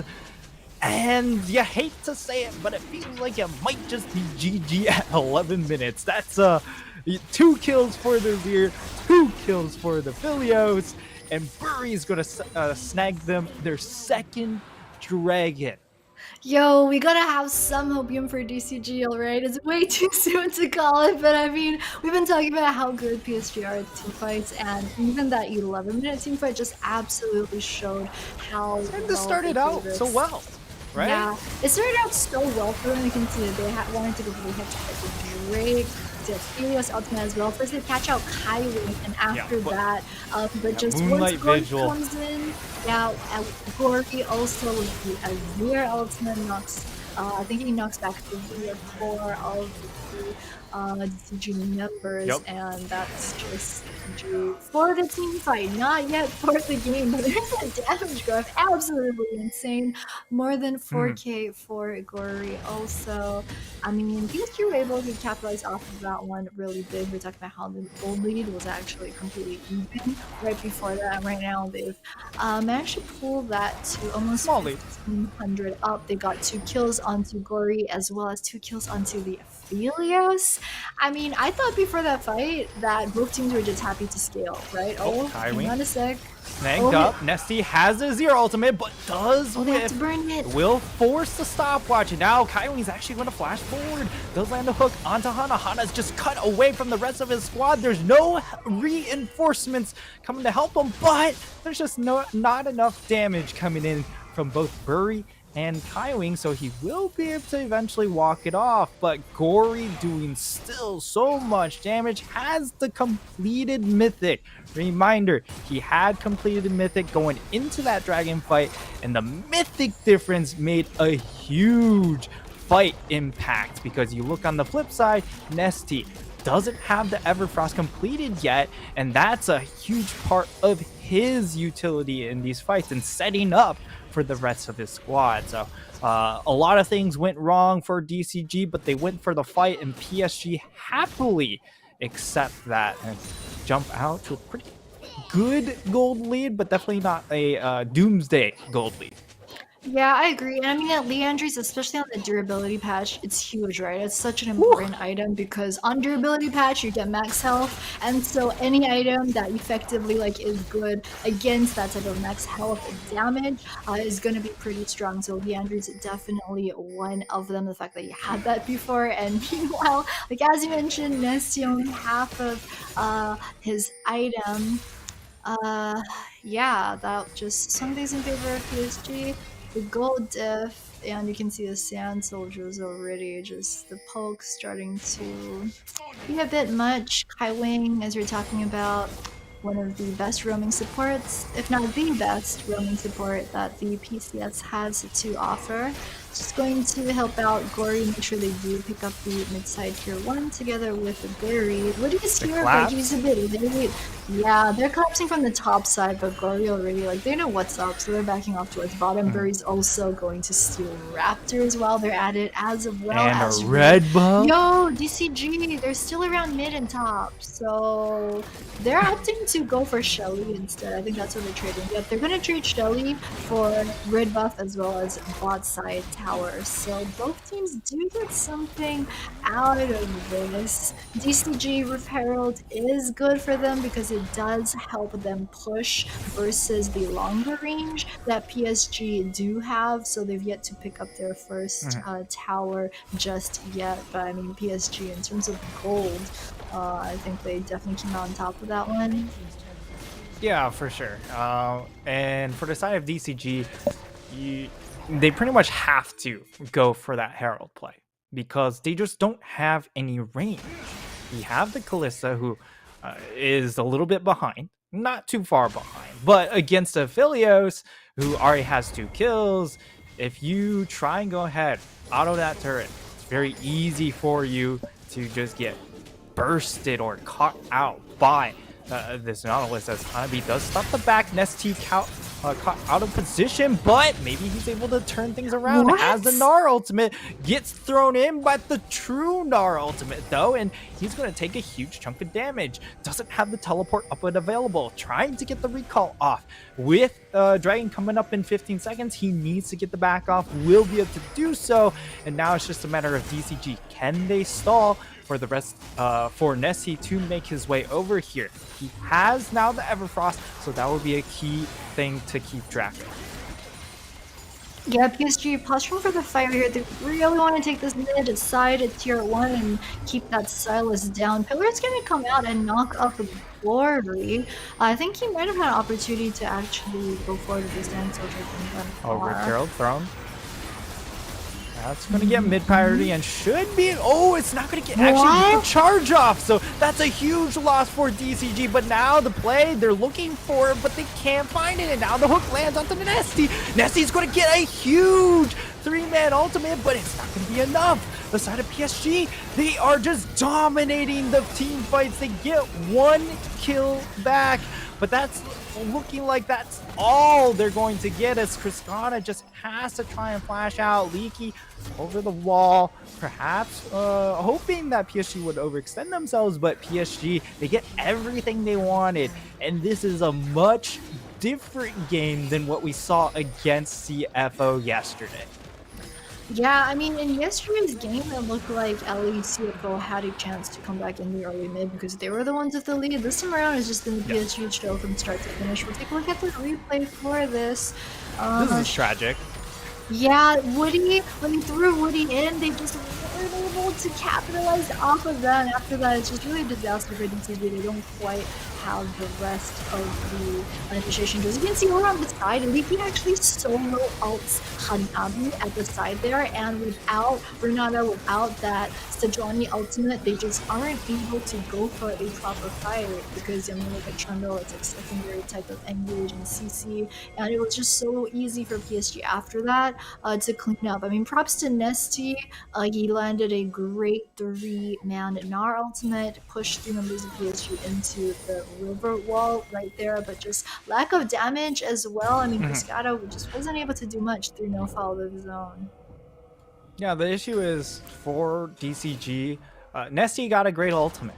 He got the Gnar into the wall, lands on 3 members, also chained into the hostile takeover coming in from Woody. Yep. But the issue was, how are they going to finish off members? That's the key issue. They don't have damage. The only damage they have is the Kalista, and Kalista has to get in range, and these fights are happening outside of her range. Now teleport coming in from behind, Burry and Gory. This is the Korean duo. The new members might get picked off here. Leaky does land the ultimate onto Gory. That should be the Azir to fall down. Will throw out a turret, but that's not going to be enough. It will be the pick onto Gory, and that's a welcome gold going into the pockets of DCG, but at the same time, PSG still find something elsewhere. They get themselves that mid turret, they get themselves this top turret, but now the teleport comes in. DCG, they still don't want to let the play go, and Nesty on the flank is going to go in, is going to get rooted up. They're stuck in this choke point. That's a great hostile takeover, but now Hanabi will be able to get his teleport off, and he's very close to Mega, and that's going to prompt DCG to go ahead, reset, and back off. And it's just skirmish after skirmish all across the map. DCG do pick up that 1 kill off of Gory, but what did it cost? It cost them their mid-sided tower. That Nesty flank into the TP over at top Pretty side crazy. river. That was so crazy. That scared me for a second. I thought like he was gonna get caught out by 3 members of PSG, but DCG, thank God, Oh, Birdie. Fast enough. Leaky, They want their leaky revenge. Oh, it's gonna be roast pig for dinner, no! Oh, you know what goes well with roast pork? Some leeks. Oh, Yeah. you're right. Yeah. Man, I'm hungry. Yeah. And it gives that extra little bit of flavor while the pork is stewing. So that's exactly what PSG had in mind as well. So they secured themselves a pick. They get revenge, more importantly, for Gory. When they sent literally the whole squad for him, and now they get to pick off the Sejuani, who was a key factor in locking him down. But, I mean, for DCG, that's their way to get back in, right? Picks. This is a composition that can get picks, but once PSG go into ARAM mode, it becomes that much harder. Looks like meat's back on the menu, boys. But yeah, we're saying Sejuani is a key part of DCG's team fighting potential. I mean, we saw earlier they tried to go for Kellosta tossing in the Renata. He's like barely above the supports here. He is poor. This man. Yo, we don't make fun of people for being poor. Jeez, friend. It's 2022. Yeah, but he's about 60 CS are so down. Gory's got 5 kills. Everyone knows what's about to happen. Oh, PSG PSG know that they're in this bush, and DCG know that PSG know that they know that they know that they know. Oh no, and it's 30 seconds before Dragon. If they get the team fight here, it's just easy fourth Dragon for them. Yeah, this Dragon Soul on the table. This is Mountain Soul. Can DCG actually punch through the Mountain Shields? This would be critical. It's probably even game ending if DCG let this one go. They need a little bit more time. They need to win this Dragon fight, but how do they do it? They need wards, firstly. They have no wards in pit, they have no wards in river. You can see just how good PSG's ward coverage is. So they're gonna go for the flank right here, but it's a 5v4 and oh no. Dragon is alive. He's gonna actually try. Oh, there's leaky around the side. I think PSG are gonna try to start it and then pull Dragon out. If they do that and pull it towards top side, I don't think PSG have that angle. You can see Nesty from the side. Once again, he's gonna steal the Gnar ultimate, the best one that he can have for this upcoming fight. Okay, they've started on Dragon. The ground. Yep. Hanabi's Mega. That's big. He's walking in. He's trying to get a flank on, and now the hostile takeover does get a good land onto the side of PSG, but it's just not enough damage. Kriskana's at long last able to get into the fight, but can he outperform this Aphelios? It's looking so close, but it's not enough, and they just can't touch this Azir, Jenny. Did Hanabi just flash wolves emote? Or am I seeing things? Because he just like 1v1 Nesty the entire time. The entire time we were that was really sad. We're gonna take a look at the replay, but Kriskana nearly made that happen. If there wasn't this goal difference, I think Kriskana might have been able to pull that one out of the hat because 3 members of PSG were actually left really low at the end of that fight. Props to PSG though, they're gonna convert this into getting the Baron, and I think at this point the lead is just getting a bit too far for DCG to handle. But take a look at this fight again. Remember, it was a good steal from Hana. Exactly. But Leaky goes in.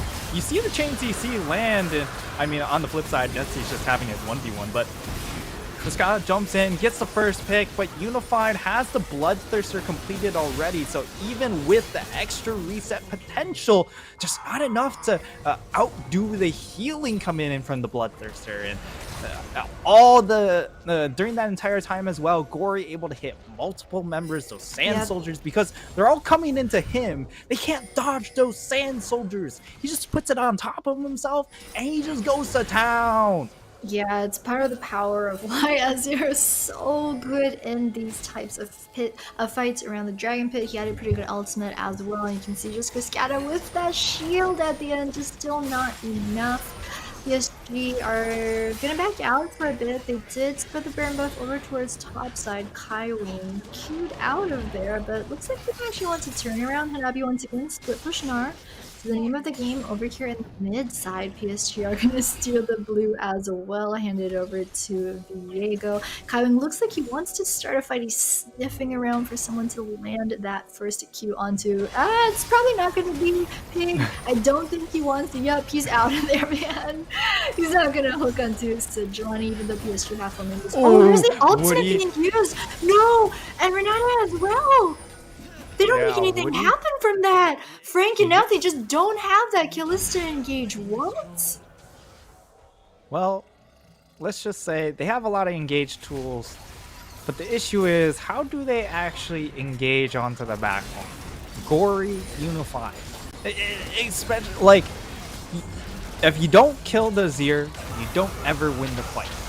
And they're trying to go in onto Unified. The hostile takeover does go in. It does CC 3 members, but there's just no damage. Hanabi comes with teleport and instantly bops them, trounces them into the trash.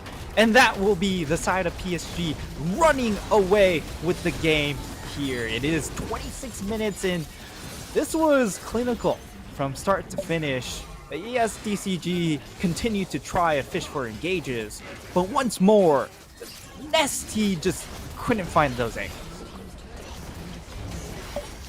Yeah, I mean, props to Nesty. I think he definitely did better today than he did yesterday, just in terms of knowing the ultimates escaping and team fights of positioning. PSG, though, they're gonna drag this one out, play with their food a bit, try to pad their kitties towards the end of the game, but it is going to be a very decisive victory for the side of PSG. You can see on their player cam just smiles all around, especially Kaiwing and Hanabi, and they deserve that. I mean, Hanabi. So you're saying Unified smile?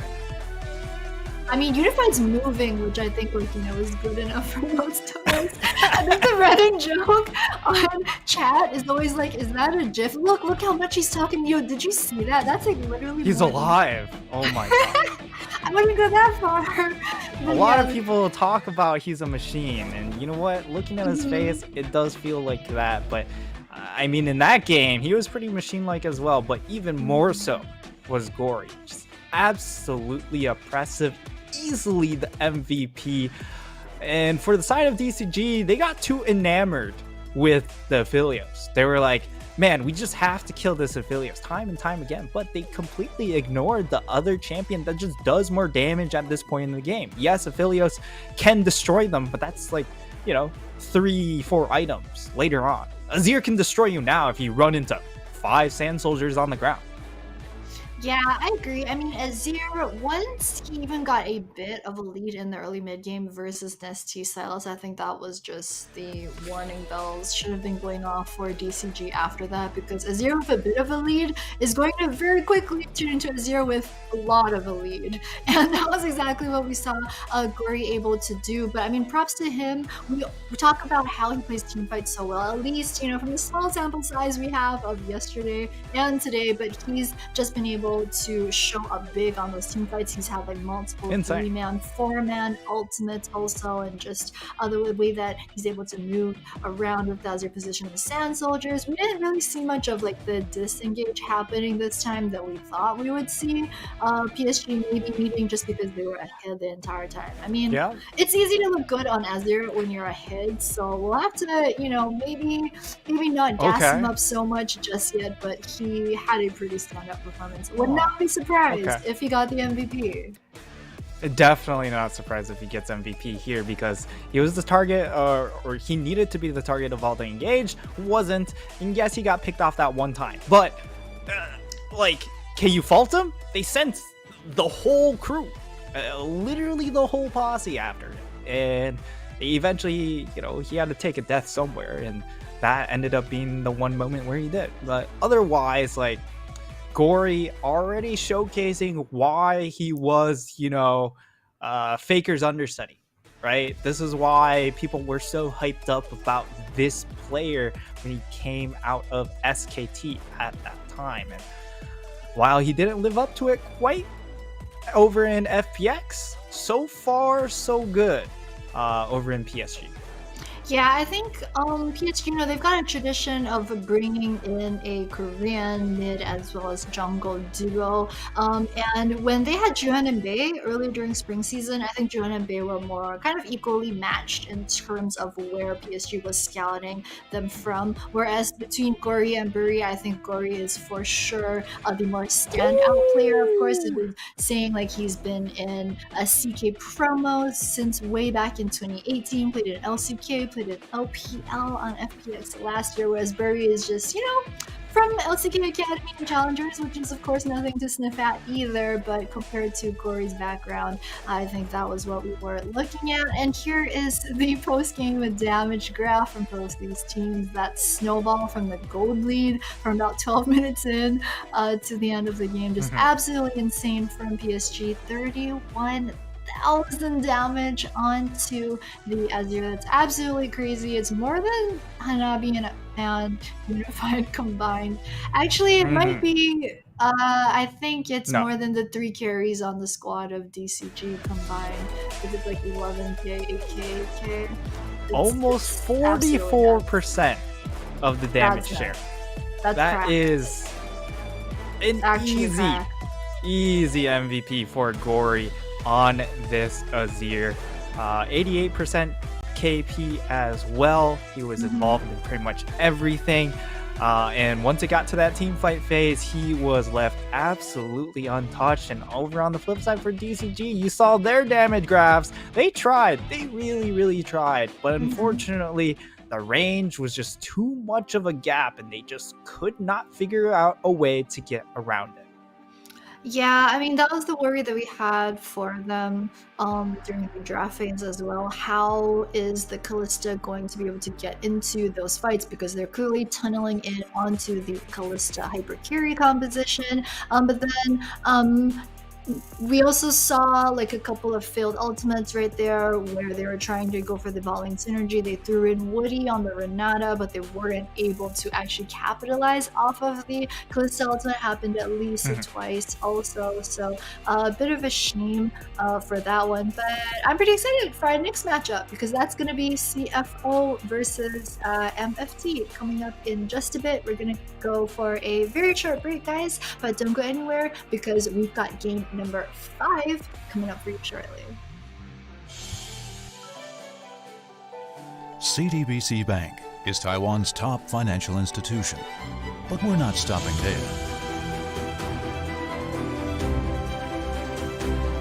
We're crafting an international brand and already have over 370 outlets in 14 countries.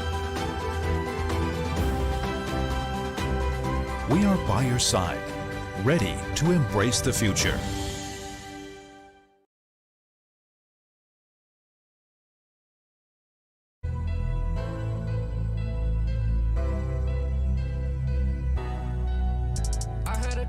Chasing, I was facing intimidation, but I stuck to the basics. None of that public relations. The rest of y'all was out on vacation. No debating, no conversation, no invading this sovereign nation. I was tested, invested, and blessed, and you guessed it, I made it.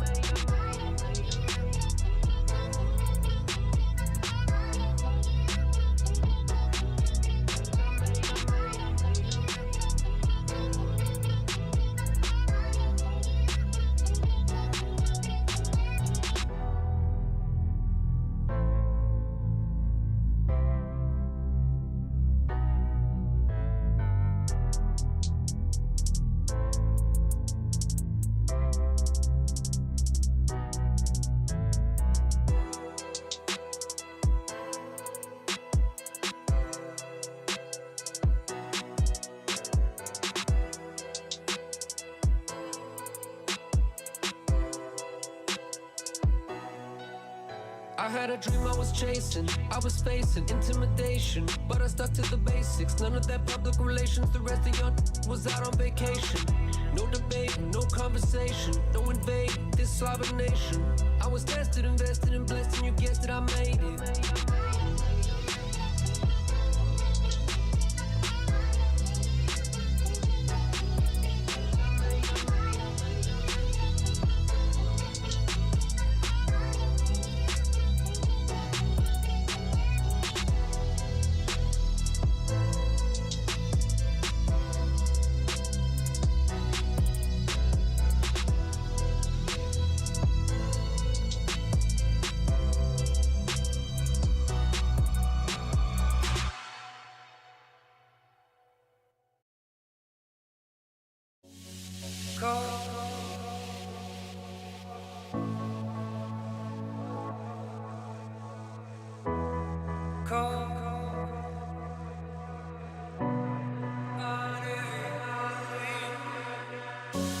I'm waiting for your call, and all I've been risking all. So tell me where to go, tell me where to go tonight. The cold is caving in, my patience paper thin. So tell me if it's wrong, tell me if it's wrong, alright.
Call, and all I've been risking all.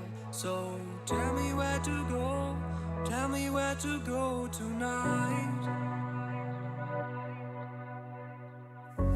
The cold is caving in, my patience paper thin.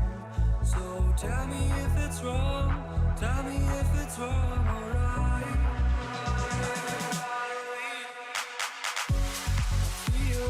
Giving up, you say that it's not enough. Praise me, say that I adore you.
close to frozen.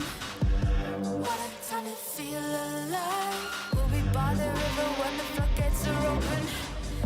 I think about it all the time. Who starts the fire? Who starts the fire? We'll keep the heat on high. I will let it simmer, let it. We'll fly the line, break the rush. Time to try, 'cause we're big enough. We'll find a time, we're still alive. Yeah, I die before I ever get up. Yeah, I die before I ever get up. Yeah, I die before I ever get up. What a time to be alive. We've reached the boiling point, it's overflowing. We'll climb the gates, or tear them open. We'll fly the line, break the rush. Try to try, we're big enough. We'll find a try, we're still alive. Yeah, I die before I ever get it out. Yeah, I die before I ever get it out. Yeah, I die before I ever get it out. Yeah, I die before I ever get it out. Yeah, I die before I ever get it out.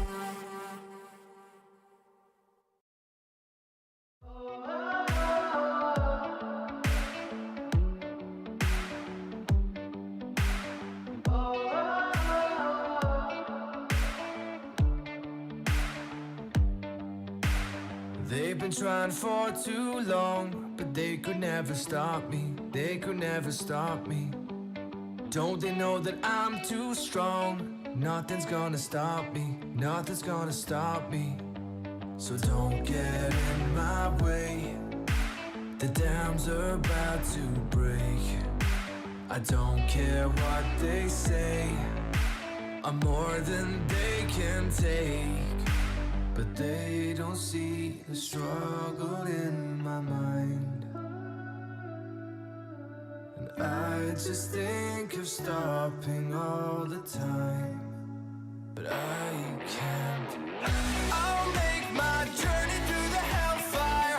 I'll just tear down another empire. Never hold me back, hold me back. 'Cause I'm a juggernaut. 'Cause I'm a juggernaut.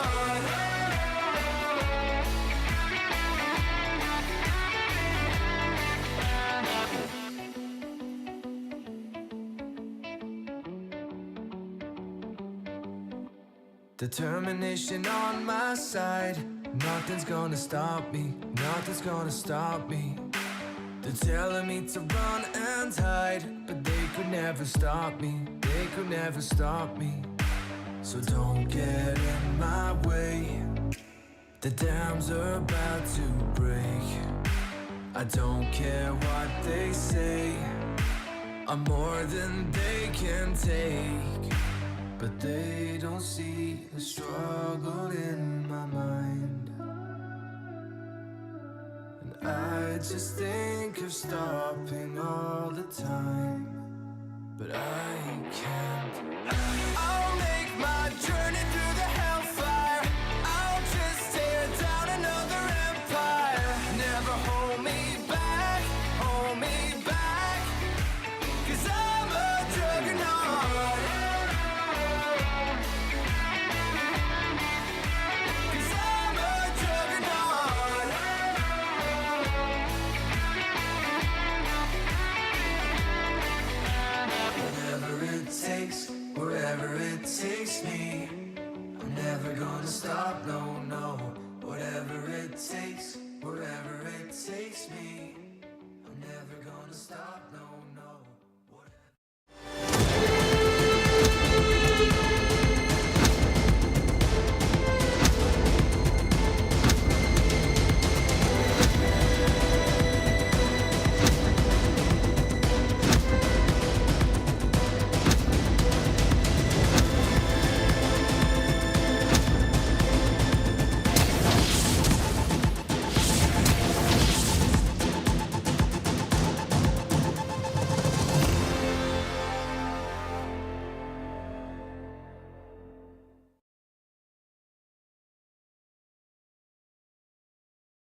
And welcome back to our last game of today.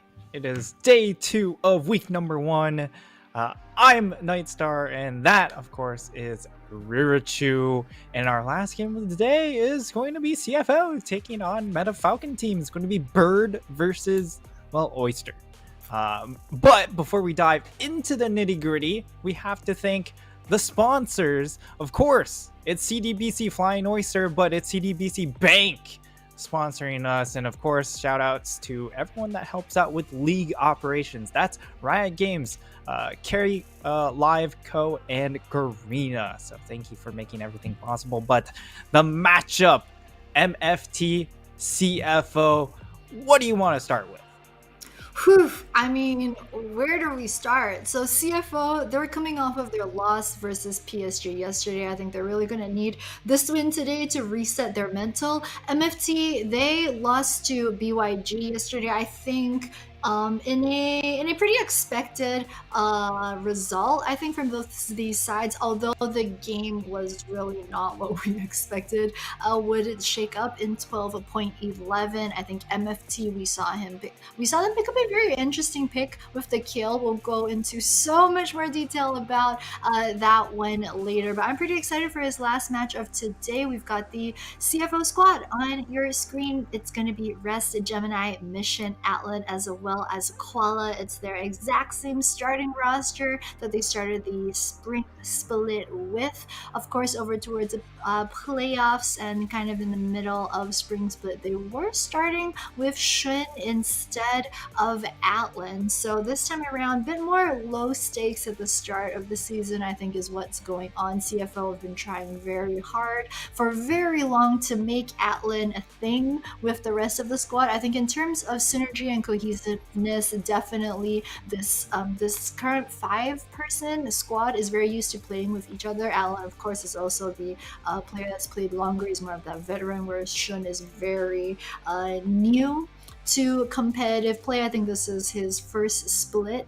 This is his first year in a league as big as the PCS. So CFO are trying to make Atlan work. Hopefully it will happen today.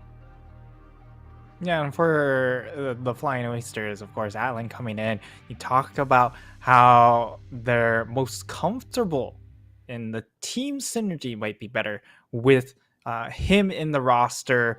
But the fun roster is Meta Falcon team, because they also have packed a surprise. No, it's not Shun coming in for Atlan, but it's Renhao, their starting support from last split, coming in from 665. This is a completely different take that I was expecting coming into today, because Renhao, support going into jungle, I mean, it's not unheard of, but it felt like 665 was one of the big carries of this team. If you take him off the squad, now what do you do?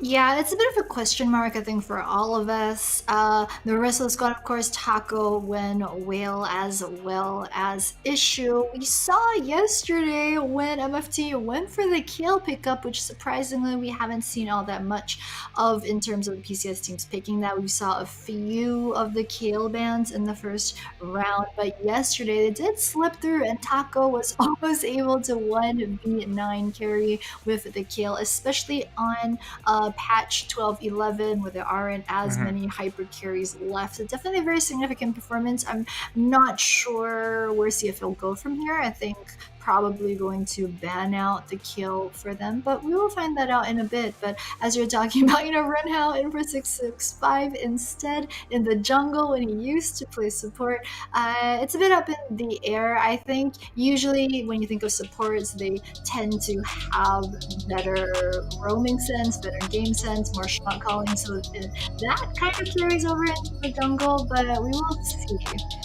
Hopefully it's not one of those last ditch things that MFT are trying. I'm sure they've had a lot of practice on that, but we're into the pick and ban phase right now. It's going to be Ari, Silas, Zuri, as well as Corky. So Zuri, of course, is just immediately no play for her in every single game of the PCS so far. And then a bunch of mid lane bans. There's Senna. Yeah, we're just seeing Maybe A carry and mid Viego, lane Wukong. really targeted out here. You named the Viego. There's of course the Wukong still left available, but if both of the junglers are up, maybe you just go ahead. Okay, I was gonna say maybe you just go ahead and ban away the Lucian, but now Lucian left available, Viego left available. Those are the two big picks for CFO, and I think MFT, if Atlan gets his hands onto the Lucian pick, maybe you're not too worried about it because he isn't known as a lane dominant player, which you absolutely have to be if you are playing the Lucian. It doesn't scale that well. But it looks like Kalista will be the lock-in. Obviously, once Kalista gets locked in, all eyes are on the Renata pick. Do CFO just go ahead, snap it up? Do MFT allow that pick to go into the hands of CFO? And then, most likely, CFO are just testing, hey, Renhao, you're a support coming into the jungle. Do you know everything that Viego does? How good are your Viego mechanics? And this is going to prove a point. You should lock in Viego here, but can you play this? Yeah, that's true. We're not too sure just how much experience that Renhao has had in the jungle or just during the off season trying to practice that either. The thing about the PCS is even though our league is a bit shorter compared to most of the other leagues worldwide, yo, this just screams big jungler main energy to me, and not like I'm a support player who's filling jungle. So if he can make this work, I am all aboard the Renhao debut Lee Sin game if he can do that. But so Viego is going to be locked in for CFO. There was the Volibear hover, which I would also have been excited to see. Not quite until the 11, but just the fact that Gemini is a great Volibear player. We showed that during PCS spring a bunch of months back. But yeah, it's going to be the classic Kalista with Renata in the bottom side. Very strong. We've mentioned it a whole bunch of times. We need the Kalista to be able to be that hyper carry and snowball. Meanwhile, NFT, you probably want to maybe pick up a support. Nautilus. Yep. It's Okay, going to be a TK with the Ophelia, so again, also a very classic bottom lane. Going to be able to get the Ophelios out of any jams. If anything happens, that means it's going to be very mid as well as top focused into the issue bans. Is we haven't seen as much Ophelia's Tom Kench. We've seen, your Jinx Tom Kench, where Jinx can play super far forward, but when it comes to Ophelios, we've seen more of, the Thresh, or even just a Nautilus here, given the fact that you're trying to punish either the Kalista or the Renata in the lane to try and get your Ophelios ahead. If he ever gets ahead in the lane, as we saw in the previous game, he just stays ahead because the Kalista just can't ever approach. But now, second phase, we've seen this pretty much all day.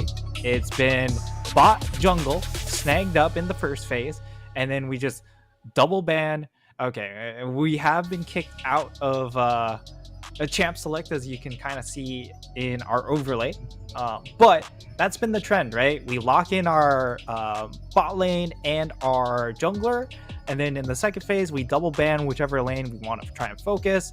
For red side, it's double banning top lane, because then most likely you're last picking, or you're last picking your mid lane, so you want counter pick for that. Or, it really just comes down to which lane you're actually going to blind pick and counter pick for on red side. Yeah, I think there are definitely a lot of options left for both of these squads, and we've been mentioning it and how during the second ban phase it's as crucial, just because especially if you leave something like mid that hasn't been picked yet, there are so many viable mid lane champions right now, because most teams don't expect to carry through mid, that it's a bit hard to ban out all of them. So in that sense, the second ban phase doesn't quite matter all that much. Tom Kench, I think, has pretty good synergy with pretty much any type of hyper carry. You can even pair him with something like a Jinx, and we've seen LCK make that work as well. So not terrible with the Ophelios. I think maybe just want to pick it to make the Ophelios feel a bit safer. I don't know. We'll see. We'll see how they decide to play that one out later. But yeah, I think top lane as well as mid lane left open for both the these sides. Tom Kench, actually, I would like to see him with something like a Corky. Would work out pretty well, but again, a lot of options still open. Yeah, it could be the Azir once more. Just because, again, that combination of Azir and Aphelios is extremely powerful against something like a Kalista. It's very hard to get onto the Kalista. Azir is also one of those champions that if you get hit by the hostile takeover, you don't kill your AD carry. Whereas if you look on something, perhaps the Corki, after a certain point on, 4 items, you have plenty of damage from your auto attacks to do a number to your Aphelios. That's the issue. But we'll get back into pick ban. We are into the second phase. The Azir is banned away by MFT, interestingly enough. But another pick is, of course, the Galio, where when it was probably one of his best champions in Spring Split. Perhaps that's something to take a look at. And if that's the case, maybe they go ahead, ban away the Silas pick to prevent Mission from stealing away Galio ults. Yeah, and you're talking about Galio as well. I think we were doing the prep work about Galio is a contested pick for a possible contested pick for both these teams because Wen has been playing so much Galio during this spring and Mission also during playoffs. Whipped out the Galio and played it to perfection with those flanks, especially during the team fights and around Baron as well. So it is going to be Syndra. So they're banning out what Mission played yesterday and did pretty well on. So very mid-focused. There's the Sidrani from the side of CFO. I think Corky still on the table, and then maybe something like TF as well. I think for MFT, maybe they want to go full range to try and punish the Kalista, so Aphelios, and then another range mid laner to try and push the fact that they have that advantage. But it's going to be an Ornn, interestingly enough. Yeah, and it's very interesting to see the bans come out from CFO because they're trying to block a blind pick top laner for Taco and force a blind pick mid laner. Victor works relatively well against Kalista, right? You throw it on the gravity field, but the issue is, again, like, they could have just played Galio here, and MFT unwilling to lock that in because they are blind picking for when. Now it looks like Mission's going to get his hands on the champion, possibly. But at the same time, like, CFO, they double ban 2 tank top laners, and now Taco's just going to get blinds pick top or counter pick top lane anyways, and like the Gnar would have been fine into either of those top laners to begin with. Yeah, I mean, Gnar's generally one of those toppers that you can't blind pick anyway, but so yeah, a bit confusing that they've gone for this, but the Galio pickup for Mission as well. I think it just really signals to everyone that once again they're going to try and put all the eggs into the Kalista basket this time around because it is Atlan. I think that, CFO trying to funnel onto Atlan. Should just be Kale. Yeah. All that talk about Kale, and she made it through both down pieces, and I actually can't believe Taco is going to get it again. Yeah, the Kale pick definitely a bit telegraphed here, given that, well, CFO, they go ahead, ban away 2 tank top laners, and MFT, they get to counter pick top lane, and there's, as long as you're not playing some sort of big kill heavy top lane champion that has a ton of kill pressure, you can pretty much always lock in Kale, because to get Kale going, to get her to level 6, it's really, really easy as long as you don't make a early lane mistake. And MFT, they go ahead and lock it in. Interestingly enough, this composition seems very disjointed, a little bit all over the place coming in from MFT. Yes, you have the scaling coming in from the Kale, from the Aphelios, from the Victor, but what are the protection tools, right? We have a Lee Sin who wants to play more early game. He doesn't exactly provide a ton of protection for his backline, and the Tom Kench can only save one person. So that's going to be a concern of this MFT composition moving into game. Yeah, I agree with you. I think a bit of it from the squad of MFT looks like they're just playing what they're comfortable on, what they like. So the Kale going over to Taco, and then Lee Sin on Brenhao, who's still a bit of a question mark. We're not sure how he'll show Yeah. up on the Lee Sin. I think it's going to be a bit make and break, right, for this time around, especially when you consider that the jungler that he's going up against is literally one of the best junglers in the PCS in Gemini on this Viego. So it's already going to be hard enough in his debut jungle matchup this time around. The victor, of course, just signals straight up a wave clear. It's going to be the name of the game for MFT. And in terms of protection, they do have the Tom Kench for the Aphelios. Kill ultimate, of course, also will play a part, but we'll see how aggressive Taco wants to use the ultimate, whether it's like for himself, whether it's for a dive, or whether it's to protect the Aphelios. I think we'll see more of that as the game develops. But yeah, I also like the CFO composition. They've got a bit more of a straightforward composition. It's a bit easier to play out. You know, they've got the Gnar, Kalista, very team fight heavy. They want to go for that 5v5. So fingers crossed, if nothing too big goes wrong, CFO should be able to play this one out. I mean, Gnar, Galio, of course, they've had a lot of practice with, but we will see. There's the early ward over in the back of the blue buff pit. Yeah, and for CFO, this is such a simple composition, right? Yeah. You have a lot of basic go tools. You have the Gallia ultimate, the Callista ultimate, the Renata ultimate after the Callista ultimate. It's so easy to set up plays for this squad. And for the side of MFT, how are you going to make plays? That's the real question. Renhao, this is a big test for him. This is the jungler's jungler, right? Where if you're playing Lee Sin, if you don't show those mechanics, you're gonna look like a big fool locking this in so early in the draft. So we need to see how he performs on this pick, and also just the fact that he doesn't have a whole lot of help. If he's trying to make early game plays, his team's not about those early game plays. That is going to be a big risk they are taking. And CFO looking for an early trade already. It's kind of a minor win. They zone him off, or try and zone him off the wave. So, you know, all in all, kind of whatever. Yeah, just a bit extra damage onto the MFT lane. But I mean, in pro play, you know, you're going to take what you can get, right? Just like 100 health, 1 AA here and there still might make a world of a difference, especially in the early levels.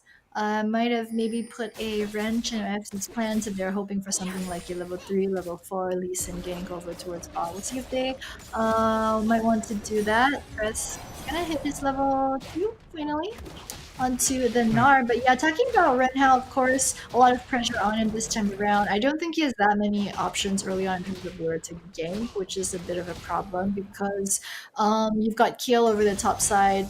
She's not going to really scale. She doesn't play the game. She's for got a no while. CC. Yeah, she really needs like her E, her passive, her Q to start kicking in with the levels, and then plus she's way more useful in a one versus multiple person situation. And then you've got the Victor early levels. Like he's not really looking for the He doesn't play the game either. Exactly. He hasn't upgraded his core yet. You know, sure, you stun someone, and then what? You know, your Q is just gonna barely tickle and stuff. So not all that many good options for Renhao early on. We'll see how they decide to play. Of course, they would love it to give the gank onto Aphelios, but Gemini already with the wraparound right here is just gonna completely ignore Scuttle. There's a very good ward by MFT, so Gemini's gonna hit the scrying just to make sure. This is a Predator. Oh, The Predator being popped. 4v2. Mission waiting for this wave to come in. This is going to be a 4v2. Renhao stuck all the way top lane as a support. Doesn't understand the timing windows, and now that will be the dive going in, but they should be able to return a couple more. It does go 1 for 1. Not a bad deal for the side of MFT. They are able to answer back, and they are able to also catch this wave. A decent chunk of gold going into the hands of this Victor, and Victor snowballing can be a win condition because of the fact that now you're going to speed up closer to that evolution on your Hex core as we get to see the replay. Yeah, so you could teleport coming in from Victor and Koala taken solo. There's a Renata shield, but I think the Victor does manage to get the finishing blow with the Yes. Q. And I think the difference really comes down to 12-11. Koala just very nearly would have made it out of that one alive, but as you said, just very costly for CFO because they pulled a lot of resources down there. They had 4 people. I mean, sure, Victor doesn't have the teleport now. It might affect the dragon fight, but he's in mid, so he can just straight up walk there. Also, so it's not going to cost them too much. I think they did well to get what they could out of that one. I want to come in CFO. Though, oh, here's mission with yet another realm. Another Taco dive attempt. Does see him. He's like, Kale's not their level wave. 6 yet, Oh, no. but Mission's only level 4. Will be able to get the taunt off. Do they have enough damage to finish it off? It looks like it will be successful, but Rest has to flash. Mission has to flash, and now Renhao making his way over will be able to collect the CS at the very least. But Taco sort of shut down here. Will be able to use the teleport to get back to lane, but it is going to be an early death and a decent chunk of EXP missed.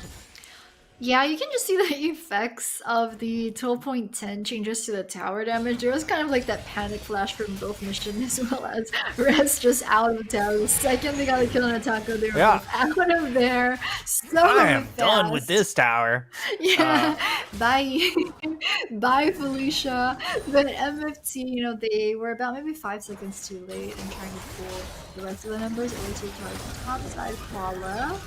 Let's get some good CC down, but then MFT, again, with return CC of their own. It's not going to make all that much of a difference. Gemini, popping the pods. Also, Mission, before the tower dive up and top, he already had popped his pods before he went to the tower for the taunt. Just, I love that he was so prepared for this fact that happened. But what I wanted to commend them earlier for was that there wasn't a lot of action going on at level 1, except for the fact that CFO went for the ward over on blue buff early on, which was what gave them the knowledge of Renhao's pathing, so they knew that they could 4-man safely dive the bot lane. Because we said it over and over again, 12-11, you rarely see these early game tower dives because they're so dangerous, but they prepared that all the way back from level 1. So very big brain of them. Gotta give them the props. Really nice scouting coming in from CFO, knowing that, hey, if they're going to put a support there, perhaps he doesn't have a great read on the map. And that also happened, the top lane gank also happened as a result as well, knowing that, hey, Renhao is going to be a little bit behind on the play, but now he is here for the play.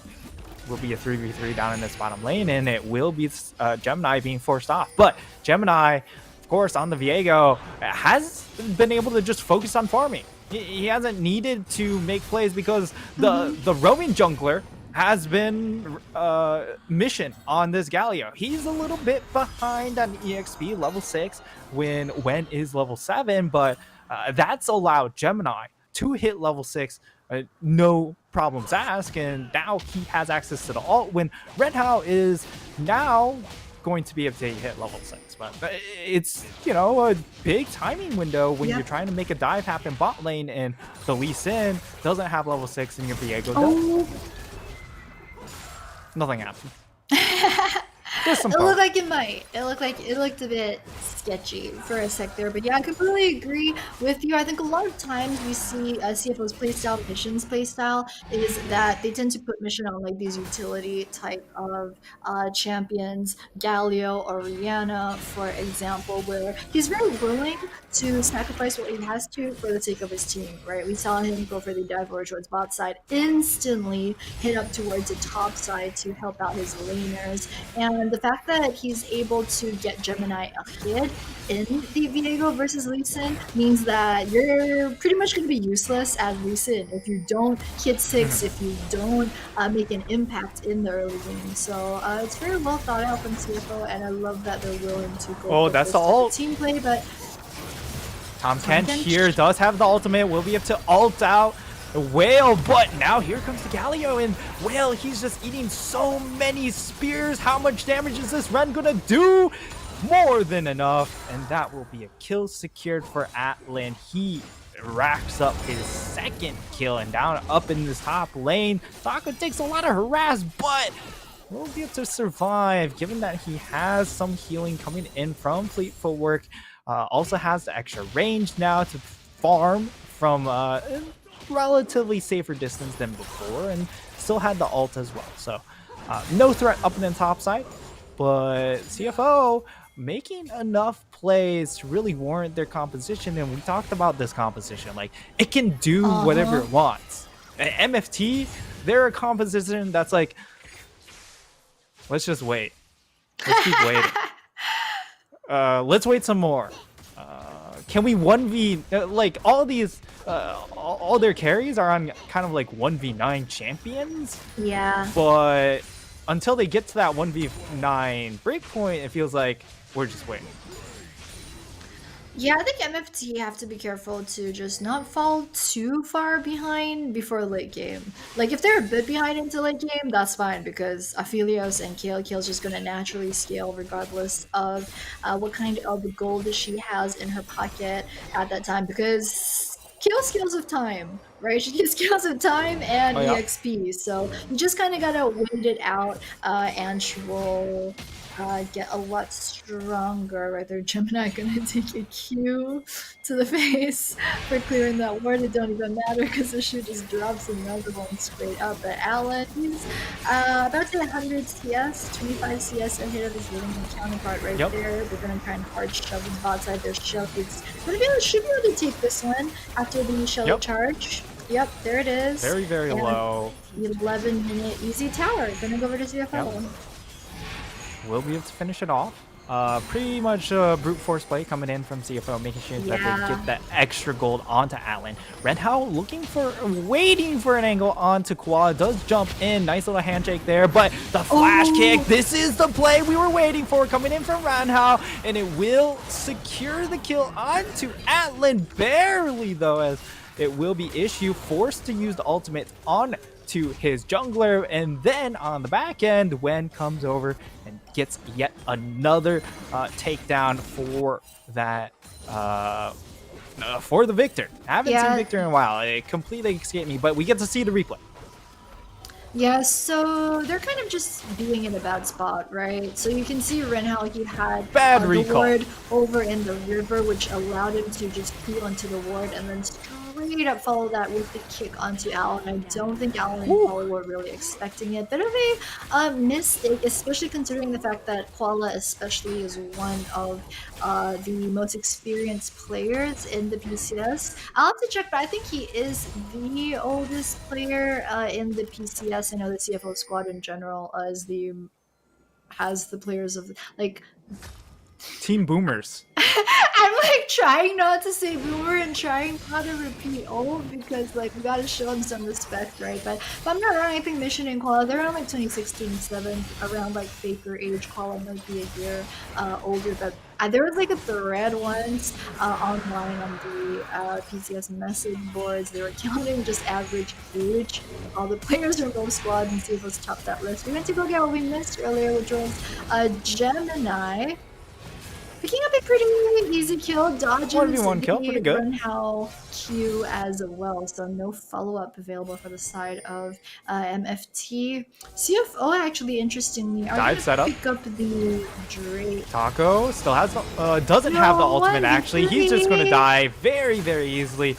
Gemini secures yet another kill, and this game was really all set up for Gemini to carry, right? From the level 1, scouting out where Renhao was, and just having Mission do the jungler's work for him, doing those early ganks, knowing that, hey, Viola doesn't have great early ganks. Yes, he can, but you know who has better early ganks? It's Galio with the Predator, and that's exactly what has happened. And in the meantime, you know, Gemini's just like, hey, I just get to keep farming up EXP, continue to out farm this Lee Sin, who needs to do something in this early game in order to get value. And so far, yes, he's 1-0-1, but how has he helped his team? Not really a whole lot, although Atlan coming under fire will take a bunch of damage, but he will stay alive. Now Will taking a whole lot there. He'll remain alive as he uses the Severin ultimate actually to negate a lot of the damage coming in from hostile takeover. Yeah, that's actually going to be enough to push MFT off.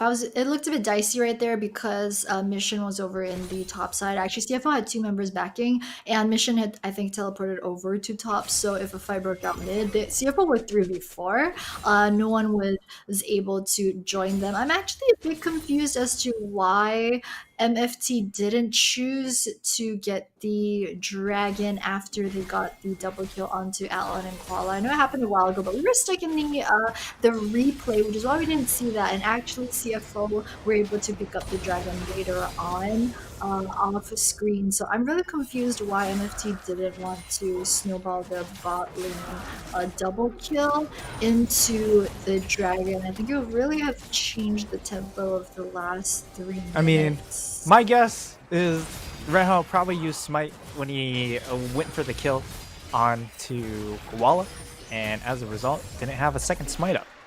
That would be my guess. Yeah. And as a result, they decided not to go ahead and risk it, which makes a lot of sense if it did indeed happen. But as a result, Whale gets a little bit too greedy, gets caught out down in the bot lane, and Gemini able to get his first kill. Now he's 2-0-1 as a completed Divine Sunder, whereas on the flip side, yes, we have the completed Core Drinker, but still half an item behind this Viego, who, of course, again, scales much better than Lee Sin. It will be Rift Herald tossed into this mid lane, and interesting enough, we have a crown completed by this Galio, so looking to just initiate very, very quickly, has the flank angle here, will get the crown popped, and, well, I suppose he's kind of tanky, but Whale now does come under fire, has a green-white, which is going to give him a lot of range, but now Wen is here, dumping out a lot of damage. It will be the knock-up, and also a sacrifice, as that's a double kill for Wen. Atlan, what happened? We were all rooting for you. That was Koala, though. He threw himself in. As a support, you have control of where you want to go, where you want to drive. That's just the burden support, man, making it rough for you as the AD carry. There's Gemini. They're gonna see him. Rest as well, just gonna toss out a boomerang just to say hi, but it's gonna be an easy. Here's the replay. One. Yeah, and we see the collapse onto Mission. He gets his crown popped. That means he doesn't have that extra tankiness, and it really is just Koala, Atlan, they walk a little bit too far up, and I love the identification coming in from Wen.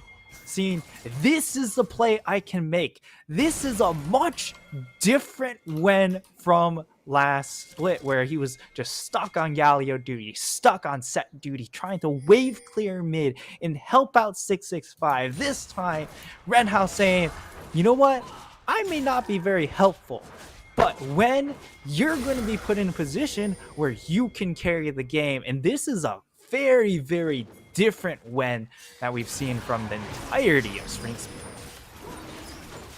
Yeah, and talking about the crown as well. Crown, I think before durability patch was never in a good spot because it's not a popular item. People didn't really want to pick it up. After durability patch, it kind of became even worse. So 1211 has a couple of buffs to the item. I think it went from 60 AP to 70 AP. So in addition to all the other stats being affected with durability, they tried to buff it a bit more in terms of base stats, so you get more of the flat AP. But it's still not ideal, but you know, the way Mission plays it on Galio, I can see why you would want to make this work. CFO also do manage to pick up their third dragon without any issues at all. They do have a bot as well as top and mid right now being pushed in, so it's kind of tough for MFT to walk out of their base. We're talking about Lee Sin. Lee Sin, he falls behind, and there's not all that much you can do because your tier 1 towers drop. That just means you can't ward into your jungle safely, and that just negates the effectiveness of the champion. So MFT want to play this very careful. We said they can be a bit behind. It won't be an issue, but the thing is they're 6,000 gold behind, which is not great. Not great at 20 minutes. It is definitely not great, but I think eventually we'll see the gold charts pulled up, and I feel like Wen is very close to the top, if not at the top. Yeah, with for 4 sure. kills and farming relatively well at 184 CS. Has gone for a very interesting second item though. Has gone for the Rylai's as okay, it might be a 1v1 kill down in this bottom lane. Taco does have to burn the flash. Does still have the ultimate available, so does have his teamfight utility with the unsealed teleport. So that will be something to keep watch of. Rylai's and Stopwatch just signals to me that MFT haven't given up, that they're still going to go for the 5v5. They're still trying to wait for the kill and then get that miracle team fight off to try to turn this around, right? You've got Rylai's, you go for the AoE. At CFO though, it's a 4v3 up in the top side. Lee Sin's going to be able to jump onto Wen for a bit of safety. Rest versus Taco, the 1v1 over in bot. Oh, Taco taking so much damage though. Down to about half health already. CFO do back off from the top side, but Wen is pretty low on mana, and should want to base for a bit. There's Rest stealing Grump. They're just taking all the camps from MFT at this point. So CFO going for a reset. They're gonna have 4 members back and then see what they want to do. Essentially, they could pretty much push through any of top and mid as well as bot and try and start for a fight there. We're just past 20 minutes, so Baron is alive, but it's still about 2 minutes to Dragon yet, so not a good opportunity for them to fight. We'll see where they go. Meanwhile, player gold rests easily at the top of the table. Kind of snuck in there without us noticing. He's at 9,600, and yep, as you predicted, there's Wen 9,100 right there. I think MFT is gonna try to count on the victor in the team fights. The thing is, I'm not sure if CFO will allow that to happen because their composition, firstly, is so strong. They've got the Nut, they've got the Galio, they've got so much just deny potential. They just jump on your face, and now that they know that there's only Wen that is the threat on the side of MFT, it's just so much easier to target Solar. Well, you say that, but now, if they know that we're trying to kill Victor, and we know that as well, we have a Tom Kench. You know, Tom Kench just eats up the Victor. And if that doesn't work, we have a Kale. You've also got the Lee Sin who can just straight up kick anyone out. Yeah, he's just gonna sit on Kale. Yeah. It's just like, hey, Wen, I'm your best friend. You know, me and you, we hang out all the time. Don't worry about it. If they jump onto you, I'll kick them off. I'm the best wingman. And you know what? He's going to have to show it because 1-0-3, not a bad showing on Lee Sin. But we need to see a lot more from this game that needs to get, or a pick that needs a lot more tempo. Rest now. As Meganar pops, they will force their way into the river. Or maybe MFT just go for a YOLO Baron play here, just trying to trade out Soul, knowing that it's going to be hard for them to face check. But they're going to try and contest this Dragon. It is, of course, Ocean Soul, so it's a pretty impactful Dragon for these team fights. And now Taco, he's going to get taunted up. He's going to take a lot of damage. He's going to have to use the ultimate on himself, and that's exactly what happens. But he should still go down. Indeed, that's what happens. And now Wen, he doesn't have a great spot to try and find the play. He has the Rylai, so bringing a little bit of utility, but it means that he's not going to be able to just burst out one of these backline targets. Now, they're being forced into this choke, and that means it's an easy target for Mission to find good taunts. Does land a multi-man taunt, but now the turn comes in. This Rylai is making so much space for them, but now when he gets jumped upon, they secure the Ocean Soul, and now it doesn't really matter because you've got the regen, and now you've got the chase, and CFO mop MFT off the map. What a good turnaround from the squad of CFO as well. Atlan, crucially, I think was able to lifesteal off of the dragon. Kind of in the middle of the team fight looked a bit dicey because he was down to pretty low health, but thankfully was able to regen some of his health back. And I think the star of that team fight for me was definitely Mission. I think we'll see the replay in a bit, but I think Taco was kind of over towards the top side of that fight. Kind of thought he was maybe going for the flank, but then Mission flanking. He thought he was fine walking here because, Mm-hmm. you know, usually you'd expect, hey, they're all showing in the river. There's surely no one going to cut me off because if they position themselves there, then it's so easy for the rest of my team to collapse. But he had so much damage at this point in the game. It's not quite later in the game where Galio does drop off, and now he comes in, flash taunt, only ends up landing on 2, but it eats up yet another ultimate coming in from Renhao. That's the Lee Sin kickdown, and then he falls back, waits for a good position, and uses the Galio ultimate to create even more space. Every single time Mission touched his keyboard, it just looked like there was just going to be more flashes and more death from the side of MFT. Every time a Mission touches his keyboard, magic happens. Yeah, exactly. And Galio gets his wings. What's going on? But yeah, because you're talking about the AoE from Victor of the Rylai's, right? So CFO knew how to play around that. They actually instantly all backed off. They made Galio out into that to protect Atlan on the Callista, made sure he had space to then go for the follow-up cleanup. So they're very smart. That's the ultimate. Yeah, Phileas throws out that Gravitum, does lock down 2, but Koala being one of those targets means that Atlan can just ult his support out of danger. Also provides that threat of re-engage, so MFT, they're just forced to back off. That's one of their tools gone to try and flip the game back into their favor. Yeah, the saving graces of the MFT squad is at least their wave clear isn't bad. You know, they've got Victor who's always gonna be like, he can sit in base. Oh no, and then Taco. Just sit there and oh yikes. Yo, this is not the Taco I was promised, man. Where's the Taco from yesterday? What went wrong? Anyway, yeah, like it's not gonna matter at this point because MFT they're basically shambles. Like Victor wave clear is just a small part of this game. First rest. Oh, jumping in. But he's going to be a mini now. They look to actually go and turn for the fight. This is a great start, but now Galio ultimate once again stuffs the engage coming in from MFT, and now they're gonna have to reset. Maybe they will be able to hold on to their base though, as it looks like CFO still looking for a little bit something.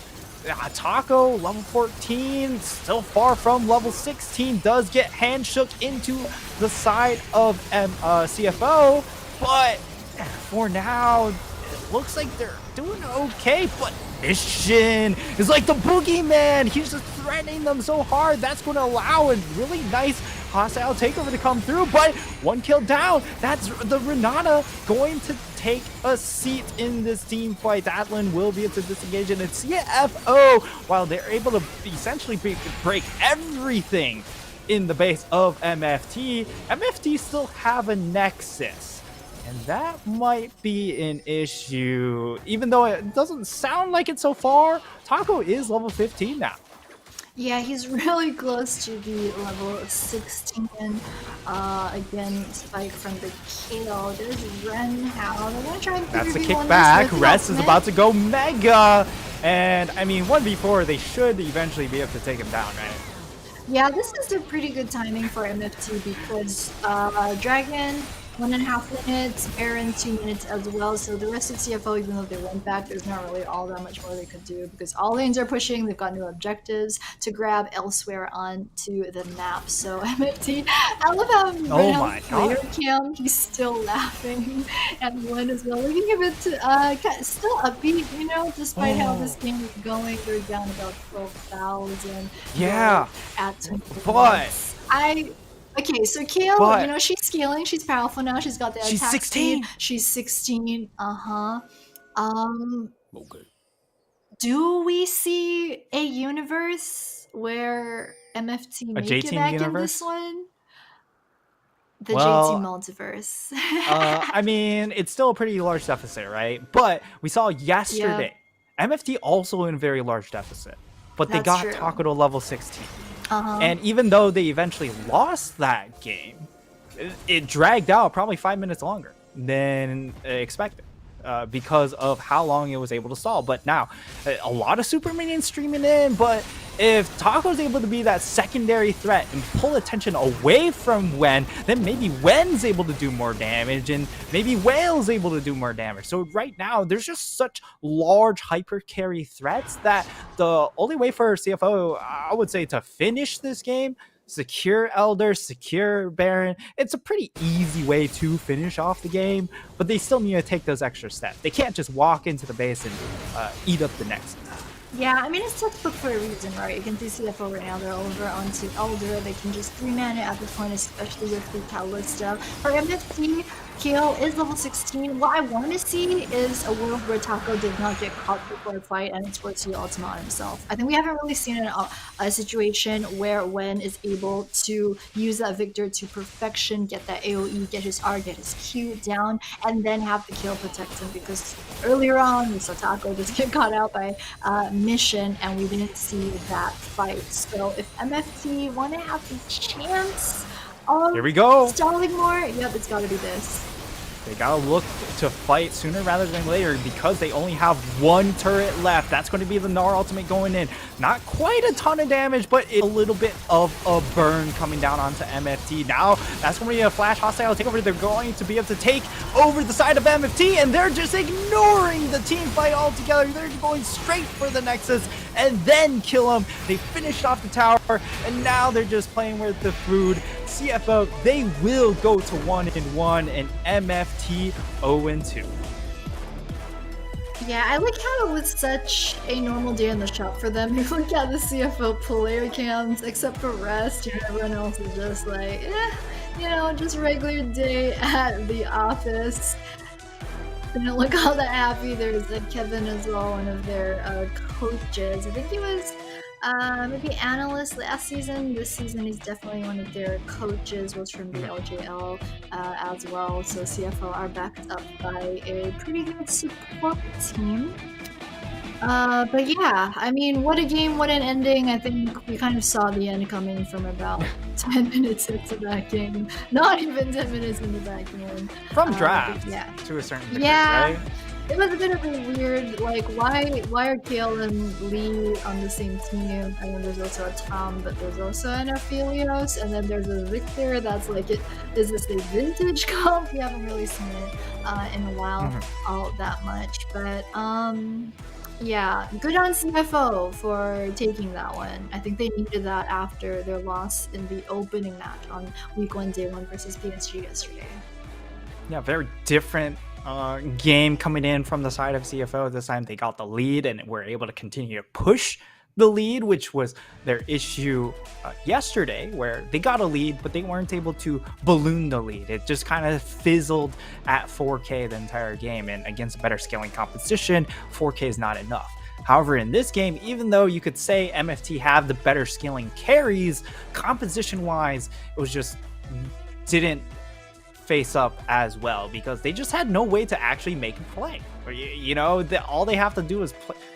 Their only abilities are to play around slows. The slow around the gravity well, from the slow from the Rylai's. That was pretty much it, because they just didn't have the ability to pick someone off. And then you even saw the build coming in from Mission, who was most likely the easiest member to pick off. If you're going Crown, how do you pick him off that quickly? It's going to take a little bit of time to finish him off. So MFT just ran out of options. It felt like straight from draft.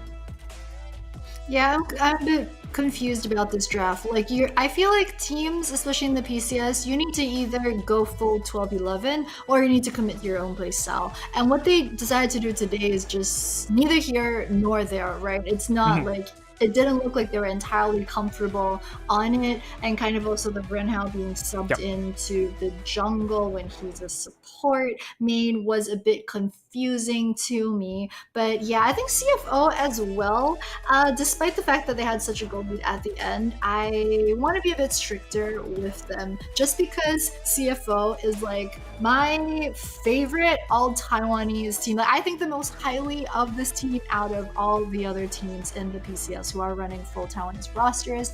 We're going to look at the damage graph in gold just a second. There's actually Victor, highest damage in the entire game.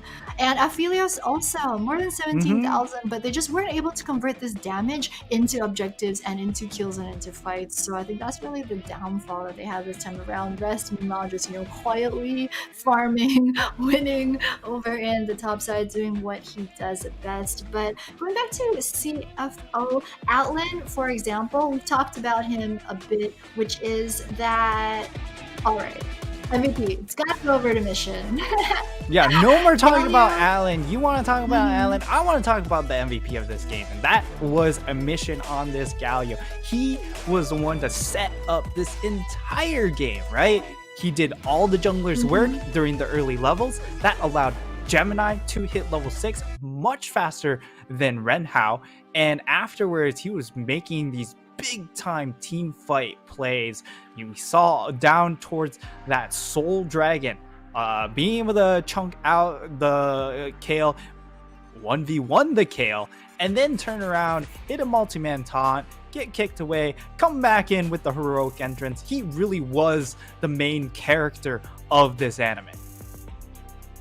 Yep, and we're going to take a look at where this brings us and where the chips have fallen at the end of week 1, day number 2.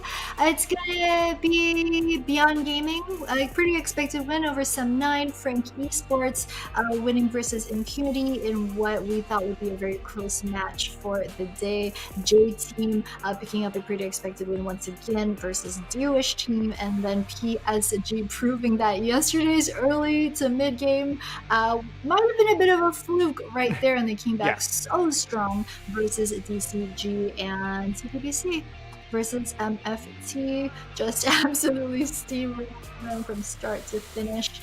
Let's see what it does to the standings, and we've currently got 4 teams tied for first place. I mean, this is the end of day 2, so we take this with a grain of salt, but we've got J Team, PSG, BYG, as well as Frank Esports at the top of the table. I think wins right now might not be as important. What I think are more crucial are going to be the losses. So for example, DCG, you don't want to start off 0-2, because I mean, at the end of the season you should be hoping to be somewhere around at least like the 12 to 14 wins, so it is going to be a bit difficult starting off 0-2.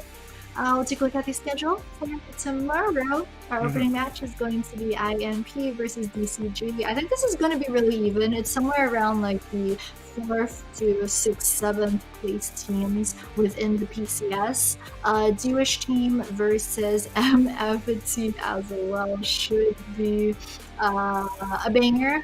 Maybe messy, but I'm pretty excited to see that one. JT versus Sem9, PSG versus BYG, and then CFO versus Frank to round out the day. Whew, what a schedule. Yeah, when we look at the results today, if you paid attention in the last split, it was really all the higher seeding teams from last split being able to get the win today. And when we look at the standings, the thing that stands out to me the most, you talked about DCG starting 0-2, but also at the same time, Frank Esports coming in at 2-0. You talked about how losses are important, but the inverse also means that if you have less losses, you have more wins. And that's exactly the place that Frank Esports is in position for. 2-0, looking great at the start of the split. Hopefully they continue that momentum, but that's all we have for today for day number 2. It was a bit of a different setup, definitely unexpected for some of our viewers, but I hope you had a great time. I at least did. I don't know about Jenny, maybe she just hates me now. I'll let her have a word. What? No, we'll talk about this later. We're gonna play Okay. ARAM later, and we're gonna like get this All caster right. synergy up and running But- even more. But yeah, I had a great time with all of our audience. Also enjoyed today's streams. But yeah, we're gonna be back here again tomorrow, same time, same place. We'll see you there.